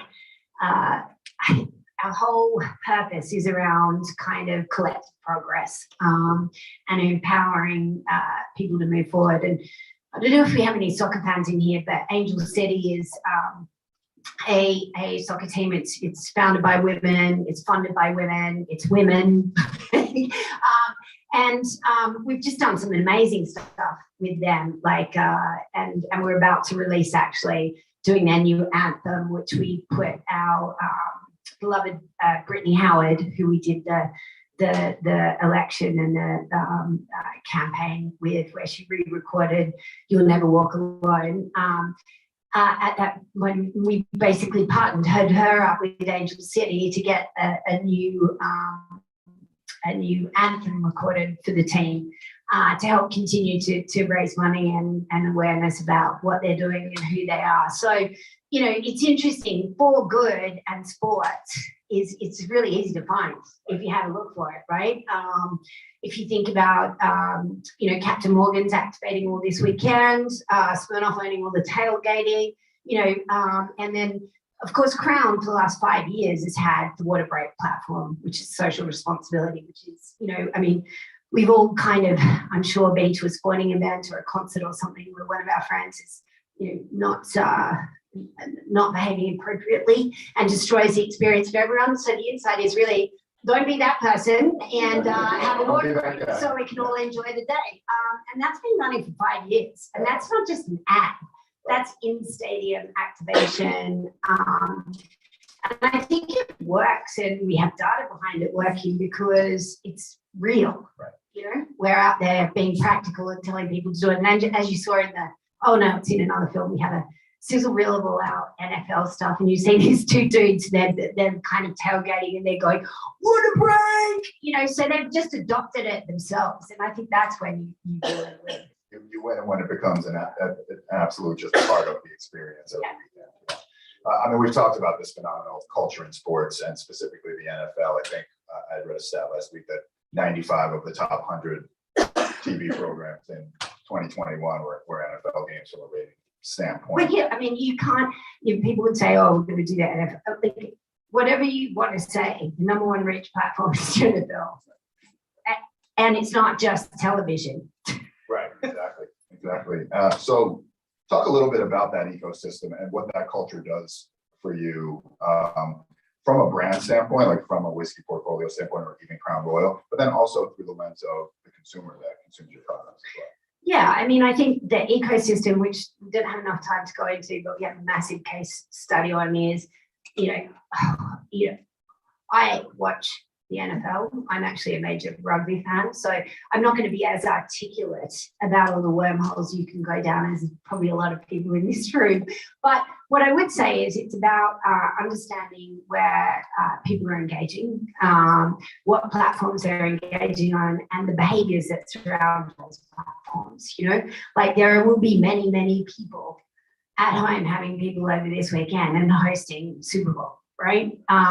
It's probably a massive TV moment, but it's also a massive secondary platform moment where people will be betting and they'll be touching. So really what it is from a media and what I would say an experience planning perspective is understanding where all the audiences are engaging and understanding how you can bring your platform to bear on those in a way that's true to the idea. And I think, you know, the DraftKings one is a classic example of that. You know, we could have just taken digital banners or something on it and it's Crown Royal, please have a Crown Royal.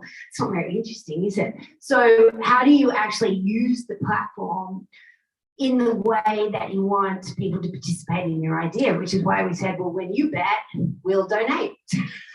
So we took it over as a basically turning gambling platform into a platform for good, which was pretty ambitious. But I mean, I guess it's like, and in e-com, what is it about? Well, if you go down the track of looking at the stuff that we're doing on the e-commerce or the things we're putting out on social, a lot of it is about at-home packs, cocktail kits, so educational. How do you get to, you know, what are you serving at Super Bowl? So I think it's about. So we're talking about the ecosystem. Where are the consumers participating? Where are they engaging? what are they doing when they're on them, and what do they use that particular environment for? And then contextually, how can you shape your idea to be a part of that experience versus just a, hello, I'm here, please choose me. You know? So when you first showed me the spot, I told you the big small, make small places that make game day big really resonated. As a football fan, anyone in this room who is, it resonates with, because you all have that bar you go to that has the Joe that's at the door every single Sunday, or the Bill behind the bar that changes the remote if you want a game that's not normally on at that bar or at market, you need another game on, he's going to change the channel. The bartenders that make your drinks every week. So what I think everyone would love to understand a little bit more is how that whole theme came about, the creative process, from a media standpoint, the creative process, and then how that kind of got infused in your community events and the campaign itself and all the different activations, experiential things. Yeah, and I mean, I think I started to sort of get into it at the beginning, but Crown Royal, being the biggest, most valuable whiskey brand in the US, plays so heavily in many, many communities, right, across the country. And, you know, about 5 years, we were like, well, what's the relationship? We've got the purple bag. What do we want to stand for? And that's where we really landed on the fact that within those communities, we want to be a vehicle for giving. And how do we do that? And, you know, luckily, as we kind of worked with the NFL, and we have 17 or something team sponsorships, local communities, the campaign that we ran through COVID was really a direct call for people to stream the song that we re-recorded, which was If You Want Me to Stay. That was all about saying to everybody who enjoys their bar, club, or restaurant, if you want me to stay around, stream this song so I can get some financial aid. And that was such a huge hit that as we entered into the NFL, we were like, we don't really feel like it's time to move away from that. It's time to double down, because this industry is still facing so many challenges, you know, staffing, etc. So how do we use the NFL as a platform for good? How do we team up with the teams, you know, local charities, local hospitality charities, local military charities, fantastic NFL people engaged in the brand already, who've been engaged in the brand for years, country music people, and how do we actually activate in the local community and hero some of the people in the local community and make sure that we are giving back to the small places that everyone will enjoy. So, you know, how do we do it logistically? We did it through people engaged in the brand from the NFL, country music, and on the ground in bars and clubs.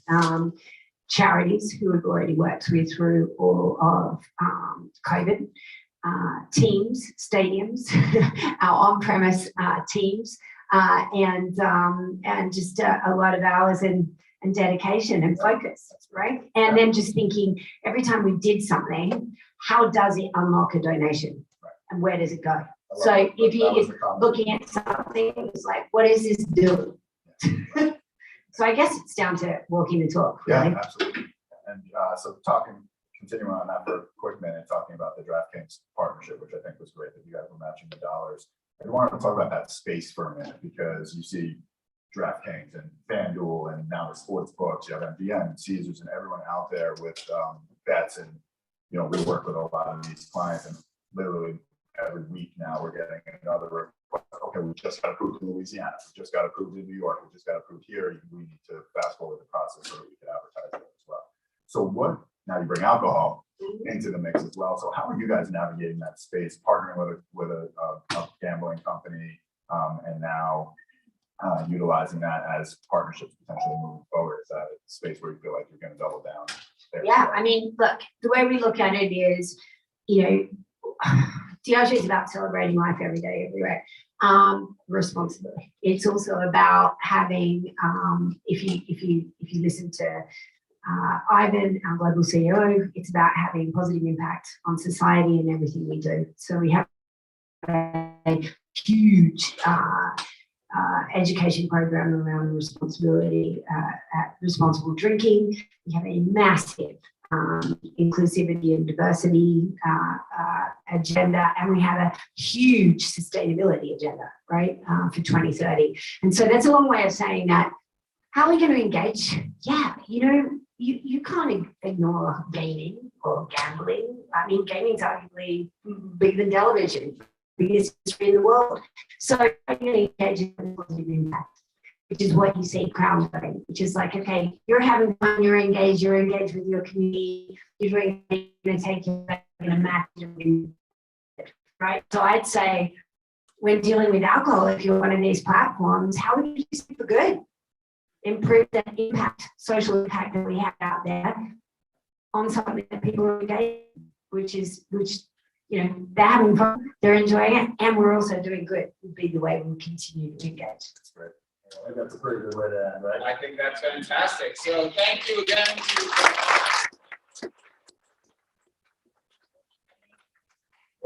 Well, that's the panel for lunch for this afternoon. We have Fernando Machado from Activision Blizzard. We have Virginia Andrews from Anheuser-Busch. We've got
All right, how's everyone doing?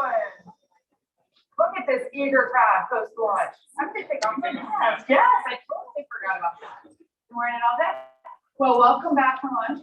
My name is Elizabeth Osmolowski. I'm VP of Community here at Brand Innovators. So I hope you're all having a fantastic time. And thank you so much for coming back in early because we got a great packed afternoon. And I have some very special news too, because we are going to move up to the last section of the day so we can get to the Diageo cocktail party a little earlier. So that's a good start.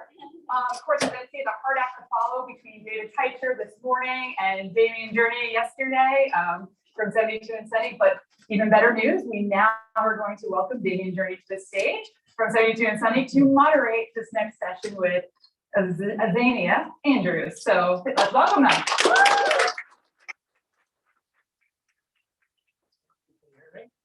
I know yesterday there was a bit of a wardrobe malfunction on my part, so I want to make sure we don't have that problem. I might think.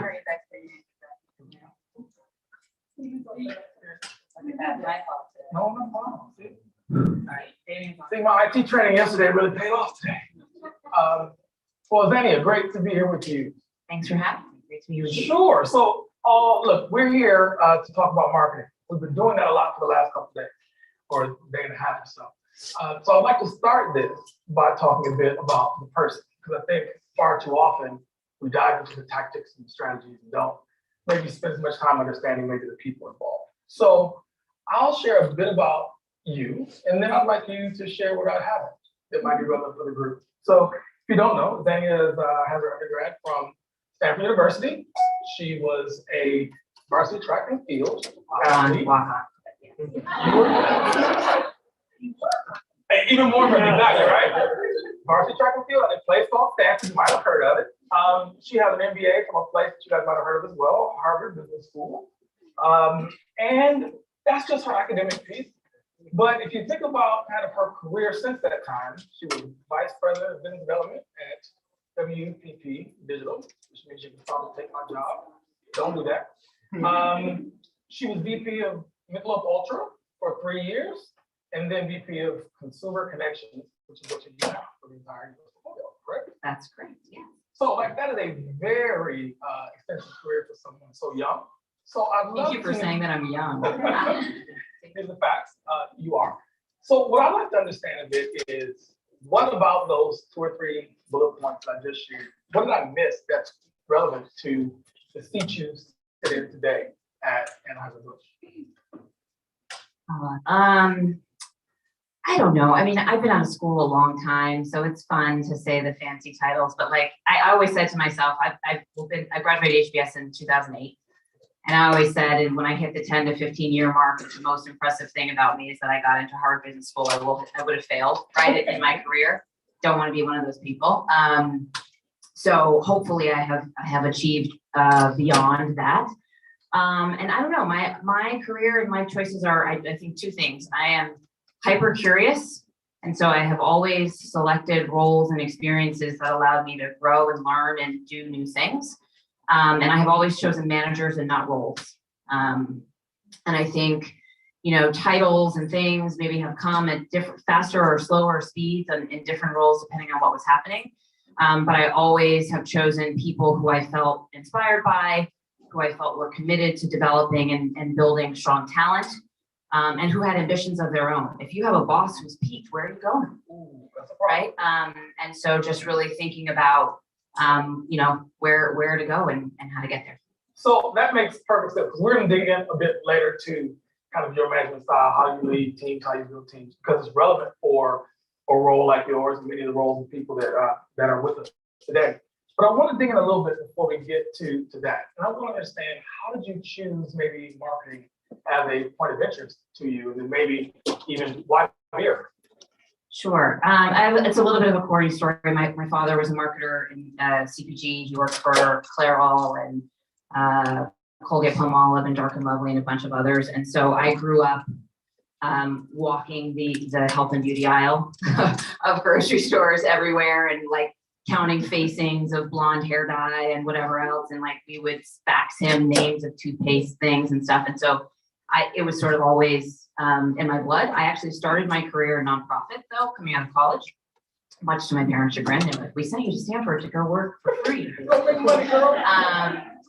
And decided I was doing marketing and events, and I wanted kind of corporate training.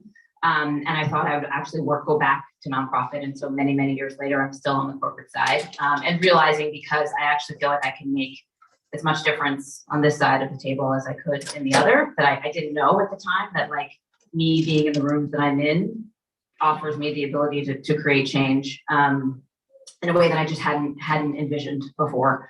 So marketer by training, found my way to advertising first, and then corporate just out of curiosity and roles. And beer was just honestly pure coincidence. It was 2010, and I was at WPP, and it was like the beginning of digital. And I was doing things like taking CMOs on what I call sort of Disneyland trips to Silicon Valley. So we'd fly Coder Andrews and Horowitz, and we'd go take them to Facebook and be like, this is an ad, digital. And I was frustrated by being able to, at advising, but not being responsible. And so I got a call from a recruiter on just the right day about a role at AB, and had the scariest interview of my life with the person who ended up hiring me. And so now, 9 years later, here I am. Oh, now I gotta know. Talk about curiosity. What made it scary? They're just very, if you know people from maybe, you've met a bunch of my team today who are, I think my group's pretty chill, but in general, I think we have a reputation at AB of being sort of like aggressive, assertive people. And so it was just this very assertive, and he did one of those like management consulting, like how many televisions are there in the US right now? And I was like, I just want to help you make Budweiser cool and digital. So it was intense, but it worked out. Well, how many TVs are there? No, I don't know. A long time ago. A lot. Taxes in New York? A lot. Okay. Good answer. A third less than COVID time, pre-COVID time. Right. Thanks to Uber and some other things. So you talked about kind of how you got to marketing, and you talked about how kind of what inspired you. But you've been really, really successful at it. This may have seemed to be a bit happenstance, but in fact, you've had tremendous success. And I just want to share a little bit of that. So when you led Michelob Ultra, it was the fastest growing beer brand in the US at that time.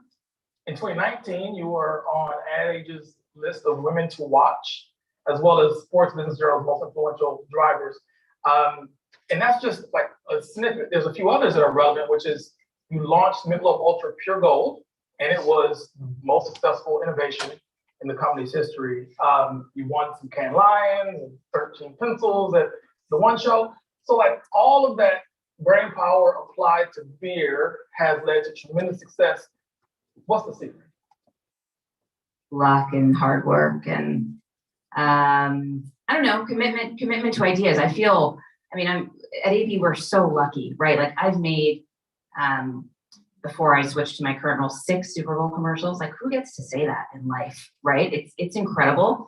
And so to be a part of working with, the best of the best creative talent, and having the resources to make the things that those creative talent recommend, and having the incredible partners, we're here for Super Bowl, like the incredible sports relationships that we have.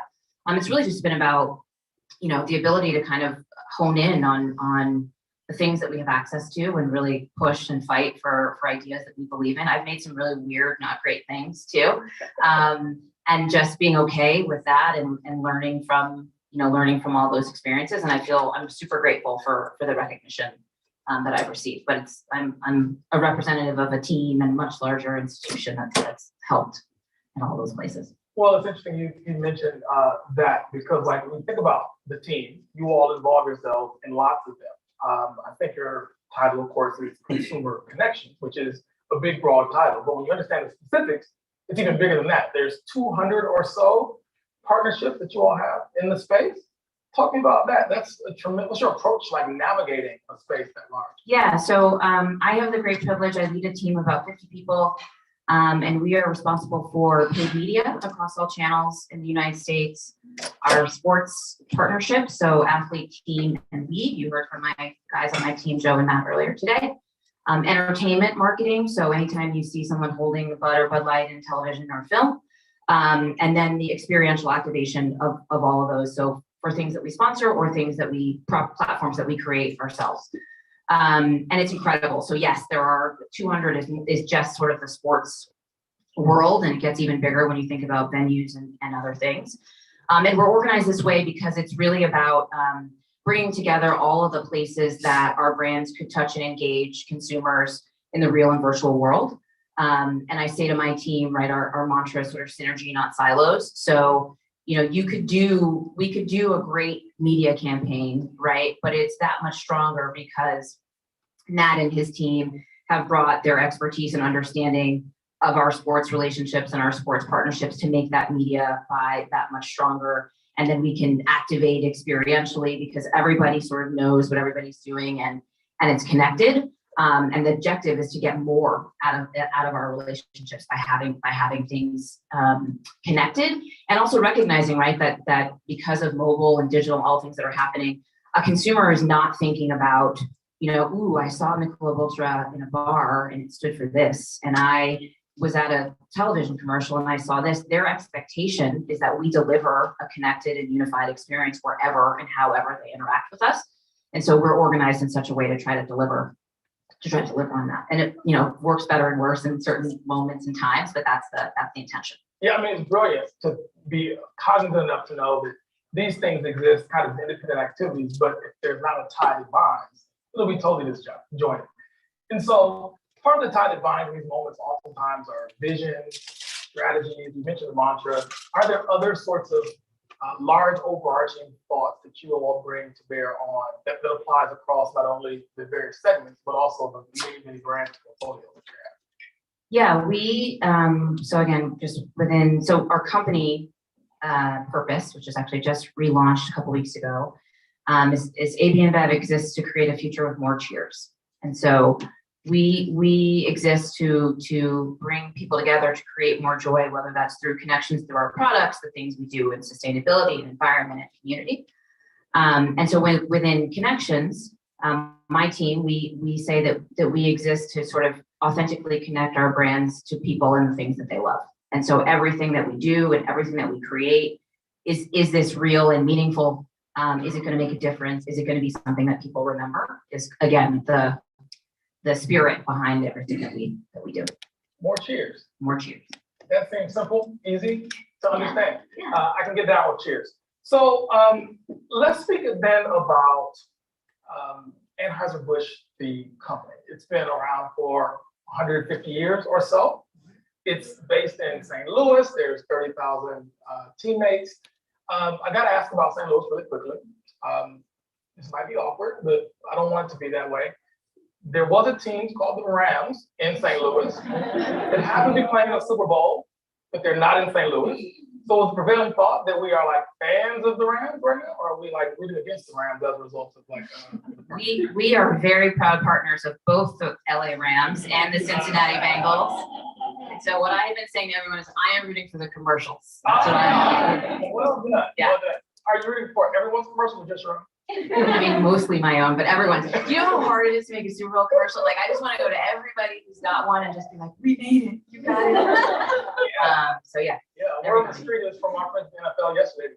There's some that are being worked on even today. I'm sure that the people are pushing that trafficking deadline of February 4th down to the 2nd.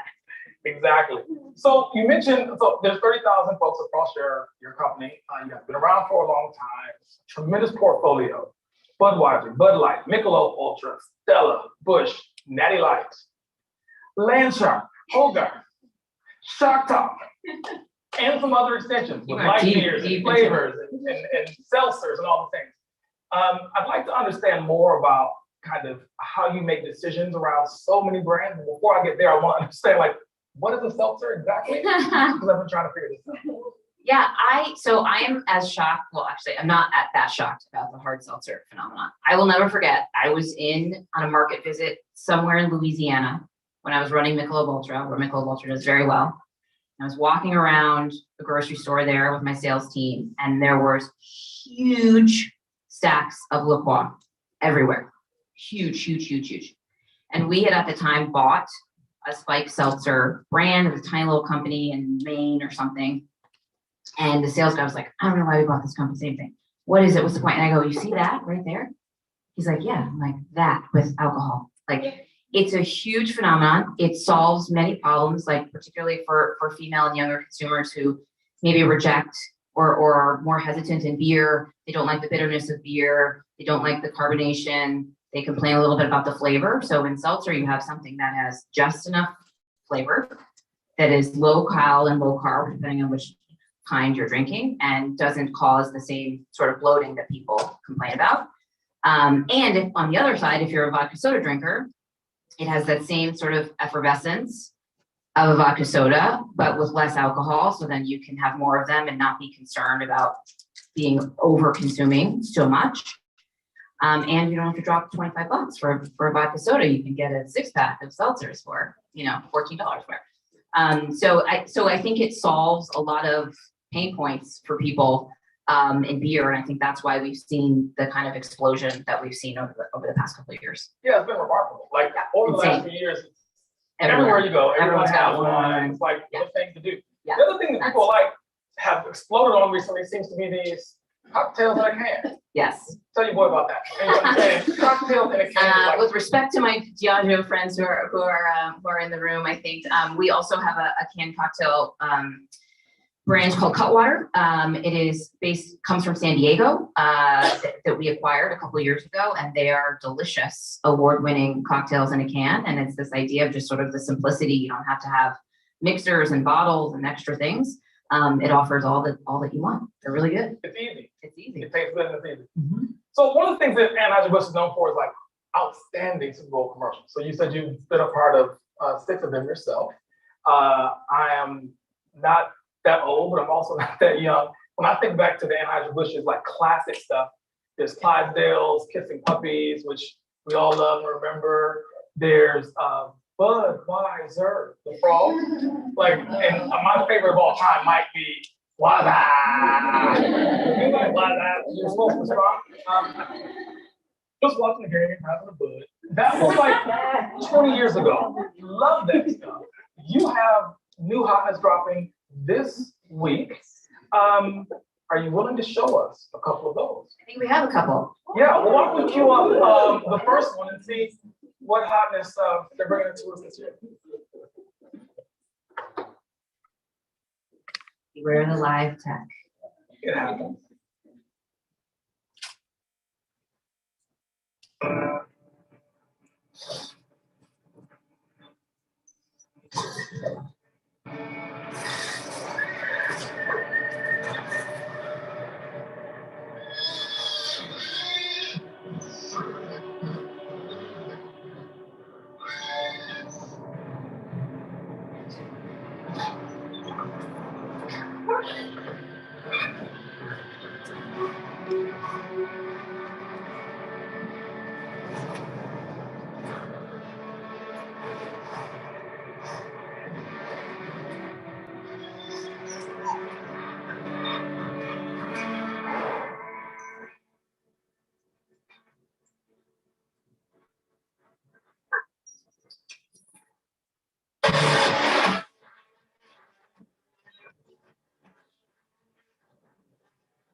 Take a few minutes unpacking that.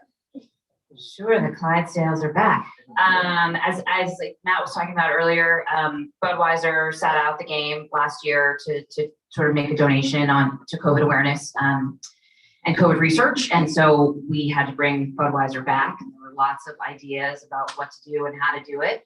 And then, the brand team and the agency brought this great story. I think, Budweiser stands for sort of American resilience and never giving up. And so just, a clean, feel-good story that I think people will be excited about.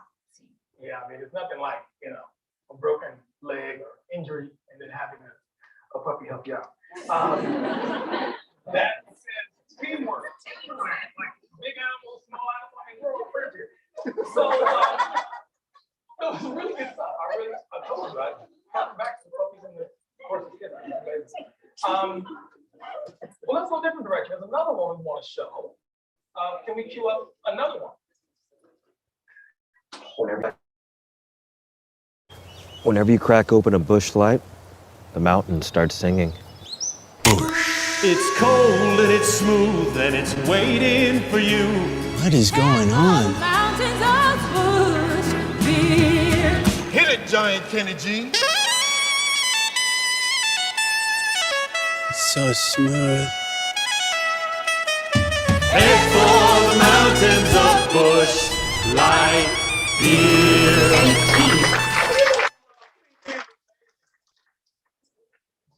Like, admittedly, as an agency guy, I'm not supposed to laugh at anybody else's work. That's part of my contract. But that was fun. Very nicely done. Tell us about that. Well, I think two things. So I think one, in Super Bowl, you kind of got to swing for the edges emotion wise, right? Everybody's bringing their A game. And so I think to stand out, to make people feel something, right? Whether it's a more intense feeling like the Budweiser or more lighthearted feeling like this one. And Busch has done a great job. It is kind of a workhorse of our portfolio, the value segment, and hadn't been in Super Bowl for a while, and brought this great concept that we're actually airing regionally in a few dozen markets in the Midwest, where Busch is trying to expand, and they're taking the kind of classic Busch song and bringing in Kenny G. But it's something I think is really interesting is that I think most people, when you think about a value brand like Busch, like we sponsor NASCAR and like deep sea fishing and stuff, that's like a pretty multicultural commercial for what you might expect from Busch Light, which I think is amazing. And I think reflects a big part of what we are trying to do as a portfolio is speak much more assertively and intentionally to the broader base of consumers that exist to consume our products, but then also are relevant targets for what we're doing. There are lots of rural NASCAR loving Black and Hispanic Americans that deserve to be reflected in content. And so I'm super proud of the brand. I had nothing to do with the making of this, but I'm super proud of them for bringing that. Well, it's funny you mention that because outside of noticing Kenny G, the super giant one, which who doesn't know Kenny G? We all do. I did notice that exact fact. My first thought was like, Black people in Busch Light. I'm not sure I've always put those two together. Even in Budweiser, right? The vet is an older Black woman. Yes. Like when you see older women in commercials, much less an older woman of color. So like we got a long ways to go, but we're trying. I'm really proud actually of the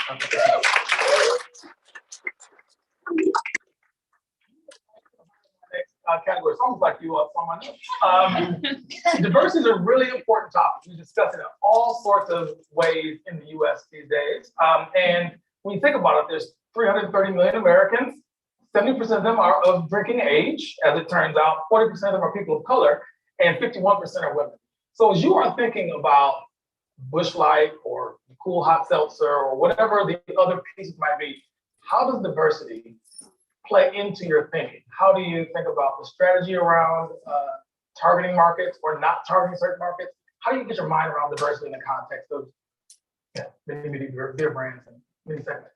Yeah, I think first and foremost, so it's really important to me personally that we do things because it's the right thing to do for the business as well as the right thing to do for the world. Like the last thing anybody wants to be is a token, whatever. I do not want to be anybody's token anything, right?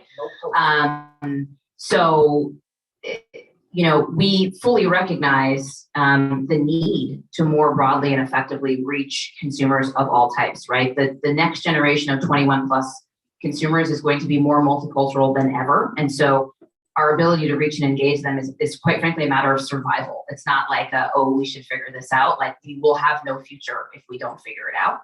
And I think that there is broad recognition of that in the company, which is great. And so efforts on our part to make a difference, to try to think differently about how we are building content. We are also trying to use our weight and heft as an advertiser to try to make broader change in the industry. So for example, I believe that last year there were, I think, 87 Super Bowl commercials, of which 3 were directed by women.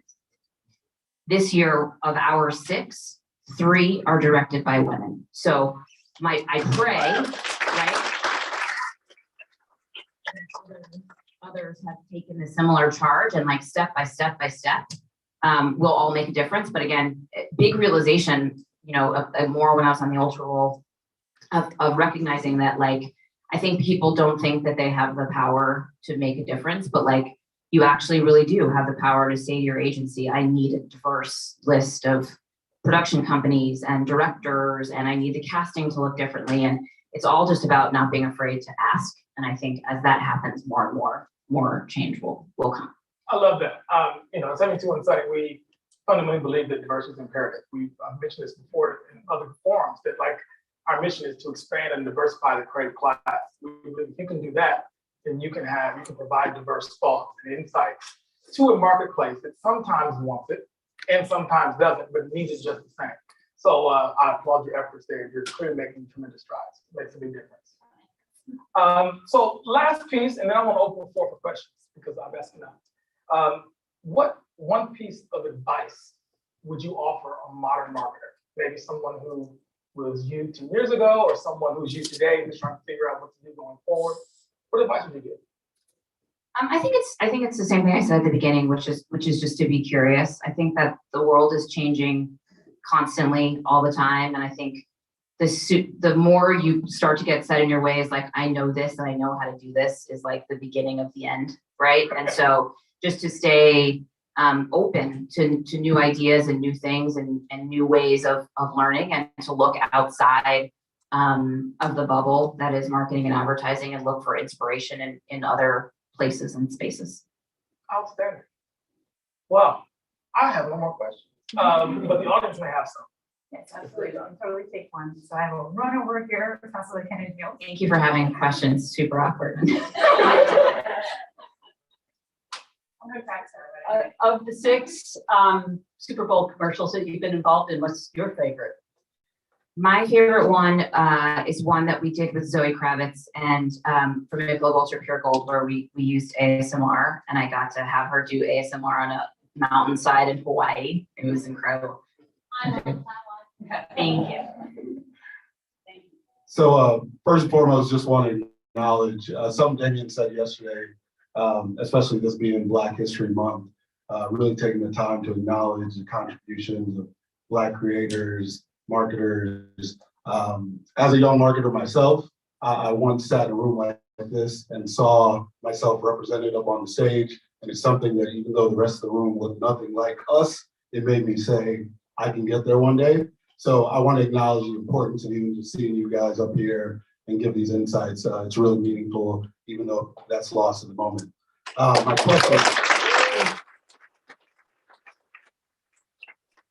question is similar to the other one. 6 Super Bowl commercials is a lot of commercials. I'm curious as to, throughout that process, what you've learned to iterate and make the processes better, what you've learned from each one to say, hey, next time we're going to do it better, whether that's working with creative partners, putting in processes that mitigate issues that you saw from previous ones. Just interested in your learnings. Yeah, I think for me, I think that the biggest thing that you need to get great work is trust between the client and agency. And it seems something so obvious, but at my first time out, I didn't fully appreciate it. I think that it's the kind of work where there's a lot of people with a lot of opinions pulling one way or the other. And I think you have to really have that, like, you and your creative director or creative team are sort of in it, and you're willing to fight for them for the things that they believe are really critical to the story. And then through that comes their flexibility on things that maybe need to tweak. You know, I need the pour shot to be longer than 1 second, guys, or I need the, you know, whatever. I think that's something that I learned along the way. And like when there really is a real gelling between the team, I think that's sort of when the magic can kind of happen. And then sometimes too, like there are some things that I fell in love with that I knew were going to be weird and probably too hard to execute, but like we loved them so much, we made them anyway, and they came out weird and too hard to execute. And so like, how do you gauge when to, not sort of fall too much in love with something that you lose the vision and kind of the business objective of what you're trying to create. Wonderful. Well, that's fantastic advice. And I think it's safe to say with 6 Super Bowl commercials, you're like the Tom Brady commercials. You're almost there, you know? I need more rings, more rings. Yeah, you're almost there. We'll keep going. So let's thank these guys for sharing.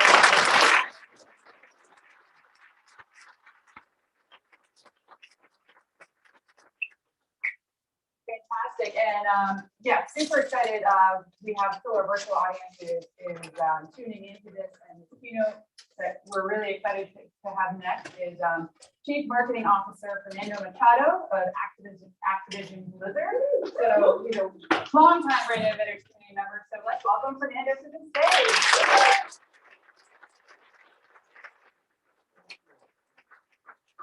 Thank you. Tough act to follow, you know, like really enjoyed the presentation. I could keep going. Like I even have questions. I'll try to get hold of them on the outside. A pleasure to be here again. I think it's more than 10 years of like collaborating with brand innovators. Like I had a breakfast with Mark the other day, and we were talking about like the first time we met. I think it was in Unilever, right? I mean, it was Blackfriars. 13. Yeah. Yeah, and then you guys came to Blackfriars too, right? To the office? We did. We did our first London event at Blackfriars. Yeah. So, yes, exactly. So it's always a pleasure, you know, like I think that we end up like meeting a lot of marketeers in industry events. But at least for my case, I think we lack like forums where marketeers meet.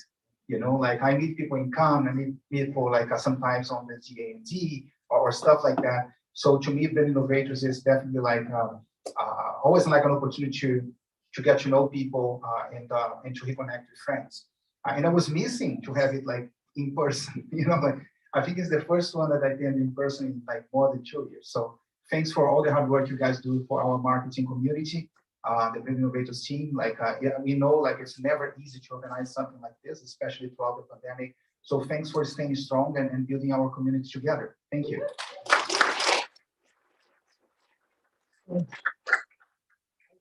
I joined Activision around almost a year now. It goes so fast. Like, and by the way, I will probably screw up the time. Like they were very clear that I should stick to 25 minutes, but then usually I mess up time. But if someone can give me like a 5-minute warning, like the table is already like going crazy on the back there. So 1 year on Activision. Before Activision, I spent a little bit over 7 years on RBI. That's Burger King, Tim Hortons, and Popeyes. We had like some really good fun there. And before that, I spent 18 years in Unilever. And throughout my whole life, I play video games. Like I have every single video game you can think of. I still have my Dreamcast, which is one of my favorites. I was really good at Soul Calibur. I have a Nintendo DS, a 3DS, a Switch, a PS4, PS5, an Xbox, an arcade machine that I bought in Mexico. So I have coins from Mexico to play on my own arcade. So I have all this stuff. I have a collection of game watches. It's very funny about my age. So I love Donkey Kong. I had that Mario purple one that opens like sideways. Like, yes, I am a bit of a geek. And I always loved that. And I never thought I would work with video game, like, to be honest with you. Like, and now I can very proudly tell my mom that all the time was well spent and worth it. And I always loved the industry, and even more so now, you know, like, because to me, it's like one of the, if not the most hot space in the market, is definitely like one of the most hot space. You know, it's like entertainment meets like technology, that meets creativity, that meets the metaverse and all the buzzwords that people are keep talking about. It is really cool. It is a massive challenge to join Activision, because the company is incredibly successful, right? I mean, we have Call of Duty, which is like the #1 in sales for more than 10 years now. We have World of Warcraft, Overwatch, Diablo, Candy Crush. Yes, Candy Crush is from Activision Blizzard King. So it's amazing franchises, communities of players that are completely obsessed about the game to a level that I never experienced in my whole career. We did some really cool stuff for Dove, Unilever, but like it's very different to talk with a community of World of Warcraft players in a community of Dove consumers. And same with Burger King. People like there were like some hardcore fans of Burger King, but this is like next level. If you do something slightly wrong, people get pissed. And they will spit on your face on Reddit in a way that you would never imagine. And it's so big, people are probably freaking out because I haven't even moved from my cover slide. It's so big. It's funny because I told my friends, hey, I'm going to Activision. They were like, oh my God, man, you're going to work with gaming, and we know you love gaming. And it's a big industry. It's growing so much. I'm like, man, it's super huge. What they're talking about is massive. It's not that it's going to be big in the future. It's big now. And then I asked them, like, what do you think is bigger, gaming or music? And they say, of course, it's music. Like, what do you think is bigger, gaming or movies? And like, of course, it's movies. Can we flick this slide? Yes. Look at that. Gaming's more than double global film and North America sports and global music. It's massive, it's huge, and it's growing. And one of the key challenges that I have on Activision is the fact that we've been incredibly successful, but what made us successful is not necessarily what's going to continue to make us successful moving forward.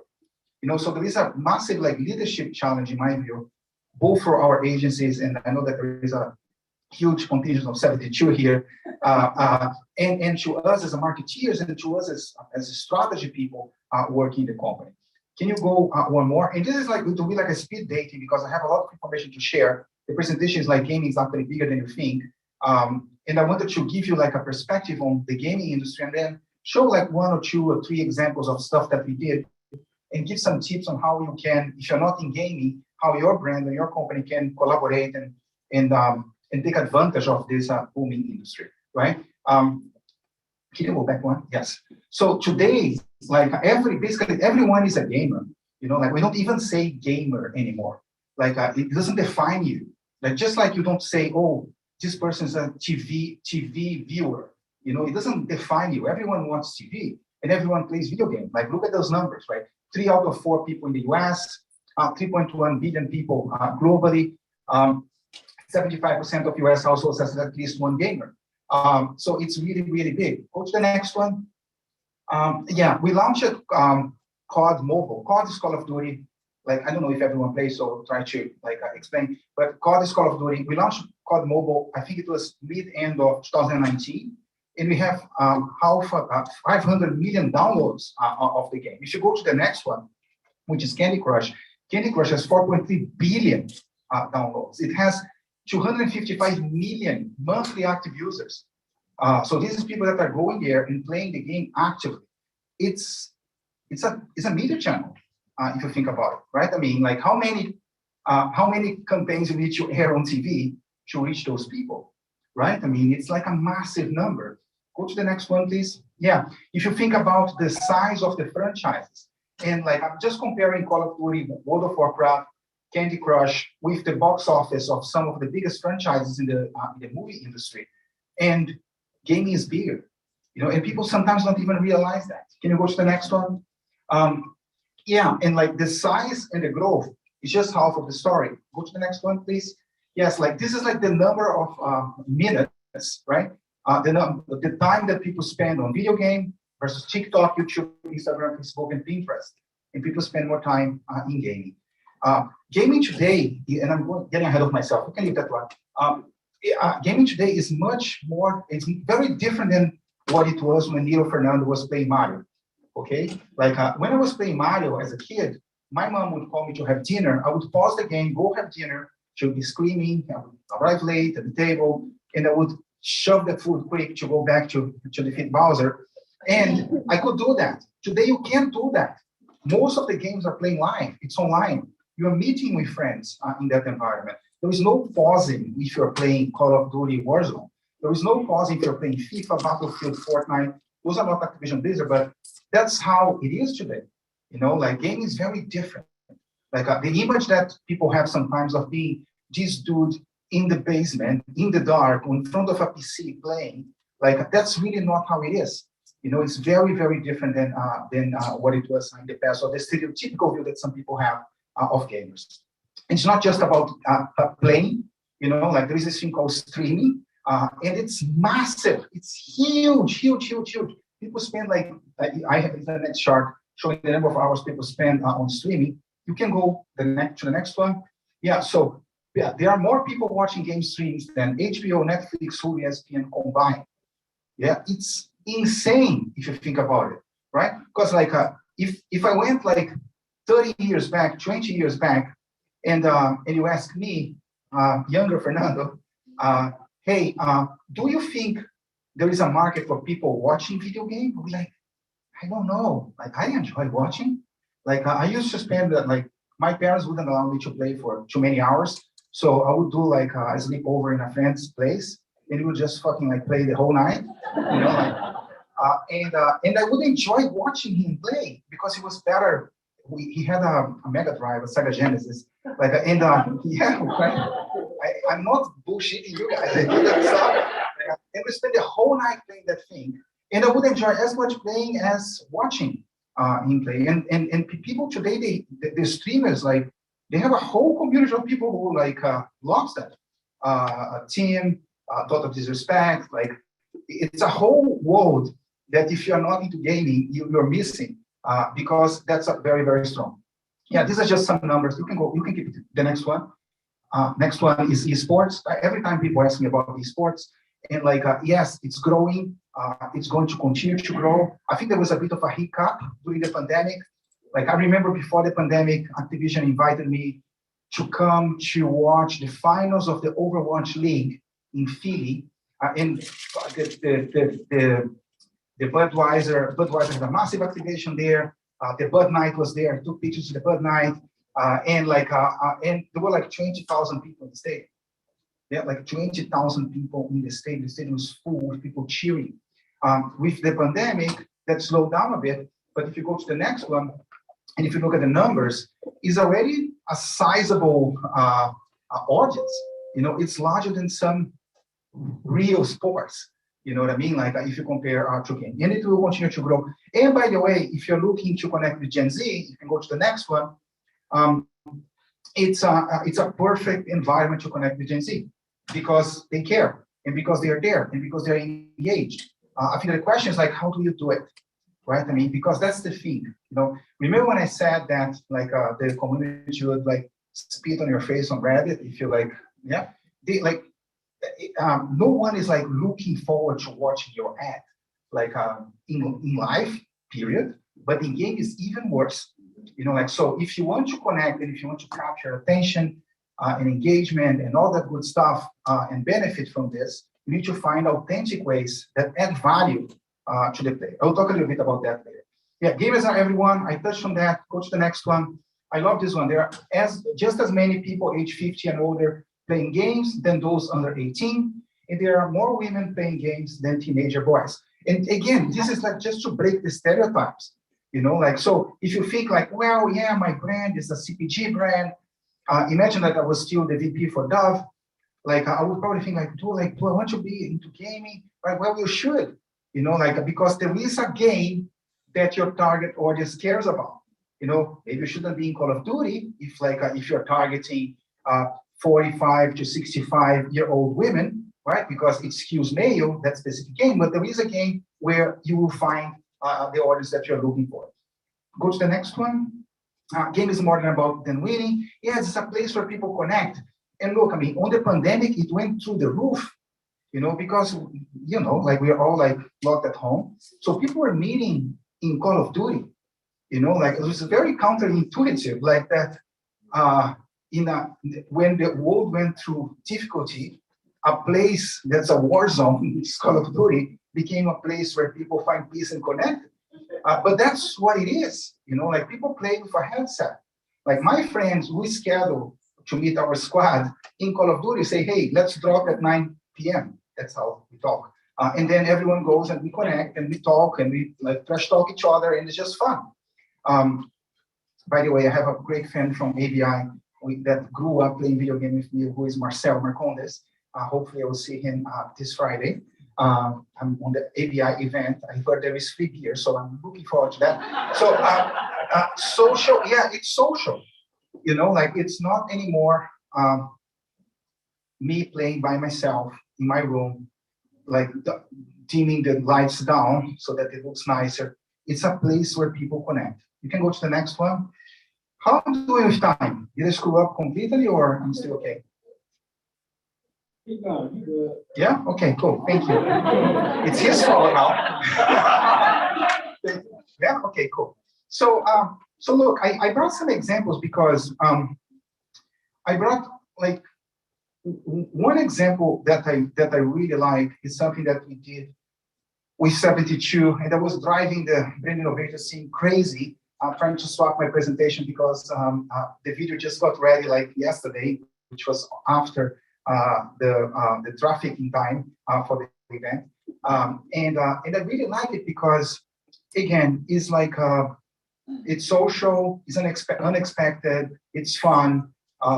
Like Call of Duty is a war game, but people are there to live their fantasy of being like a badass with their friends and have fun, like, so it's not really like doom and gloom and serious. And it's something that we did that I think is really cool. Like it's based on the insight that we know that our target audience follows a lot of like travel influencers, like who doesn't, right? I mean, there are some that are huge. And we thought, like, how can we show our brand in a very unexpected way to that audience, who, by the way, is also audience for Call of Duty. And this is the idea that came up with. It's something that I really like. I have a 1 minute, 30-second case study. If you can go to the next one and just hit and it will play. Half of all adults under 40 follow at least one travel influencer on Instagram. If you follow their feeds, you'll see they're constantly one-upping each other. To launch Warzone Pacific, we assembled a squad of the biggest influencers in the world and gave them a chance to visit a place they've never been to before, Caldera, the fictitious island accessible only in our game. We took unused, never posted before footage of them in a tropical location and Warzone-ified their posts with visual effects mimicking real gameplay.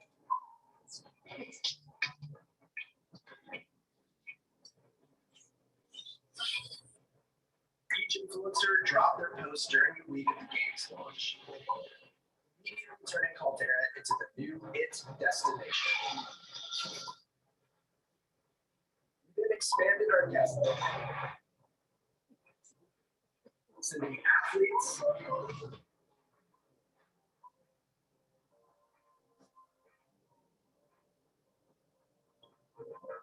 and even a White Lotus star to the island.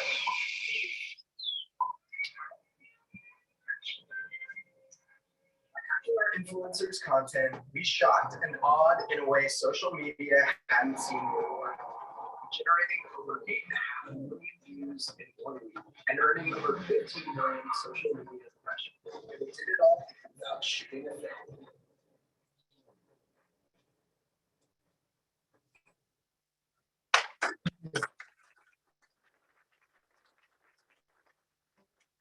One thing that I think is particularly cool about this one is the fact that 10 minutes, that's like, can even speak slow now. You're like, shoot. Okay, you're holding the 5 minutes, just like, okay, I'll be fine. So like, one thing that I really like about this is that the results, usually, historically, every time you're going to release a game, we do like a trailer. It's very similar to movies. You know what I mean? Like historically, Call of Duty we launched like one premium title per year. It's usually like October, November, close to the holidays, because all the kids will order for holidays. And it's like, and we celebrate the box office for that weekend. just like a movie, like how many copies they sold over the weekend and all that. And all the media plan is very heavily concentrated there. It's evolving to be much more of like an always on platform, right? I mean, Warzone is constantly like Warzone is our battle royale free to play mode, which is Caldera, which is the Pacific island that you guys saw. And we need to keep the interest up, like throughout the year, because that's kind of like how the future will be. Like Netflix doesn't drop all the movies in November, right? I mean, they spread the engagement like throughout the year. So that's where I think the industry is probably going. And just doing trailers becomes, even though we do some really cool shit, it becomes less efficient than doing different stuff. And that's why it's a real proof that creativity matters. This thing that I just shown you guys was less investment than we normally do for a trailer. We use the influencers' organic reach as a channel, plus the shareability and plus the PR that we got, and it did way better than the trailer that we produced to launch Pacific. So remember when I said that like one of the challenges that we have is that what made us successful till this day is not necessarily what's going to make us successful like 3-5 years from now. This is I think is a really cool example, and it's one that comes from 72 of like how we can be innovative and introduce gaming in a way that's very different than has been done before. Another example that's also from 72, like 72 give like some extra tip for me to like fill the presentations with 72 examples. I'm joking. Like they have been our partner for a very long time and very proud of the work that we do with these guys. Like there is a mode on Call of Duty that's the zombies. And what we normally do, we drop a trailer for zombies, and then there are zombies, and you shoot the zombies. Like we did one that was really cool this year. It had a track from Billie Eilish, like really cool stuff.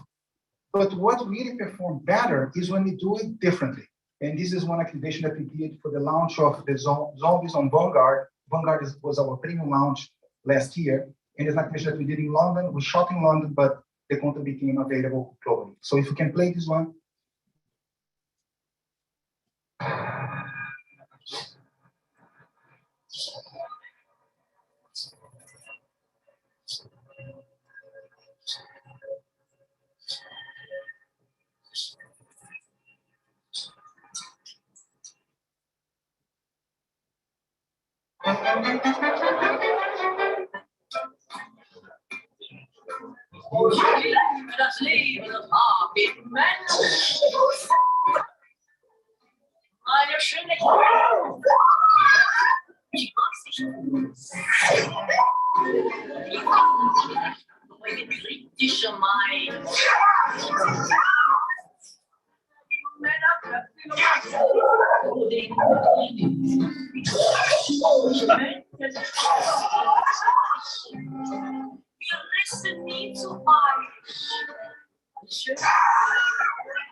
To go about it, and 3 or 5, 35? Okay, I'll be good. And I think it's a really cool thing that you see more and more in my view, which is reality bleeding into game and gaming bleeding into reality. Like when I keep hearing like metaverse, that's a little bit a bit of that for me. As games become more realistic and become a real space where people meet, like you're going to see games impacting culture even more so, and you're going to see also culture bleeding into game even more so. The last example that I have, and there's no case study, you can just play the next one, doesn't have sound, so don't freak out. was like for All Stars for Candy Crush. Like instead of just like usually we do a lot of performance marketing for Candy Crush and it works really well.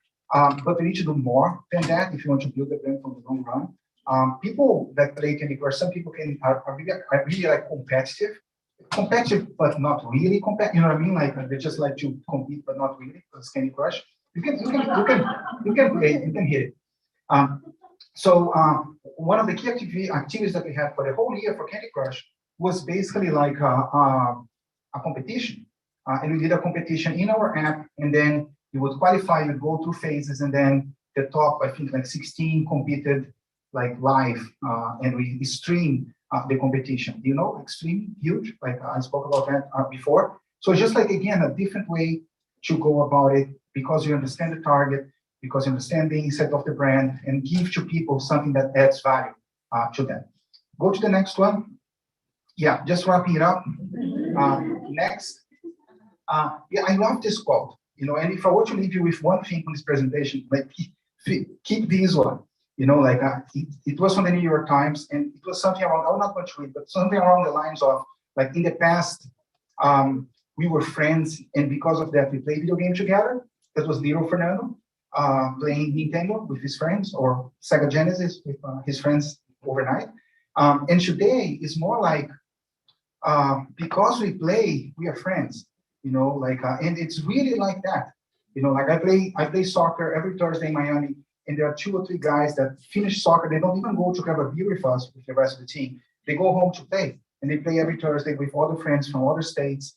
And if you understand that, it will be easier for you to find ideas to connect your brand with your target audience. And then the last slide is this, just to wrap it up. Gaming is bigger than you think, right? I mean, think about the size of the market. Gamers are everyone, yeah? Like, don't think like just the stereotypical view that people sometimes have from gaming, especially the boards of your companies. Gaming truly engages its audience. It's not just playing, also watching, like streaming is a thing. Gaming social, game absorbs and creates culture.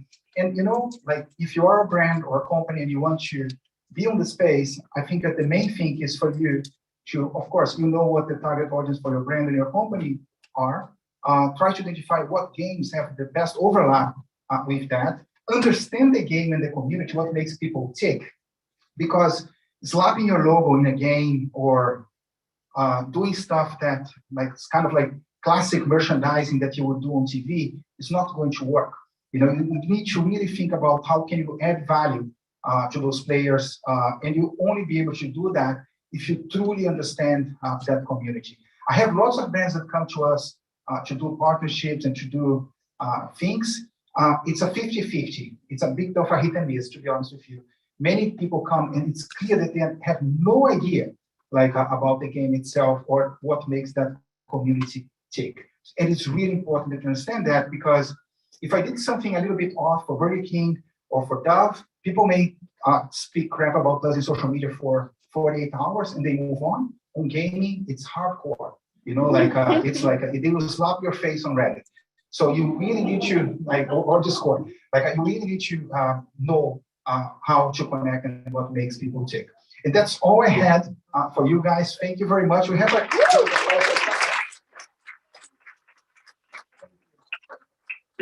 beautiful that we finished on time. No, you were wonderful. So thank you so much, Fernando. So I am going to welcome, obviously, to the stage here, Renee Appel, SVP of Partnerships for Vox Media, to entertain our fireside chat, where we get to learn a lot more about Fernando and his childhood dreams and appeal to gaming. So I'll let you take it away.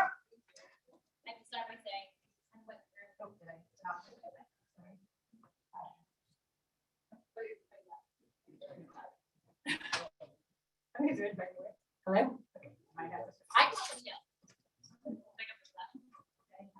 I think I'm good on that. I was gonna say, we did a bunch of prep, and so I have all those cue cards that I can throw out now, because everything that I was gonna ask, I can answer for you guys. So watch me wing this, it's gonna be great. First of all, I think think the juxtaposition from the Clydesdales and the zombies was an interesting way to start the afternoon. Pretty much. And so I'm at Fox Media. Polygon is our premier gaming and culture site, and their editors actually say that they feel like gaming is the language of modern culture. Can you talk just a little bit about the role that you think gaming is playing in modern culture? It's funny you say that because you're working on an idea that goes very much on that thing. This is not prep, so you know this is real. Yeah, no, I think it's even better. Look, I think that like 10, maybe like 20 years ago, you would like I wouldn't go on a date and start by saying like, hey, I play video games. You know what I'm saying? Like, I think that there was a bit of like, it was a bit of like a guilty pleasure for people like me. And today, it's really not that way. You know, like today you see like the biggest celebrities like openly playing game. Like you see in every single TV show. I was watching the Neymar, I'm Brazilian, so I was watching the Neymar thing on Netflix. It's really good, by the way. And he plays video games like in almost like every single one of the 3 chapters. You see like sports people, people that are like very famous, like culturally relevant, playing video game and having video game references like everywhere. So I think that video game is also creating culture. You know what I'm saying? Like while before it was, I would say, like a much more niche. You know, so I agree with that statement. We talked a little bit about your years at Unilever and your years at RBI. Can you tell me a little bit about how you leverage that experience here and maybe some of the lessons you learned, things you brought through? Yeah, look, I mean, I spent 18 years in Unilever. It's an amazing company. I still have like lots of great friends there. I know everyone there, from the guy who was in the door of the factory, because it's starting in the factory, to the CEO, who now is Alan Joe, and like everyone in between. And it's an amazing marketing school. You know, I think that CPG in general is an amazing marketing school. And Unilever is great because it's a company that truly believes in social responsibility and purpose. And I've learned so much about environmental sustainability, D&I, and like things that I carry with me and I apply in the work I do. Like at RBI, was not necessarily leading by myself, but I helped a lot on everything that had to do with ESG, and creating a nutritional roadmap and environmental sustainability and all the commitments around being carbon neutral. And D&I, now at Activision, I am the sponsor of the Latinx network in the company. My boss is also Hispanic, like he's the CEO of the company. So like I use a lot of the stuff that I've learned. In Unilever, I've learned the value of creativity. I had amazing coaches, and we were doing like amazing work for lots of brands. At RBI, I was able to apply a lot of that and build the shoulders of giants, because Burger King has done amazing work back in the day, like when Crispin was on fire. Like this is like maybe I'm too old, but like it's like 15, 20 years ago. And I tried to do something like that would be remotely on the same ballpark. And now it's another learning curve. You know, it's building my credibility again in a different industry, like with people that may not know what I did in the past, with a team that's amazing. Like I really love the team that we have in marketing at ADK, and learning again. You know, I'm excited because I feel that I'm learning like every day. Like there are meetings that I still go and I have no idea what people are talking about. Like, or they have these acronyms that like I need to check like in Google. Like, so I love that feeling of being always learning and always better and always like trying to do things differently. So I'm very excited about the work. You touched on this a little bit, but the idea of corporate responsibility, right? Like you have been known personally as taking that D&I, sustainability, those truths and those messages forward in every one of your posts. Do you have a vision for Activision in places that you want to get them involved or further underscore? I think that we can definitely do better. You know, like we had like a very tough year last year. I'm trying, it's a much larger company than RBI. So I'm trying to exercise my influence, knowing that's much harder to navigate the environment because of the size. I think that the leaders of the company, the leadership that's there today, I think that they are very, like, I believe in the team, you know, like, I believe in my peers, I believe in my boss. I think it's really ethical people that want to do the right thing. And we are all investing a proportional amount of time working on ESG, working on like having clear targets in terms of D&I and making sure that we're addressing some of the issues we had in the past so that we are like an awesome place to work and an inclusive place. And it has to be, you know, like, because I want us to create games that reflect, that are like a better world. And I think we'll only be able to do that if our environment is inclusive, welcoming, diverse, and fun. Else, the output of the work will not be as good. So to me, it's like it's a business imperative, and that's how the leadership of ABK see it. You talked about the size, right? Activision Blizzard's a huge company with phenomenal growth in the market share of, you know, streaming gaming being larger than a lot of the streaming video services. A CMO, I'm sure, eye is on growth, and some of that charge is around how to continue to grow when the industry is so large, when the company is so large. You know, what does that feel like in terms of the pressure that that brings and the strategy that you might be applying there? I think that we, like, in a way or another, we have pressure like everywhere, like every single public company, NGO, like the pressure on RBI was massive too. The pressure in Europe was huge. As you grow in a company, naturally you feel even more of the pressure, right? At ABK it's no different, you know, like we have like formidable competitors out there, like they're awesome games like from other companies. What we did in the past that made us successful is not necessarily what's going to help us go to the next level. I kind of like mentioned that in the presentation. So to me, my leadership challenge is like, how can I, on top of all the other things that we spoke about, like how can I help the team innovate, experiment, do things differently, without trashing what has been done in the past, building on what has been done in the past, but help the team evolve. You know, like it's very easy for people to say, yes, we're going to do different, but when push comes to shove, you know what kind of work last year. And like the human nature is to try to repeat that. You find comfort in doing that. But like, if there is one thing that I've learned, the work on BK, the work on Dove, like the work that I did that was most successful in terms of growth and winning market share, is that you are not going to find an amazing output in comfort. You know, like I think that one of the things that my CEO at RBI used to tell me was like, you made us feel more comfortable with feeling uncomfortable. You know, like I would present ideas, it got to a point, this is after 7 years, right?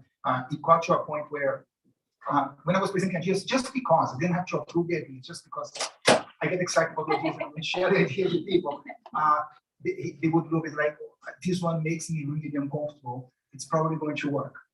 And that's the type of culture that I think you need to have.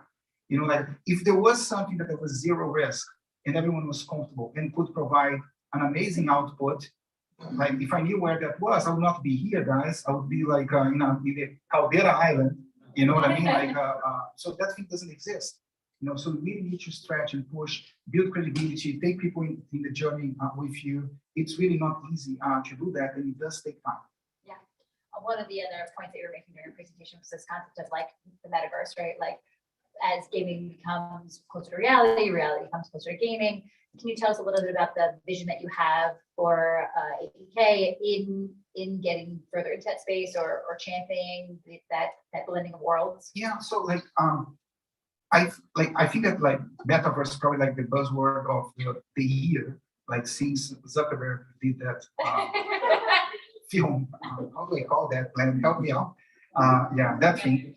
So like, but like I don't know. Like to me, the first time that I thought about metaverse was when I was introduced to Second Life, and this was back in 2006, 2007. Yeah. So that was like the first time I was like, oh wait, like people are doing what? Like they're buying stuff like in this digital space. Because today, like World of Warcraft is a metaverse. Caldera, like was on this kind of metaverse. Like if you miss the Second Life wave back in the day, maybe you watch Ready Player One, which is also metaverse. So to me, it's something that has been out there for quite some time. And I think that we as a company should try to make sure that when we are creating an environment where people are going to hang around, because that's how people are interacting with gaming, that we try to do it in a way that's an environment that's healthy, non-toxic, where there is diversity, because you're basically creating worlds where people are going to mingle and connect. So try to create a better world. And I think that we'll only be able to do that if the people who are working on that are having fun, are diverse, are in an inclusive environment. And that's why it's a business imperative. Yeah. Another business imperative, it seems these days, is consolidation.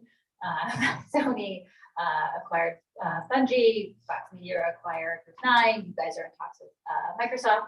Can you tell us a little bit about how you're feeling about the trend and what interests you or what challenges you see it presenting in the market? Yeah, I think it's natural that when an industry is so hot and it's so fragmented, there is consolidation, right? I mean, I cannot talk much about the Microsoft deal because legally I can't. If the deal happens and if it closes and all that, I think it's good for both companies. And and I think it will turn into the number 3 player in games and not even number 2 or 1. So there is still a lot of fragmentation out there. And I think that we'll probably continue to see consolidation. Bungie was the latest example, right? I mean, you saw it. Before we open it up to the room, we talked a little bit about advice you could give to other marketers who are interested in benefiting from this. Everyone is a gamer and the popularity of the space. Any tangible advice about being authentic, or how do people sort of get involved in ways that maybe don't seem as natural or maybe more uncomfortable for their boards? Yeah, I would look. I mean, I would talk to either agencies that work with brands in gaming, or I would talk to brands in gaming. And try to understand for your brand, what is the sweet spot, and we can help. Riot can help you, Ubisoft can help you, Activision Blizzard can help you, the agencies that work with these companies can help you.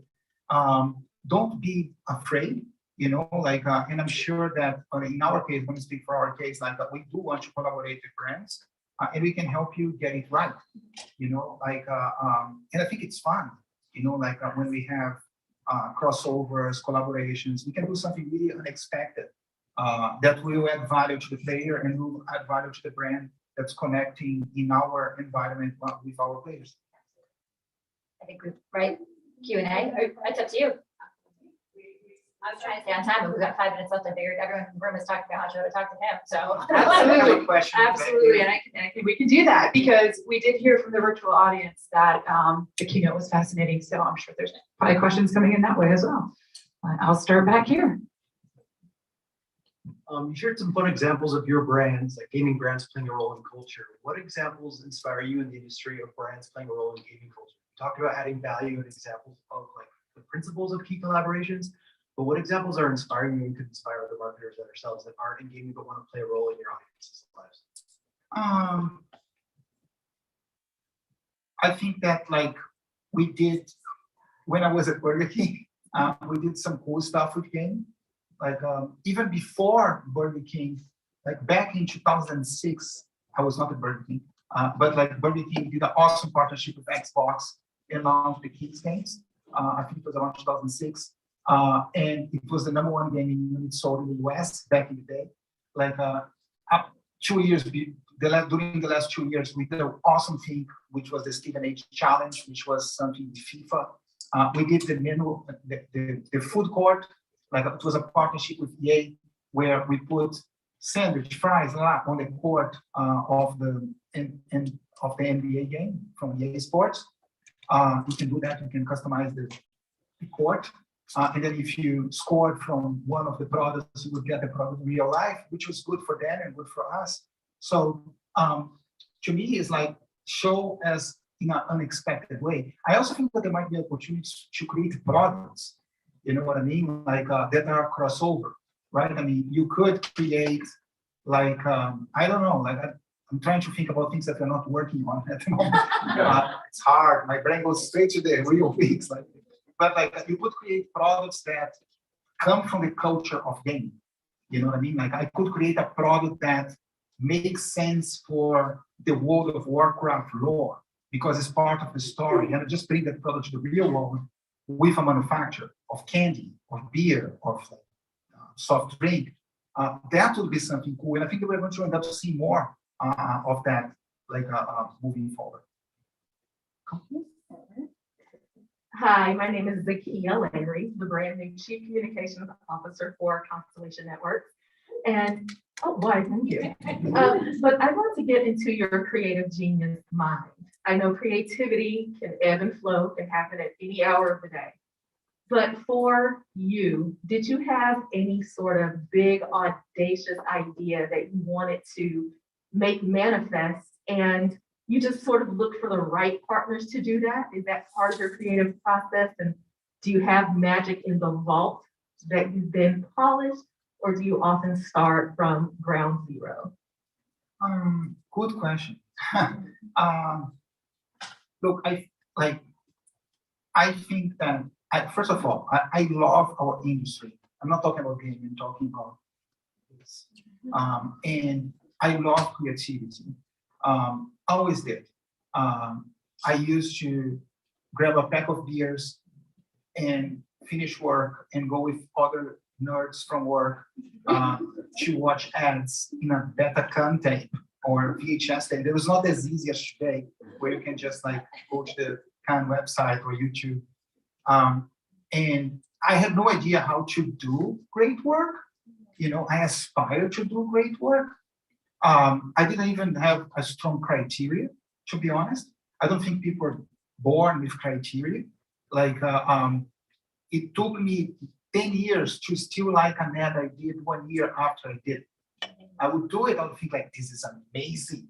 This is amazing, this is going to win everything. It's fucking awesome. And then a year later, be like, what the fuck I was thinking? It's terrible. It's terrible. So it took me 10 years to still like something a year after. So it's a whole like process. And I try to nurture ideas. When the idea appears first, and there was a creative director that I work with, his name is Cash 3. He's awesome. And we work when he was at BBH New York. He used to say that when a lion is born, it's like a baby lion. It's very easy to kill. Very graphic metaphor, but it's so true. Like when a great idea is presented first, it's very fragile.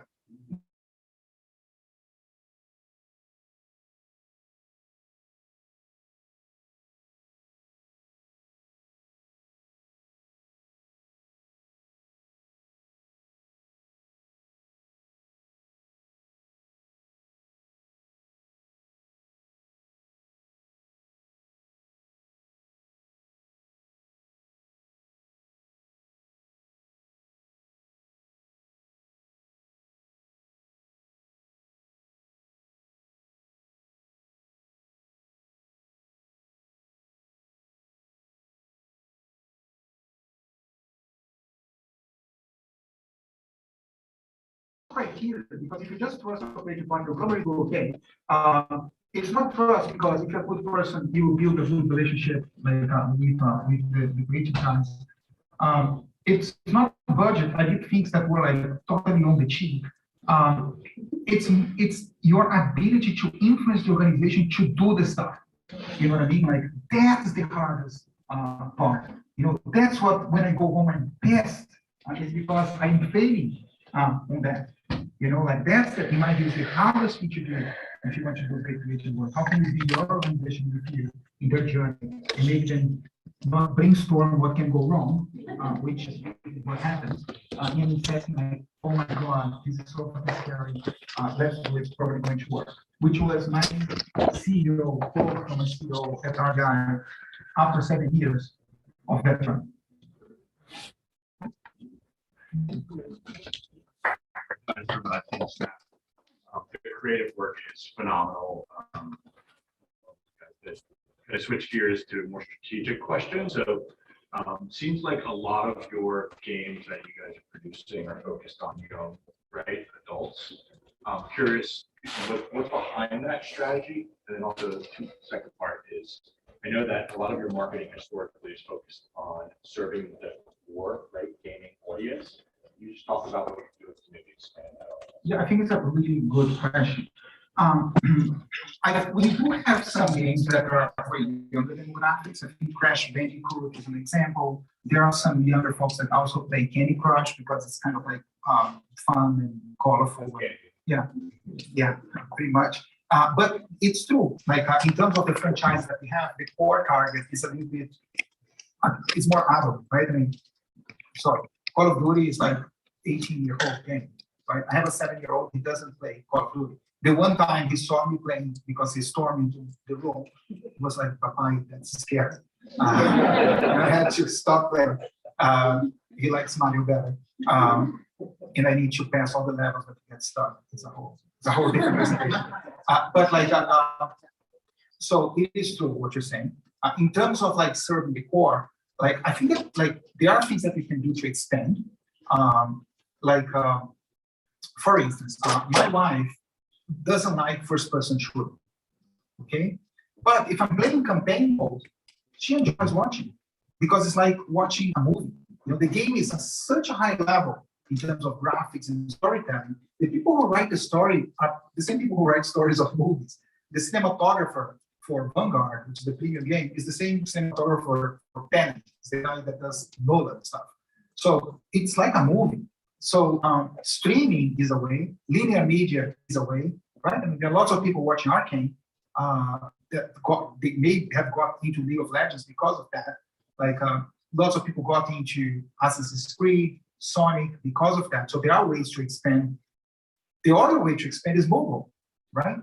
Because like just thinking about me as a Brazilian, in Brazil, penetration of smartphones is 100%. Like penetration of PlayStation 5 is almost zero. Like to buy a PC, a good one with graphic card and all the stuff is expensive. So mobile can really expand our audience, even with the current games that we have. You know what I mean? Like so, you'll probably see more mobile coming. Call of Duty was launched like 2 years ago. Hopefully, like there are more things coming on that front, which will also help us expand our audience. I've got one more question and then we will close it out. Yeah, so in your presentation, you talked quite a bit about trends. You actually counted against things that are happening within the entertainment industry. He just talked about audience expansion. I'm interested because of the success of like Riot's Arcane on Netflix. You have Halo being produced by Paramount Plus, which a lot of people are really excited about. Uncharted, which is a feature film now. Just curious about how much your team is thinking about using its IP in that way, and how much that's part of your core strategy and how you're thinking ahead to utilize all the things you do really great on the gaming marketing side and translating that to other avenues of entertainment. Yeah, so I think it's an excellent question, and you clearly knows the space, right? Because I think you mentioned every single example you can think of, like Sonic 2, yes. It's coming. My son is obsessed around that, so I know exactly that's coming. Yeah, that's awesome. I think I watched Sonic 100 times. My favorite scene is when he's holding the turtle. Anyway, different conversation. But like, I think linear can be huge. Let me ask in a different way. Like most of I cannot think about any massive, ginormous entertainment franchise that lives only in one lane. You know what I mean? Like Transformers. Like if you came to me as a kid and say like, hey, you know the Transformers thing that you like the toy, it's going to be massive in the movie, this and this. I'll be like, no fucking way. I'm not going to like this. No, Michael Bay is going to do that. No way. And you know, like so, it really expands. Even Sonic, you know, like which was Sega, right? It's a huge franchise, not just with movies, like they have cartoons, anime, like all that stuff. So I think that there is an opportunity there. We have been inconsistent on tapping into that. We did do like the World of Warcraft movie, but that was like a couple of years back, which did well for the game. In terms of box office, was just okay. So it's a massive opportunity, I think, for not just for Activision Blizzard, but for any IP owner that's hot, like Call of Duty or World of Warcraft or Diablo or Overwatch. Wonderful. And I think all the brands in this room can agree that the opportunity is kind of limitless for publishers and brands to participate in that, as well as the game systems. So with that, let's thank Renee and Fernando.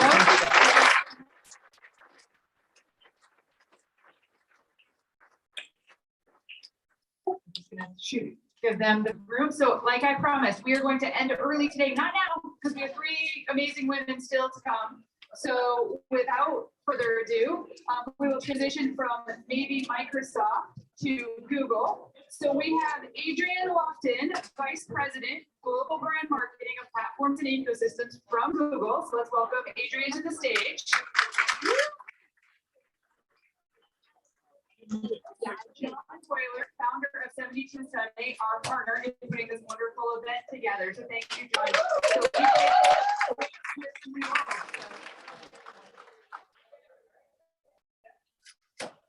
Adrienne Lofton, we are so lucky to have you here today. And like any good rock star, you come in just before the act. So we're rolling in hot and we're gonna have a freewheeling and fun conversation. Love that. I just actually relocated. I just moved from Portland to LA on Monday. So I wasn't ready for the traffic. And so I did just fly like 2 seconds ago. Yeah, or the heat. Yeah, or the heat. I'll take the heat. Well, Adrienne, it's so great to have you here with us all today. I know everyone's really excited. I mean, what a juggernaut of a career you've had. It's amazing. Like Levi Strauss, CMO of Under Armour, North America Director of Marketing for Nike, and now I'm moving on to the Global Vice President of Advertising Marketing for Google P&E. And I thought it'd be great for you to just share with the audience, like just a little behind the curtain, like what is your current remit? Like what are you walking into here? Of course. So when I was at leading North America, I actually didn't see myself leaving. Hi, that's one of my old teammates. Look at this. Yo, Okay, family. I love it already. The team that we built in North America changed the way I think our brand thought about the consumer, and it was game changing. And I worked my career for, I think I've been in this industry now for 23 something years, not that I'm counting.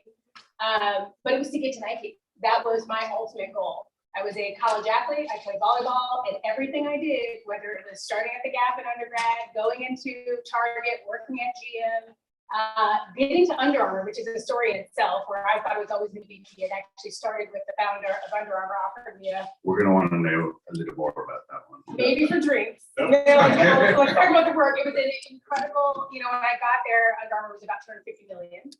And when I left, it was about 4 billion. And I started in the women's organization. So Kevin hired me to launch women's, not really knowing what that meant. And one of the things he said to me, and I'll never forget it, was he played football when I was at Howard playing volleyball, so we knew each other. And I saw this little tight t-shirt brand being built.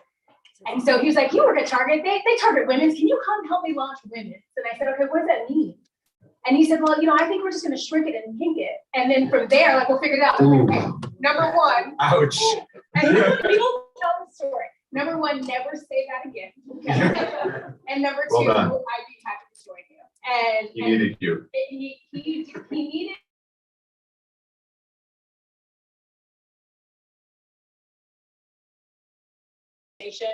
having representation always is actually in innovation. That is the work. That is the work of the work. And they didn't have that at that time. And so being one of the only women, one of the only people of color in that room, I was able to not only build women, then we'll talk about great work that I was proud of there, but build every category inside of Under Armour. And 10 years later, I assumed, okay, so sport wasn't actually me, it was Under Armour. And it was a beautiful experience and career, hard as hell, but a wonderful experience. And then they came knocking because they were looking to reinvent their leadership team. And they needed to have a head of the biggest geography that could think differently than what they had always done. And so I probably submitted my CV to Nike no less than 300 times in some black box, somebody should find it. Also, your work at Under Armour was lightning and they had to be pissed. It was a good kind of pissed, though, right? Yeah, the best kind of pissed. I was pissed. Yeah. And so getting to Nike in the middle of a pandemic, in the middle of racial injustice, in the middle of a company breaking to build itself back up was a game changer. And I think the impact that we had in that organization, record-breaking sales with, people not buying things, bringing more diverse voices to the stage and behind the camera. And then Google called. And it was the strangest call because I wasn't actually thinking about leaving, but what they were thinking about doing exactly what we did at Nike, which is building a consumer marketing organization from the ground up. And they needed an entrepreneur that knew how to do it with a consumer first mindset. And so platforms and ecosystems, as an example, that's my title. It took me, you know, a month with Lorraine to understand what the hell that even means. And so Can you tell us? Yeah. So if you think about Google and it's like, you know, scale that it has, think about search. So that's really YouTube, that's Google search. Think about the app team, so that's one team. You think about cloud and computing, that's another team. And hardware, DSPA, Pixel, Nest, and all those products. So my team serves all of those products through operating systems. So think about Android that reaches 2.5 billion people around the world every day. Chrome OS, how we power the Nest products, how we power the Pixel. Google Play, so gaming, Fernando and I had an actual conversation, I think in my first week, because gaming is a massive play inside of Google Play, Google TV, Google Auto, developers, education. So it's this massive organization that nobody knows. And so one of the things that Lorraine knows is critically important is to put this organization on the map. And to do that, you've got to have consumer marketing and strategy at the table to help drive amazing product and innovation. And that's why I decided to take the job. Yeah, that's an incredible remit, though. I mean, that is a wide scope of stuff to do. And, you know, I do notice looking at your career, like you've worked with some of the most competitive organizations on planet Earth, and you kind of hold that bar high now as you stride into this Google job. And I'm just curious, like, you know, in these competitive environments, whether it's sport or tech, have you taken anything into this Google world? And are you noticing any of the same kind of things and the people, the environment, expectations, and any differences? So I'd say there's more similarities than differences. That shocked me. And it literally took me, I probably thought about this job for 8 months before I decided to say yes, because I thought it would be so different. Working with engineers, working with PhDs, working with patent holders every day. My partner on Android built Android. And so you start to think, man, these folks are smart as hell. I don't know tech, I don't know computing, what's the point? And what's amazingly similar to sport is everybody in that room is highly curious. They know what they don't know, and that's consumer marketing. And they know what they do know, which is building game-changing product. And those two things must come together. So they are listening and learning every day as much as I am. And I'm 6 months in. So But that's interesting because you just came from two of the best brand marketers in the world, and you walk into Google and they must have been conscious in hiring you. It's like, please, we don't just want you to do the job. We want you to teach us the operating system for becoming a brand marketer. That's exactly right. So what is that going to take? I mean, this is a vast, like I said, it's a vast problem. It's a vast challenge. You've got to build a team while you're running. And, you know, we've had the benefit at 72 and Sunny of working with Google for 10 years, and we love Google, but we know that it's difficult to build teams in that organization. So what is your playbook? What are you bringing with you into this incredible challenge? Yeah, so I guess to give some perspective, the team I ran in my past life was about 500 something people. The team I inherited is a strong 18 folk. 18 people from 500. Yeah, and I did it with a bigger job, it sounds like. A much bigger job. And so what was, and I think like everybody, we all had our like moments of truth through the pandemic. And I remember thinking, you know, am I learning? Am I growing? Or am I just doing more teaching? Teaching is amazing, it's what I love, but if I'm not also learning, then I'm dying. If you're not learning, you're dying. And so building an organization flat from scratch is something I have never done. I have taken massive organizations, transformed. I have tinkered, I have tweaked, I have moved things around, pieces on the puzzle. I have never built from scratch. And so what I am doing, I'm almost 6 months in, and my first 30 days was listening, as we all should do. And then really 31 to today, 100-ish, 20, it's building an operating model, meaning how will we work from brief to execution. It's going through the RFP process from scratch. So, our partners may not love that, but at the end of the day, we have to have the world's best agencies and partners at the table. And we'll talk, like, to me, an agency partnership cannot be, the agency comes in and pitches. It cannot be revealed. It must be, we are building the brief together and we're bringing it to life with the consumer together. we had to really go through that process in real time. Building an organization. So right now I have 17 amazing, what I will call brand managers. Like brand management, we're good. I have no ECD or creative organization. I have no marketing and operations team. I have no media team. I have no like head of strategy and head of brand.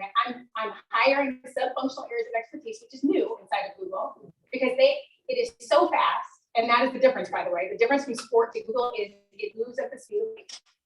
Doesn't move. We had 18 months because we knew a shoe was coming, but we had about 18 months to figure it out. It still seemed hectic as heck. A product can come into an engineer's mind overnight. And when it's time to go to market, it's just time to go to market and there's no time to waste. So I've never moved so quickly as I moved inside of Google, and it's with entrepreneurial spirit. So what I'm trying to bring into the organization, one is sub-functional areas of expertise, scalable ways to work with agencies. Right now, each of my teams across all those brands I mentioned work differently. Repeatable scale sounds boring. My first hire is a head of marketing operations. I'm like, really? Yes. Because if we aren't on time and on budget, the work will not be good and the creativity will not be unlocked. And so helping our organization see the fundamentals of marketing, and they, some of the other orgs, YouTube does it well, DSP does it well. P&E has never done it before. Right. And so bringing in an operating model, an organizational structure, and then how we want to partner with agencies has been the last 100 days. So, I mean, I want to drill down on that for a second, because your operating model is quite provocative. If you think about the historic relationship between clients, agencies, even specialties. It just so happens that we have a thing called Constellation, which has every service and marketing stack, which I know you know, and how everyone else does. Thank you very much for my moment. But how you intend to deploy those services within your teams is what I think is unique and novel. Your philosophy about that being like you're on the team and you're in the work. It's not passing briefs back and forth and work back and forth. And how are you going to model that with all these agency partners, external, internal partners, and your hires? It's a sophisticated challenge. How are you going to do it? I'll tell you, it's sophisticated, and thanks for saying that, but there's a lot of skepticism that will it or won't it work? Ryan and I have talked a lot about this. So one of my first calls was Stagwell, because and this is not a pitch, but what is nice about what most would call a holding company is if you have a good relationship, and I think Fernando said this, like it's all about the relationship. And if you can peel away the P&L and really think about who are the best makers, who are the best media planners, how are we thinking about earn, own, paid, who can be at the table with us as we're building, because it allows us to do two things. One, you have the best makers in the world across agency at the table. And two, it's teaching my team. It's helping them understand what ideas actually come from, how we're thinking about the art and science, how we're using the data. To do it though, my rule in the room is always 0 bake-offs, like 0 competition. We love that. Yeah, but never every agency does it. And every internal agency does it. Sometimes you want the single body of work to shine. And so when I think about the way that I lead my team internally, it's about team first. It is never about I. And that's the exact same way we want to lead in partner with agencies. And so far, so good. Yeah, it really is provocative. And I know that the proof has got to be in the pudding, and you're in the messy work right now, figuring it out. But we'd love to be in it with you. We do love being in it with you. And what I like most about it is, I think what's really important in our industry is that we see one another in the mix when we're doing the work as individuals, not entities. That's right. We're Specialists, but we're not silos. And what you're doing and building, I think, runs right up against that. And I'm really excited to see how it works, because I feel like if we can all leave the egos of our entities aside and really focus on the problem at hand, that's when we'll get these spectacular results. I think that's right. And it's actually what Lorraine, our CMO, who's brilliant, is looking to redefine.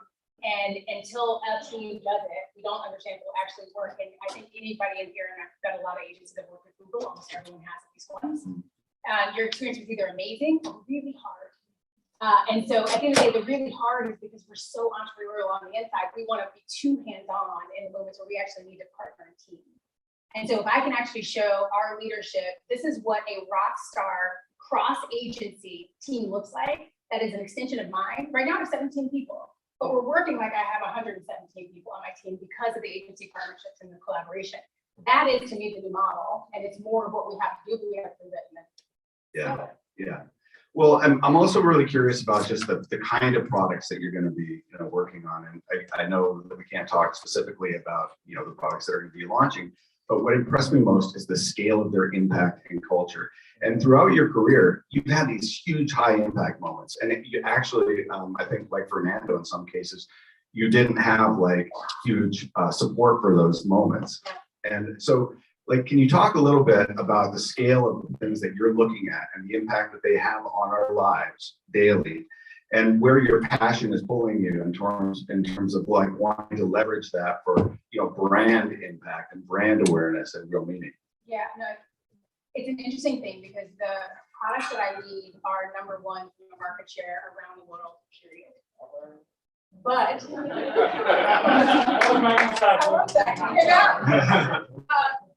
but the reality is, if I were to, be critical with my brand, they are very much underdogs in the US. So I'm talking about an Android phone versus an iPhone. I'm talking about Google TV versus a Roku. These are things that are prevalent in the world, but aren't yet prevalent in culture. And so what we're doing right now, let's use the hardest one in the book, Android. Android actually has the ability to represent access, equity. The products that we are launching right now, you'll see this potentially in some big games coming up, not to be named, but we have technology inside of our Pixel 6 that allows every skin tone to look as beautiful as you are. And if you think about it, if you have any sort of hue that is darker than light and you are in a picture next to people who are lighter skin, you get lost. You are not seen. And our technology is actually allowing consumers to be seen, 2.5 billion consumers. But what we talk about too much right now, which will flip, is the feature and the benefit. The product. The product, not the consumer experience of the unlock. And so that's what the work we're doing right now in real time, flying the plane, reorganizing the team, and building positioning that lets you see yourself in our product and our work. Same thing with gaming. We have an app system and an app store that actually brings more developers, those are entrepreneurs, into our space than any other app store. Nobody knows it because you talk about the features, the benefits, and the pricing of Google Play. Gaming is where it's at. We just heard it in our last conversation. How do you actually gamify our app store? So there's ways to build consumer high-touch opportunities that we've not thought about yet because our product is so damn good. We just want to be purist about the product.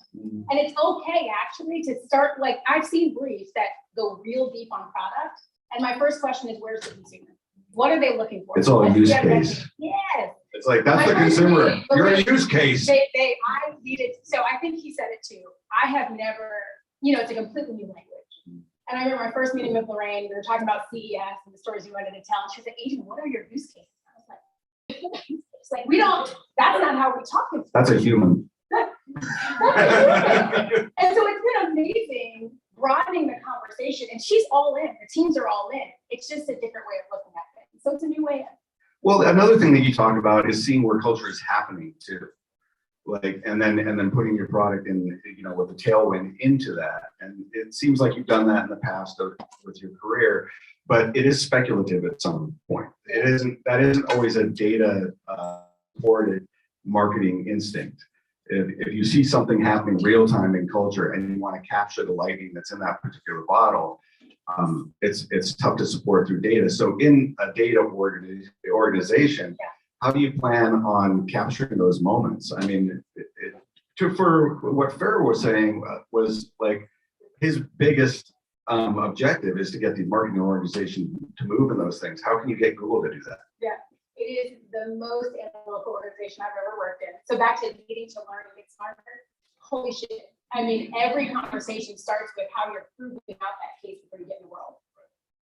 The flip that we're taking is, our organization, especially P&E, are with love, and my team will say this, the best mid-funnel product marketers in the world. We will sell you an item. But actually, to start to have awareness and consideration, I like old school 101, you got to come up the funnel and start talking about sticky awareness and culturally relevant moments. So we're adding KPIs and OKRs, like all the things that we got to walk in the room with that are as much qualitative as quantitative, as much upper funnel as lower. And so when you're upper funnel, and I get it, it's hard. It's not a direct science the way that ROAS can be and lower funnel opportunities can be. But when you start to talk about how we're tracking the awareness of a product based on the fundamental benefits that we're delivering through the consumer lens, that's what we're gonna start to track. Helpfulness. So you're actually adding some Yes. data KPIs to the Google stack of KPIs, That's the other thing. Yeah, so the team is also. but they're more subjective. I love this. It's fantastic. It's the only way to win. They know it. We also have the most sophisticated data analytics team, you won't surprise to hear, within the media lab, media organization. And there's no case I haven't brought them that they can bring me back how we want to frame the learning journey. Right. And so it's just all of these things, no matter where we go in our career, it's reframing your frame, but never losing the consumer and the big, like the central idea from the work that you're doing. So it's bringing new conversations in the room, but it is supported by data looks a little different. Yeah. Well, one data point that Lorraine used to talk about a lot is a KPI that I love, which is brand love and trust. Yep. And in an environment where, you know, trust is the most important metric in the category right now, I think that's really an important metric. So is that still in the hierarchy at the top of the stack?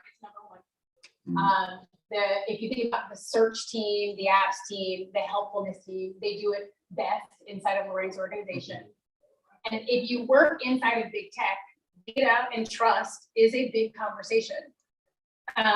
What I have been so surprised at is how passionate Google is about protecting data and driving consumer trust. The other thing that blew me away is how deep they give from a community perspective and how much they care about the communities they serve.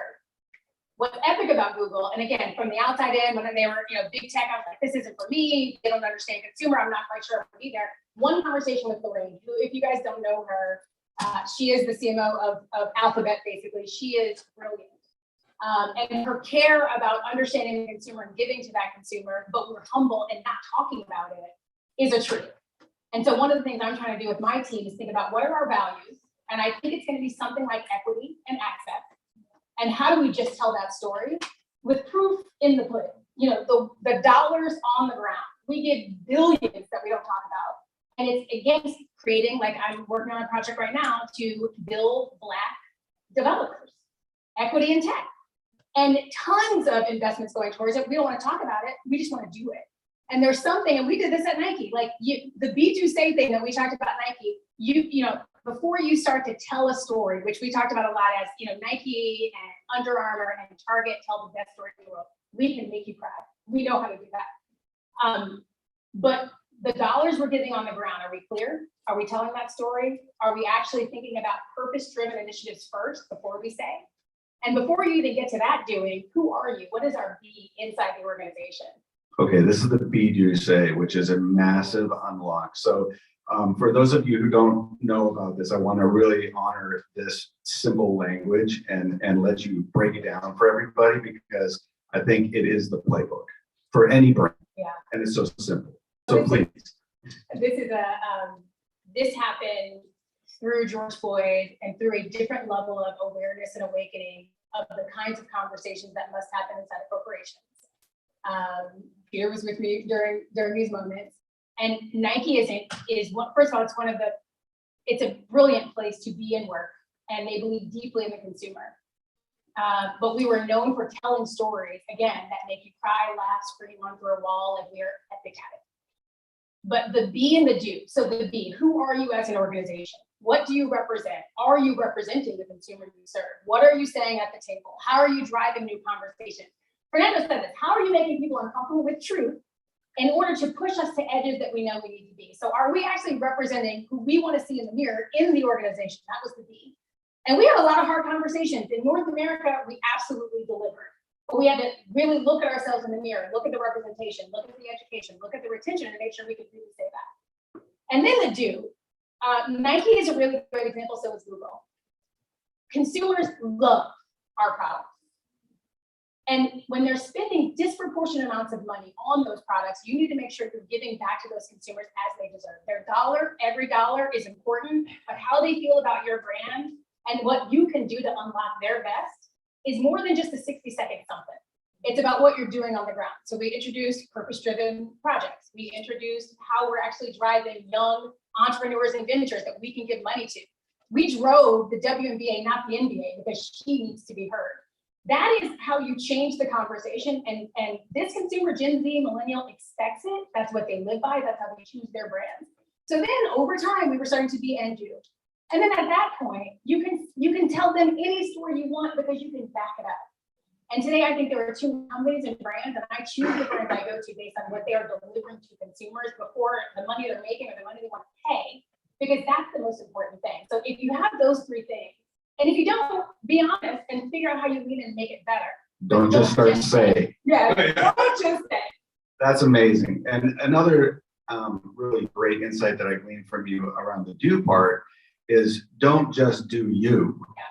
Do your consumer. What are they doing? Pile in behind that. Can you talk a little bit about how you did that? Because that takes a lot of outreach and a lot of bridge building. And I don't know if that was new for you or for Nike at the time, but it's so powerful because you show up in such an authentic.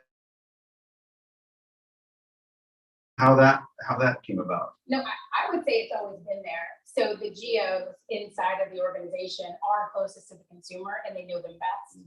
And so it really is just bringing in the insights that are standing and looking us dead in the eye and deploying them and activating against that. Google's a little bit different because we have very broad reaching targets. It's your 25 to 65. Like, what do I do with that? Yeah. And so how you think about data beyond font is what we're working on right now. So constant conversation with the consumer, understanding what they're looking for, feeding, and this is going to be a new bridge between what we call the brand team inside of Google and the product team. The bridge between product and brand isn't always linear, right? So how do we actually help to inform them with the right insights on the consumer as they're building the product so that that circle that we want to have starts to happen? Right. Sometimes inside of tech, it could be product it's almost like here's the product, That's make right. it great. Comes out of the box. No. How do we build that product together? And our product leaders, and I got lucky inside of our organization, are dying for the cultural and consumer truths that help them even better that journey for the product. That's fantastic. I mean, I'm just so inspired because everything you're saying here is a playbook. And to watch it unfold in real time in one of the largest companies in the world, in a place where it's necessary because marketing at a brand at a very high level, at your level, has not really existed as structured as this. It's just really inspiring to see that happen. So I want to talk a little bit about your views on creativity. Yeah. Like, obviously you've done some maddeningly good work. The stuff that you did at Under Armour with the dancers, just like I was mad for a long time. Yeah. So, but what is your recipe for getting the best creative work out of people and then in the market? Yeah, I'll answer that question, but I think one of the things that I said, John, that I made you was ask you some questions because you did found an agency. And so when you think about that, the belief so rich when Sunny, what is creativity? Maybe first share with the group what you think, because I think that's like extremely important based on your experience and I'll do this. He was like, let's don't do that. Don't flip the questions around. Yeah. Gotcha. Okay, so, well, I do have an opinion about that. And it starts with creativity is never an output, it's an input. And it really starts in your heart. Like, what is your, you have to be able to see a problem and appreciate as raw creative opportunity every time. And that teaches you two things. First of all, it teaches you anything is possible, which is the birth of optimism in the 72 and Sunny culture. It's like, there are no problems. These are opportunities to deconstruct, reassemble, and create amazing opportunities that had not existed before. And the other thing that we do as creatives is we connect, disconnect, and reconnect things. So we see connections sometimes other people don't see. So that's why I always say, creativity is not a thing, it's a way. And it has to be super personal too. And it has to be accepted and recognized in the identity of every function in the company.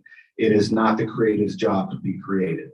It is everyone's job to pile in and be creative. And when that happens, that's when you get the sparks of magic, is because everyone is 100% invested, is bringing their entire self to it, their intellect, their soul, all of their energy. And with that kind of human energy around anything, I don't care what it is, whether you're trying to fix the breathing mechanism in Apollo 13 or you're trying to make an ad, you will get that done in the most amazing and magical way. So there you go. That was my answer.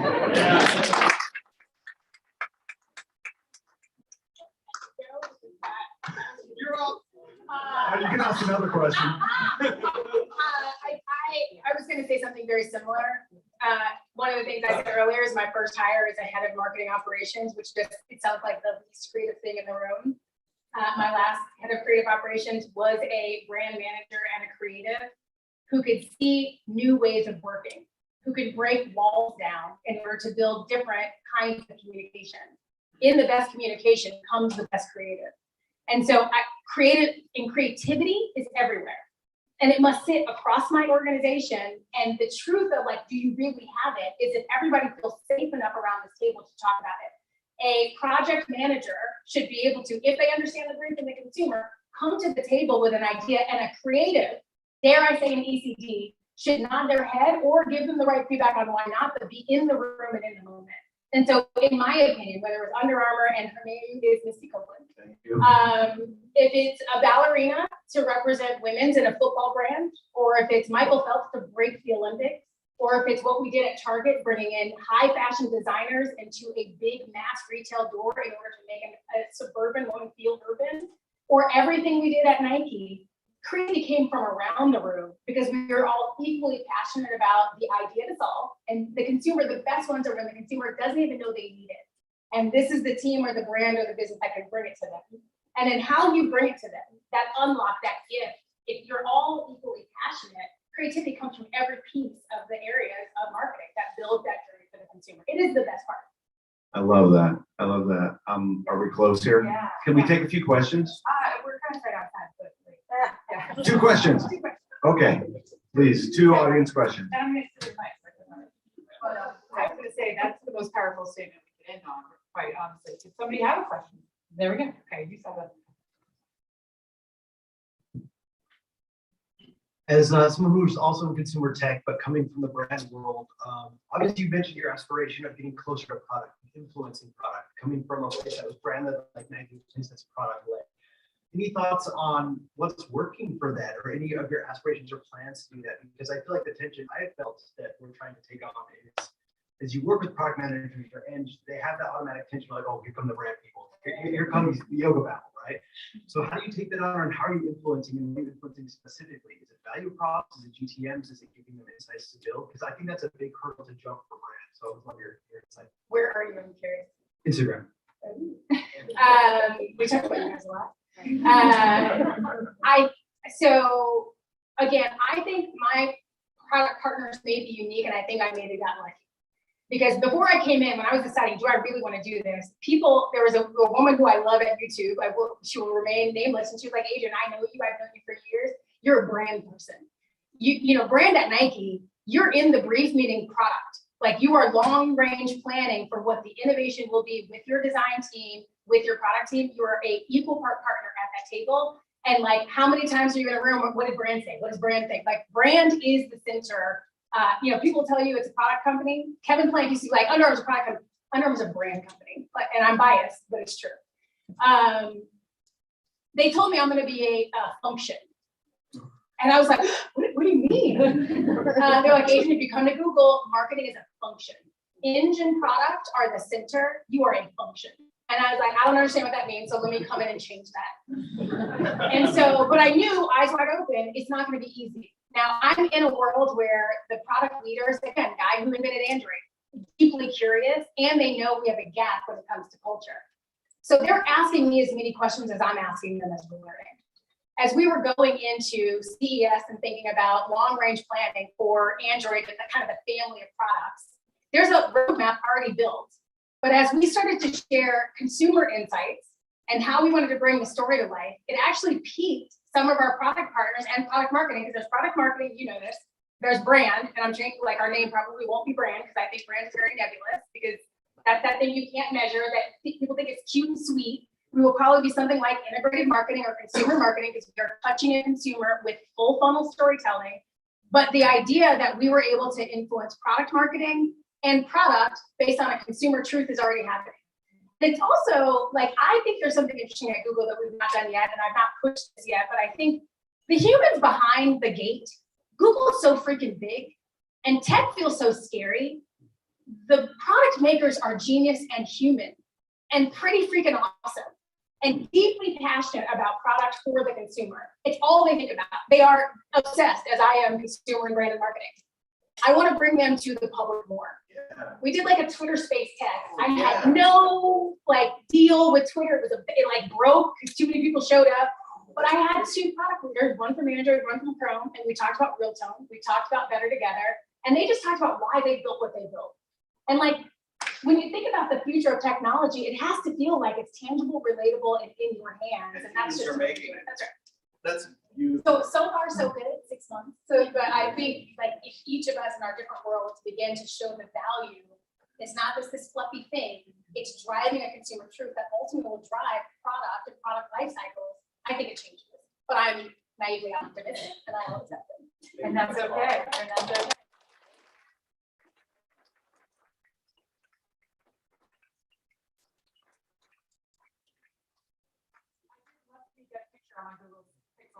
Yeah. From the front row. So that's about you.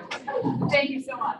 Okay, like I said, this afternoon is power packed. So the next up, as we're cruising to the finish here, just 2 more to go. Adrian Hoffman, SVP of Brand for EA Sports. So we go back to the gaming world, so that's exciting. And the fireside chat moderated by Daniel Bird of MarketCast. Take it away, ladies. Hi, everyone.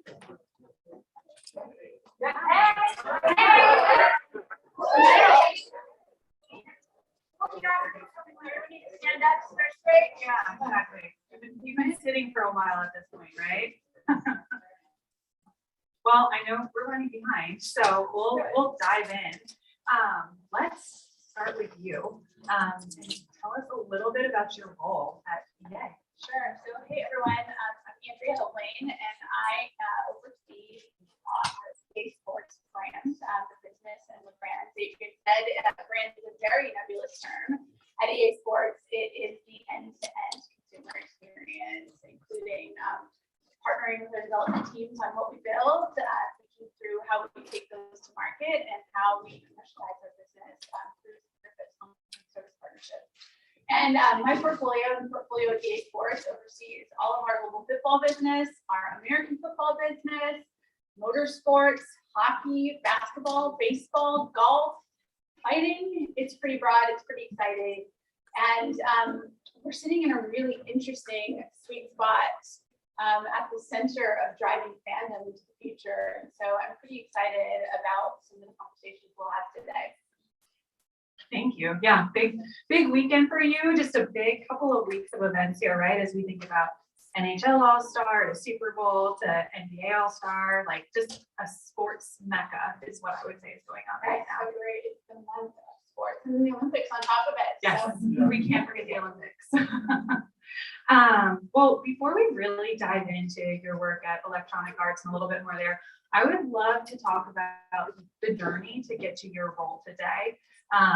As we were prepping for this, we were talking about, you came from Hasbro and the world of play there. So how has your journey really impacted the way you see play today? I have been incredibly fortunate to be able to script a career at the intersection of entertainment, of play, of fandom, with brands that make deep emotional connections with their audience, storytelling, characters, world, competition, thrill of victory, the agony of defeat, and play for the last 10 years or so has really been at the epicenter. Spending time at Hasbro working on physical toys and the things that our children play with today, and now into the gaming and interactive play space. It's been really fascinating to be able to work on brands and with consumers that are so deeply passionate about the things that they are interacting with and playing with. And so it's been a really fun journey, and it's unbelievably interesting to track the insights from the youngest consumer of our children and how they interact and how they play and the motivations behind the play that they have, whether it's to create and customize or to fantasize or to compete and play at a young age, and how those translate and they carry with us as we grow, and those motivations don't necessarily change, they just, they take different shape. We're talking about the company that I work for. It's a research company, right? And so we are focused on fandom and how do you grow fandom. And we work with clients like Hasbro to, to clients like gaming companies. And it's all around that, how do you grow fandom? How does play really play a role? How does it maybe bring you closer to the game? So as you think about EA and bringing fans closer to, let's say, football through Madden, can you share a little bit more about that? Sure.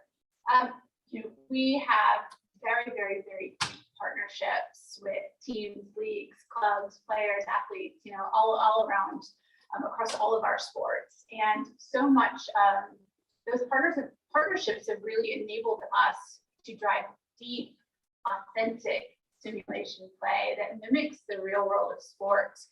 And even over the last year, as the world of sports shut down in so many places, EA Sports became sports for so many.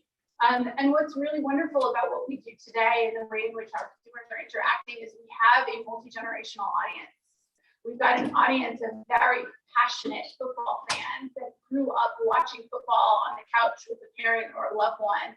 And we also have this awesome next generation of fans that is learning about football by playing Madden. They're learning about what it means to be a wide receiver, or a tight end, or cornerback, or a quarterback. And it's inspiring them to go out and try out for high school football or to go out and play. And so I love how we're really getting both, a multi-generation fan, and we're motivating them in different ways, and really, affixing to their love of sports.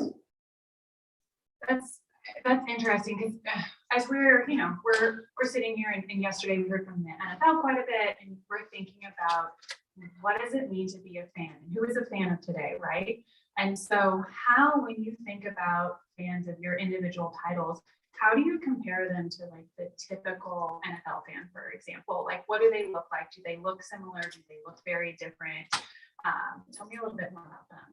I think that fans come in all shapes and sizes, and we all have different levels of affinity for sport, or different levels of understanding for sport. Because most of our games are very authentic, and our deep partnership and proximity with the leagues and the teams and the clubs, that does inspire us to create a more authentic experience. So we have built many modes inside of our games that lend to a more casual or less avid, a fan that has a lower level of IQ around sport. And it's really important for us to continue to do that. And so we really think about that at all levels. I think the other thing that's important is our mission is really to grow the love of sport. And so only super serving that super avid fan is really a disadvantage for us. And so the way we think about it today is by growing the love of sport, it's up to us to think about how we drive play through competition, how we drive connection, how we drive the ability for fans to create, and how we really think about how we fuel participation through watching sport or engaging with sport through these sports in different ways. When you think about the casual versus avid fan and how you're kind of bringing them into the game, we were talking a little bit about, let's say, how much the player landscape changes, right? So I'm a Tom Brady fan. I will admit that to this room. And so, okay, good. I have some cheers. I don't have food. Oh, I love that. We didn't even talk about this beforehand. So, as you think about updates and think about how you actually push those updates within the game environment to your community, is that something that the community is asking for? How real do they want that experience to be? They want it very real, very real. So we are games as a service now. So our games aren't just purchase it and it is what it is, but we're updating our games throughout the entire season and the off season based on real world sport. And so we're integrating real-time data, we're integrating what's happened over the course of the weekend, and through our next gen stats, we're updating player performance levels inside of our game.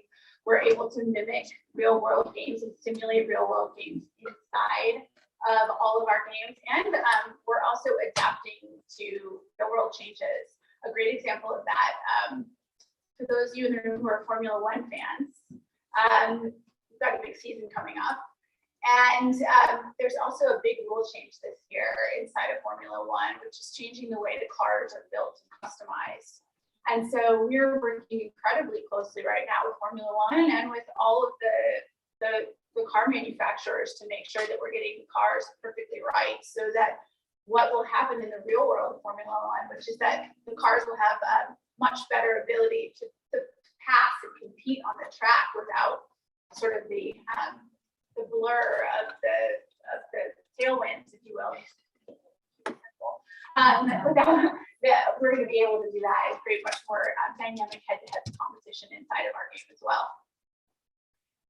As we're thinking about like other changes that you're making as well, you recently added women's sports to NHL 22, and then women's golf will be in the upcoming PGA Tour game. We're two women talking up here. Like, what does that feel like for you as being a person who's helping to drive that integration of women into these things? Oh my gosh, so important. So if you think about it, over 50% of the world games today, it's some level. Whether that's casual, those of you playing Wordle, or it's something much deeper into a deep RPG or simulated experience. So 50% of the world plays games today. And electronic arts, almost 50% of our audience that games is women. And so to pop in a game and not be able to be represented, it's a shame and it's unacceptable in today's day and age. And so we're working incredibly closely to make sure that we can deliver those experiences. You know, a couple of years ago, we put Dr. Jen Welter into Madden as the first female coach. We just partnered with the IIHF to bring women's hockey, 10 women's hockey teams into our NHL product. We partnered with the LPGA on bringing female golfers into our upcoming PGA Tour product. So there's a lot of work we're doing. Representation matters at every level.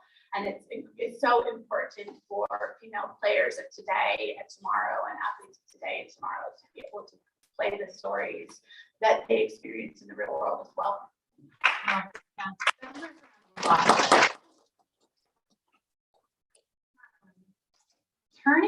Turning back to a little bit more, NFL focus. Tell us a little bit about, John Madden and his unfortunate passing, and how he's, an integral part of the EA Sports family. And, what are the plans for that title? Like, is the name going to stay the same? Like, any pivots you're making? It was such an unfortunate passing of John Madden, and we have been, and are truly rocked. He has been such an amazing friend and truly a coach for us too.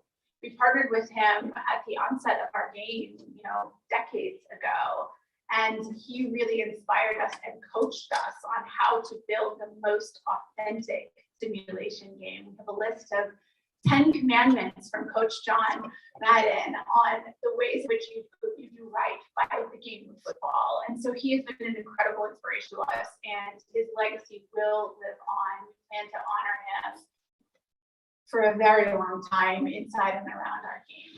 I think one of the most special impacts when we talk about multi-generational fans, one of the most amazing impacts that Coach Madden has had for us is that many of our fans know him as a coach.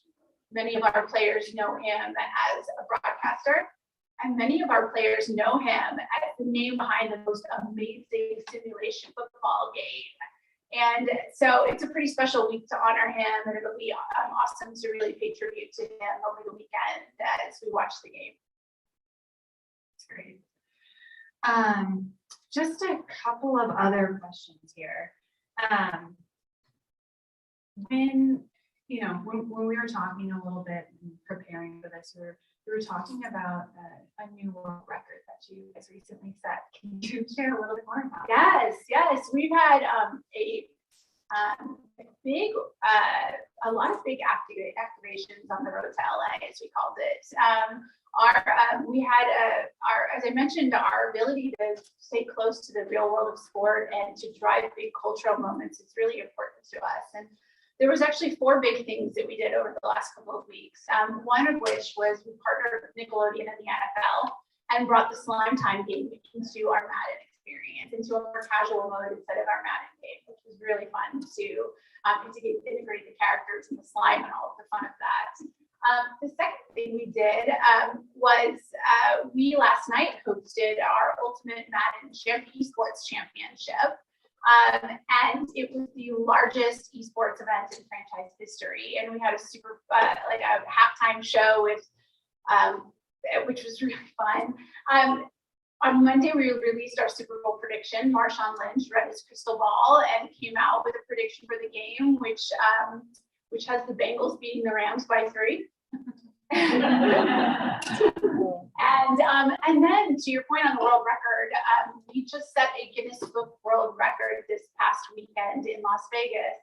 So last year, as the real world of sports shut down, there was no Pro Bowl, it was canceled. And so we created the first ever virtual Pro Bowl inside of NFL Madden 21 last year, which was amazing. And so we wanted to reprise that on some level this year, and hosted a virtual Pro Bowl this year in Las Vegas, where we had NFL legends compete. And we broadcast it on the side of a Vegas hotel on the Strip, and it was the largest video game streaming event on a screen. I might be getting the language a little incorrect, but you follow where I'm going. It was the largest we set a Guinness Book World Record, so it's pretty exciting. That's really exciting. Were you there live to see it? I was not there live. I saved my travel luck for this week. That's very good. Well, congratulations. Do you have a favorite team for this weekend? So it would be really wrong of me to publicly admit that I was going to go against Marshawn Lynch and the EA Sports Super Bowl prediction. However, I did grow up in Los Angeles, and so I've got to give a little bit of love to Rams house. That's fair. I feel like most people in here are Rams fans, if I'm not mistaken. After yesterday, we saw 2 people raise their hands when we asked who was like a Bengals fan. It's not religious. Oh my goodness. And then just a couple of other questions, like around you and when you actually look to engage with these different titles. What's your favorite title to play? Who do you play with? Tell us a little more. I did not grow up playing video games, so joining the video game industry for me was a little bit, I really had to learn the say. And I will say today that I'm still eternally grateful for our studio development teams who build the opportunity for me to take the assist all the way up to 100%. That said, I've been playing a lot over the last couple of years, and I've had a ton of fun playing Formula One, our new Formula One game with my 5-year-old, who is kicks my butt, and also of course play all of the other games. I've played FIFA, Madden. I'm really excited about our upcoming PGA Tour game, which is really the courses look unbelievable for any of you who are golf fans. So yeah, we've got a lot coming ahead that's really fun to play. And when you think about like the new releases that you're having, and you're thinking about like as a marketer, and some of the roles that you come from, like share with us a little bit about how the focus is split between product versus like brand. And you think about Electronic Arts as a brand, or the titles as a brand. Just break that down for us. There's a lot we can unpack in that. What I will say is our team works incredibly close with our studio development teams on a day in and day out basis to find the insights that are driving the innovation that we build inside of our product. And we have spent many decades building up FIFA, Madden, NHL, the games they are today that are iconic to EA Sports. And so we've, and as a result of the high quality products that we've built, EA Sports has gained a really significant halo as a driver of sport and driver of interactive sport. But in coming into this role in the last year, it was pretty noticeable to me that we hadn't spent enough time on our hero brand, on EA Sports as a brand. And so there's a big effort underway right now on how we redefine the meaning of EA Sports that can drive more inclusivity, that can drive us into new places and spaces while still remaining incredibly loyal to our core. And then, final question before we open it up to the audience. When you think about, your partners with whether or not they be the NFL or when you're thinking about like on the ground partnerships and engagement, like how do you go about that approach? Like what are some of the things that you're talking about as you're coming to the table? I think the most important for us is always staying close to the consumer and identifying where they are, what's most interesting to them, and collaborating incredibly closely with them on the things that will motivate them and have meaning to them. And so that becomes sort of the root for how we approach any partnership is what value will it bring back to our player? What is the why for them? And so that's really, at its core, what's the why for them? That makes perfect sense. All right, time for questions. Oh, that's awesome. Thanks so much. I love this because it's always my favorite topic, the intersection of entertainment and culture. And we got a question right here. Thank you. Hi, I'm from Cincinnati. We're all very happy to be here. The question I have is now that name, image, and likeness has essentially been approved, how do you see yourself pivoting with college sports? Yeah, so we have announced and greenlit the return of college football to EA Sports. It's been almost a decade since we've been in that space. And so we are working really closely to make sure that we can do all we can to represent true player name, image, and likeness inside of our game. And so I don't have anything to share quite yet, but know that it's really important to us to build the most authentic game possible. Are you going to go today, I can't tell you. Not because you can tell us or you can't tell us. I don't know for sure. There's still a lot to be sorted out. We've had a lot of ambition. Getting college right first is first and foremost for us. Okay, any more audience questions? How's it going? Great. Cool. So I'm just kind of curious, with gaming, everything has been talked about how it's becoming more international going forward. Obviously, these games, a lot of them are sports themselves are also becoming more international. So as the fans become more international and when they become developers of these games, how do you see the development of the games changing over time with that? Our business is highly global right now, actually. You look at just FIFA, for example, almost 65% of our business is done outside of North America. And if you think about the global football fans,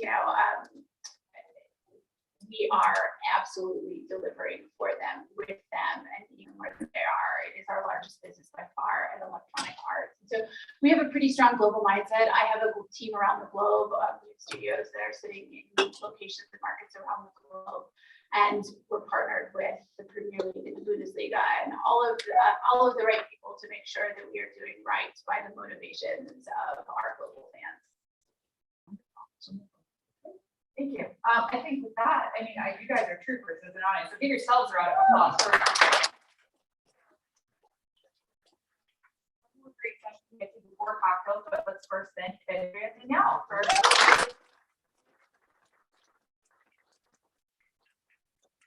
Okay, so with that, one more to round it out. So do we have Kimberly Wilson, the VP of Brand and Consumer Marketing with Sirius XM and Pandora? That's very exciting too.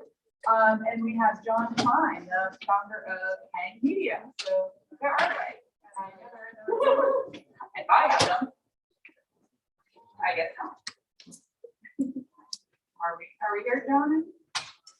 Okay, well let's give them like a few minutes and we will see. Because I thought they were tracked down for me. So just a couple of seconds.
Okay, look at that. Like I said, we do thank them for stepping in to come up a little bit early anyway because of the former 410 installation. So settle in, relax, enjoy. There you go. This crew has been waiting for you guys with open ears and excited times. So with that, like I said, please welcome again Kimberly Wilson, SVP of Brand and Consumer Marketing for SiriusXM and Pandora, and John Klein, the co-founder of Hang Media. So That's right. And thank you for taking time out of your busy day. Of course. Now, I know that you all know one of these two companies really well, but we'll let Kim explain what SiriusXM is also. I'm John Klein. I am co-founder and CEO of Hang. Kim and I, although I'm running a humble startup, you can read about it in today's Forbes column about us, so you can figure out what we are. We actually allow sports fans to watch games on TV alongside their sports and celebrity heroes. And we're staging a Super Bowl party on Sunday in person with Debo Samuel, if there's any 49er fans, and Micah Parsons and Trayvon Diggs, if you're Cowboy fans, and Shannon Sharp, if you've ever watched sports on TV, and his brother, by the way, Sterling. So that's what we do. But in my past, I shared some of the experiences that Kim has been going through in her illustrious career, which we're going to talk about now. I ran CNN, I was president of CNN, I was executive VP of CBS News, and in between have been a serial entrepreneur. So that's what brings us together. And, you know, Kim, you've worked at a lot of big brands. And by the way, I have my phone, not because I'm checking my messages, but I have my notes. We met on Friday and we're already old friends, but I have some good notes.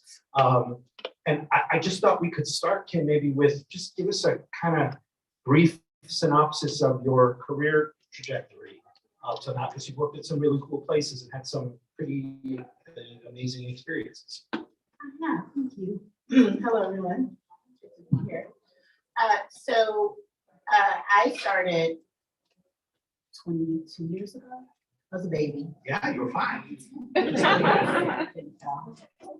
And but it was my second career. It was like my second life.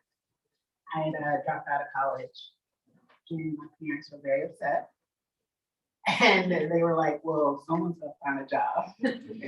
So I was a college dropout, working random jobs. I worked for CH. I'm from Chicago, and worked legal department, legal secretary. Then I thought I wanted to be paralegal. Then I thought I wanted to be a court reporter. I was just super random.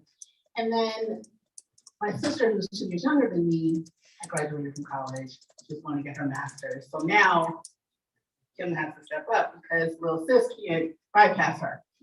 So I went to Columbia in Chicago. I was at an art school and went to see a movie. So I was working full time and going to school at night. And I went to see this movie and it completely changed my life. The Best Man, has anyone seen it?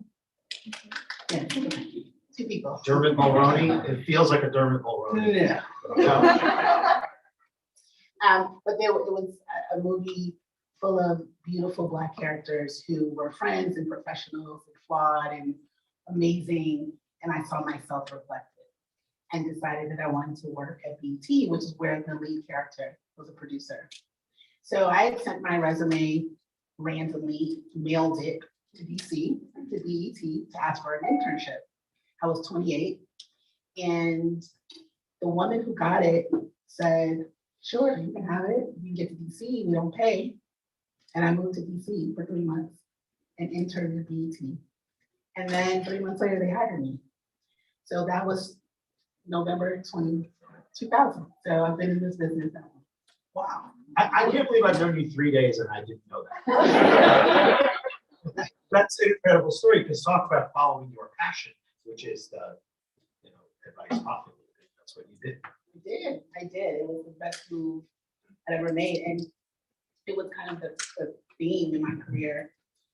Sometimes you have to take a step back to take a step forward. I became an intern, and then They hired me as a manager. Then Viacom bought us, laid us all off. So I went to grad school and became an intern again for the local radio station in Chicago. And that's how I got in the radio. I'm a 30-year-old intern. And I haven't moved back. That's fantastic. And then your career did not end there, however. It did not. I moved to New Orleans and worked at Clear Channel. I oversaw marketing for all 7 stations down here. And then a friend of mine was at Disney and told me about a job at ESPN, and I was interested in moving, and I did. So I moved to LA and I worked for ESPN. And then I was at Disney essentially 16 years until 5 months ago today, where I started in Series XM. What were the jobs at ESPN and then Disney? So I came in as a manager. Again, I was a director in New Orleans, took a step back to get into Disney. That was kind of the theme in my career. And so I came in as a manager on the distribution side, and we oversaw all of the linear content deals. So Disney Channel, ABC, ESPN. And then progressively, got promoted every 2 years. Every 2 years I get itchy. Like, it's time for something else. And so every 2 years I would raise my hand and I would write my own job description, my own justification. I didn't want to give anybody an excuse. I wanted to make it easier on my boss, right? And ultimately became vice president of distribution marketing.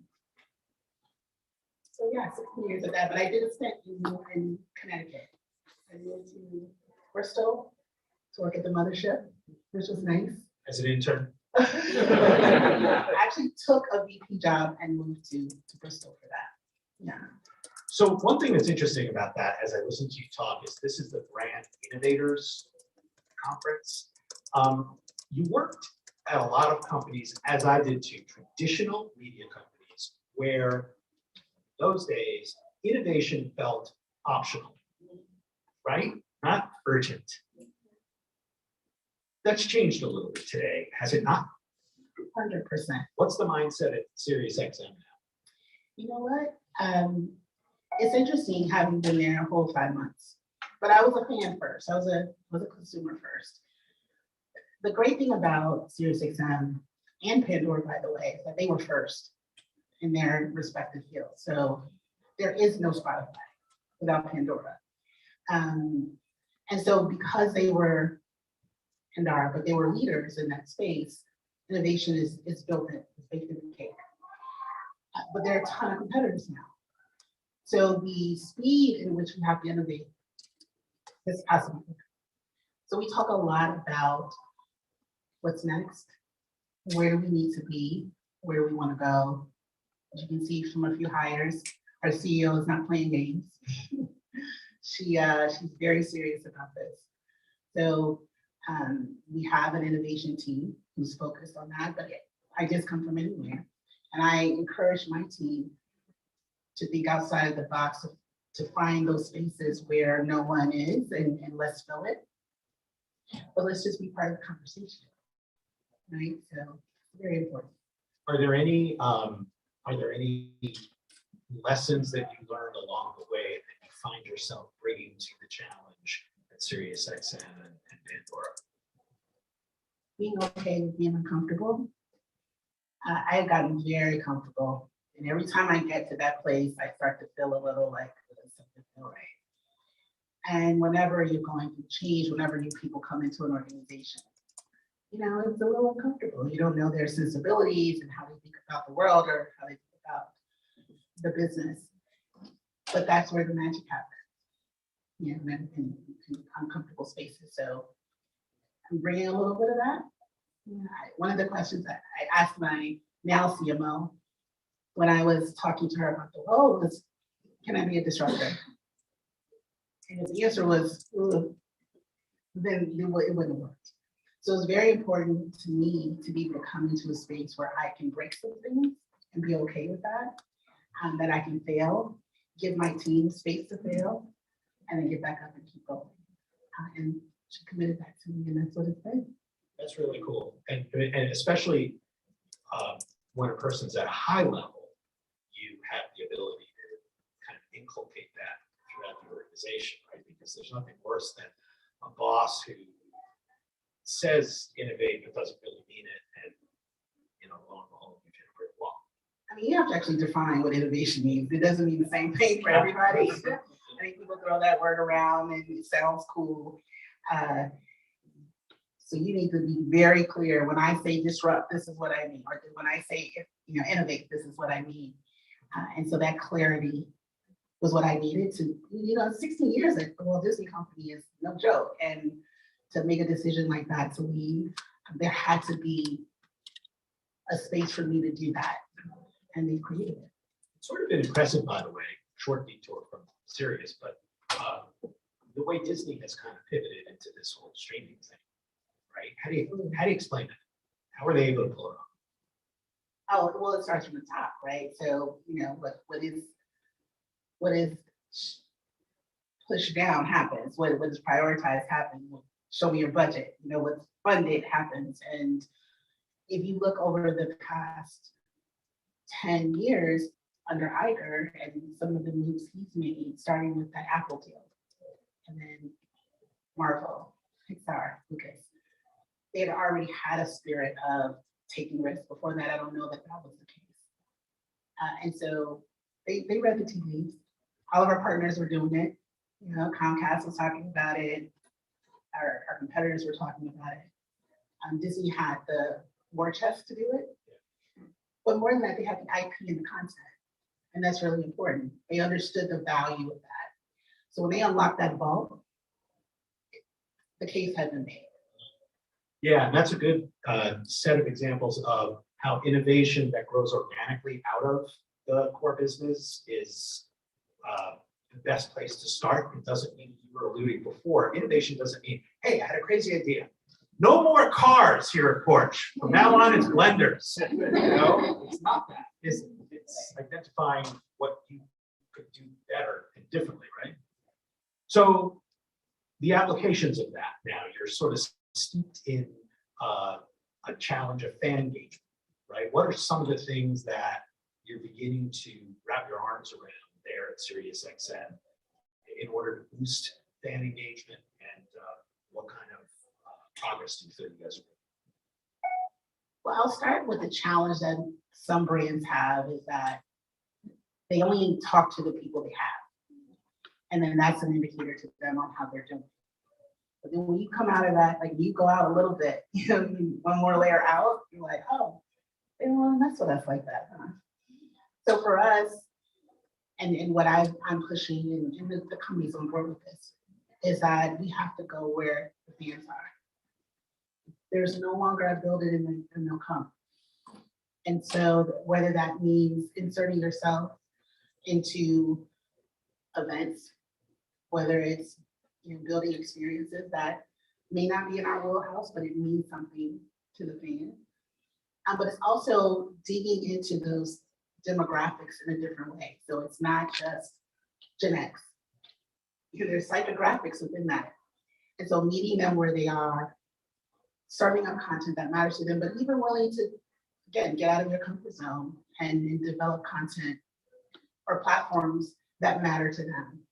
So it's a lot of leveraging data differently that we've been talking about. And it's a legacy company, so I get they've been really good for a very long time in audio, but audio means different things, and we realize that. So a lot of conversation on it's not just about having a ton of data, but it's what do you do with that data, and then knowing that it's a heavier lift.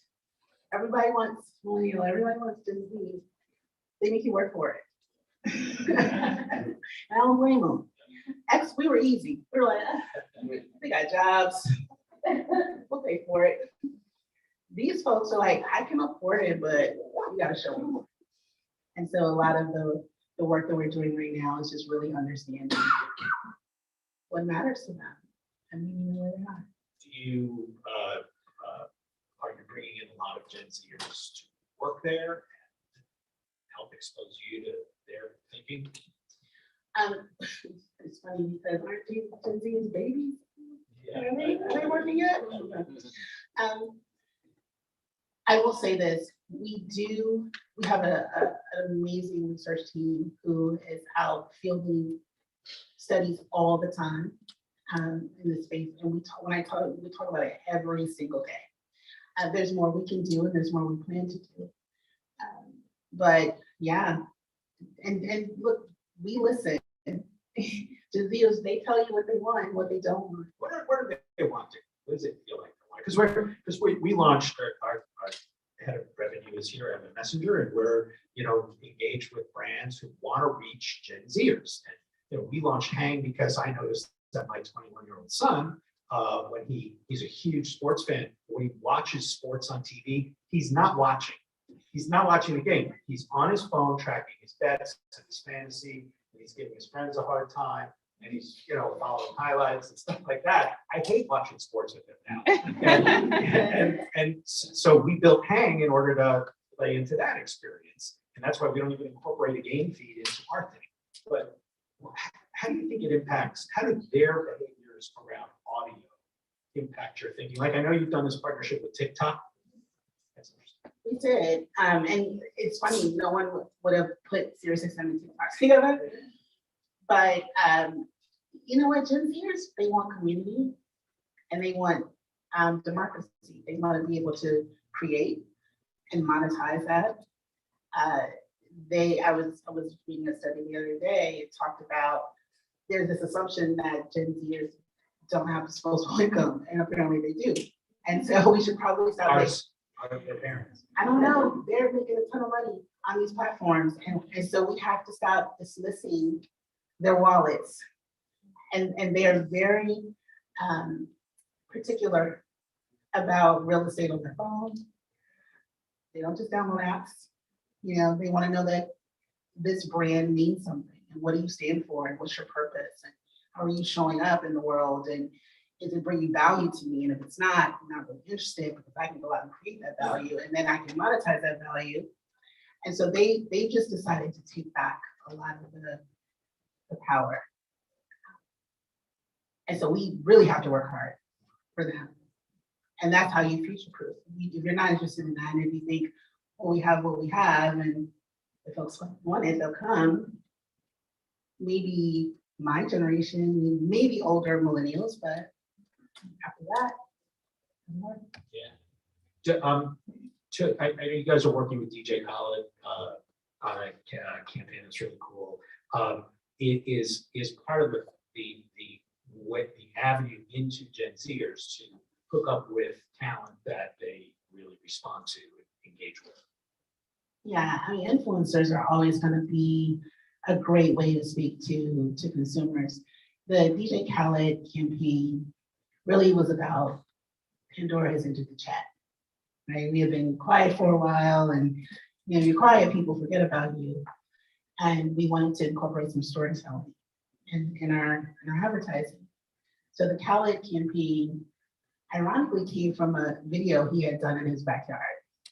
And so he was in his backyard, and someone filmed him listening to Pandora. And he was explaining why he loved Pandora. And we were like, So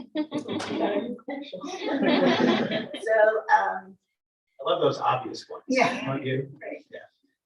So what I take from Disney with me is that power of storytelling. I know the brands really lean heavily into that. But Disney does it better than most. And so to be able to bring that to SiriusXM has been a treat. So the Khaled spot, which had started before I got there, but I was able to be on set and really see how that came to life. So it was great to see that. And then on the SiriusXM side, we have what we're calling the House campaign, where we're showcasing all of our talent from Sway to LL and others. So, we're ramping up our storytelling. We're making sure that fans know we're still around and that you can get us anywhere. Because I think the biggest challenge I have as a chief storyteller there is to separate SiriusXM from the car. Because when you think about SiriusXM, you think about satellite. And most people don't know you can actually access it through your phone without having a satellite subscription. So we're spending a lot of time talking about that and making sure that folks know that. It's really interesting. What about we're living on the lip of the metaverse, which is all about sort of approximations of reality or recreations of reality. What about the thinking about virtual versus in-person events in a world like that? Have you dipping your toe in that water? I think the pandemic showed us that creating experiences everywhere has a place and balance. But I love this, AR, VR way of engaging content and concerts. And, some people don't want to go to it in real life. They actually enjoy the community virtual. So we've been talking about that as well. And we haven't gone as far into it as we were talking about doing it. But it's there, and there are partners that we're looking to partner with to do that. But I'm 100% behind that. My little cousins are schooling me every day on like Roblox and all these platforms that they spend a ton of their time on. So yeah, I mean, the thing about any new idea is that it overtakes everything much faster than it used to. And I'm old enough to know when email did that. I was the first person at CBS News to have an email address on my business card and argue with me that we weren't allowed. Because who does that? So I had to go make my own business cards. So anyway, I think we only have like 3 minutes left or something. Does anybody have a question? But back there, yes. I was going to say back there with the mask on, but I don't think that would have. All right, I'm coming. I do have a quick question on running. What's your favorite channels on your platforms, Kim? So I listen to a lot of Don't Judge. Don't Judge. I listen to a lot of Seriously Sinatra. All right, classic. Yeah. Yes. And on Pandora, there is a flagship station called Rhythm and Brew. Rhythm and Brew. And I mean, just like coffee house, laid back, everything you want to hear, jazz, hip hop, R&B. So those are my go-tos right now. Great. And John, thank you both so much for a great fireside chat. Quick question. I know we're focused on brand and marketing, but from a social audio perspective, what are you guys doing in that space? Obviously with Clubhouse and Twitter Spaces, I think the next biggest company to enter is SiriusXM. So how are you guys integrating that new concept of social audio? It's a really great question, and it's a topic we talk about a lot. We are actually moving forward with some things. I can't talk about it right now, but we acknowledge that live means different things to different people, and so not everybody wants to call in and talk this way.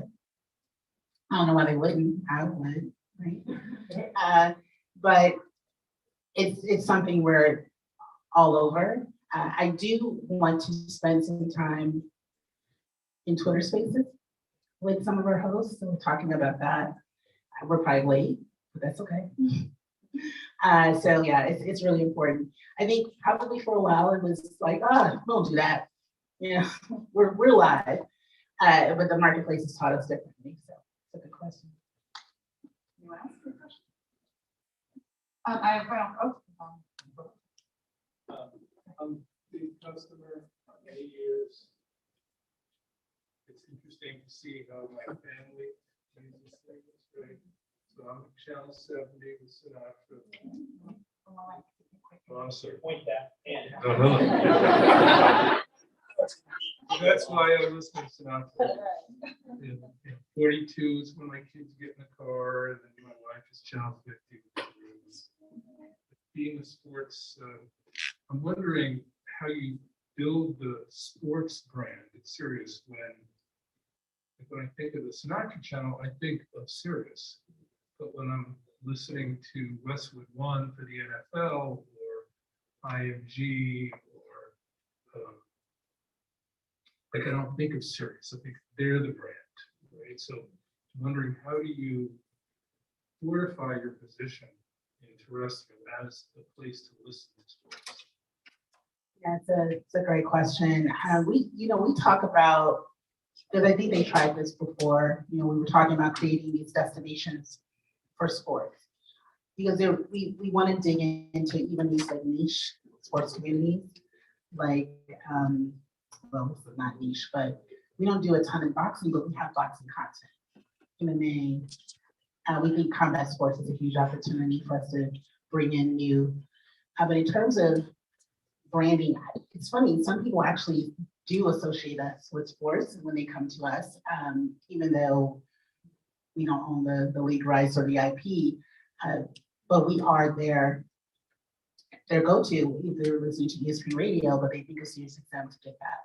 So, but to your point, huge opportunity there, and we're talking about it.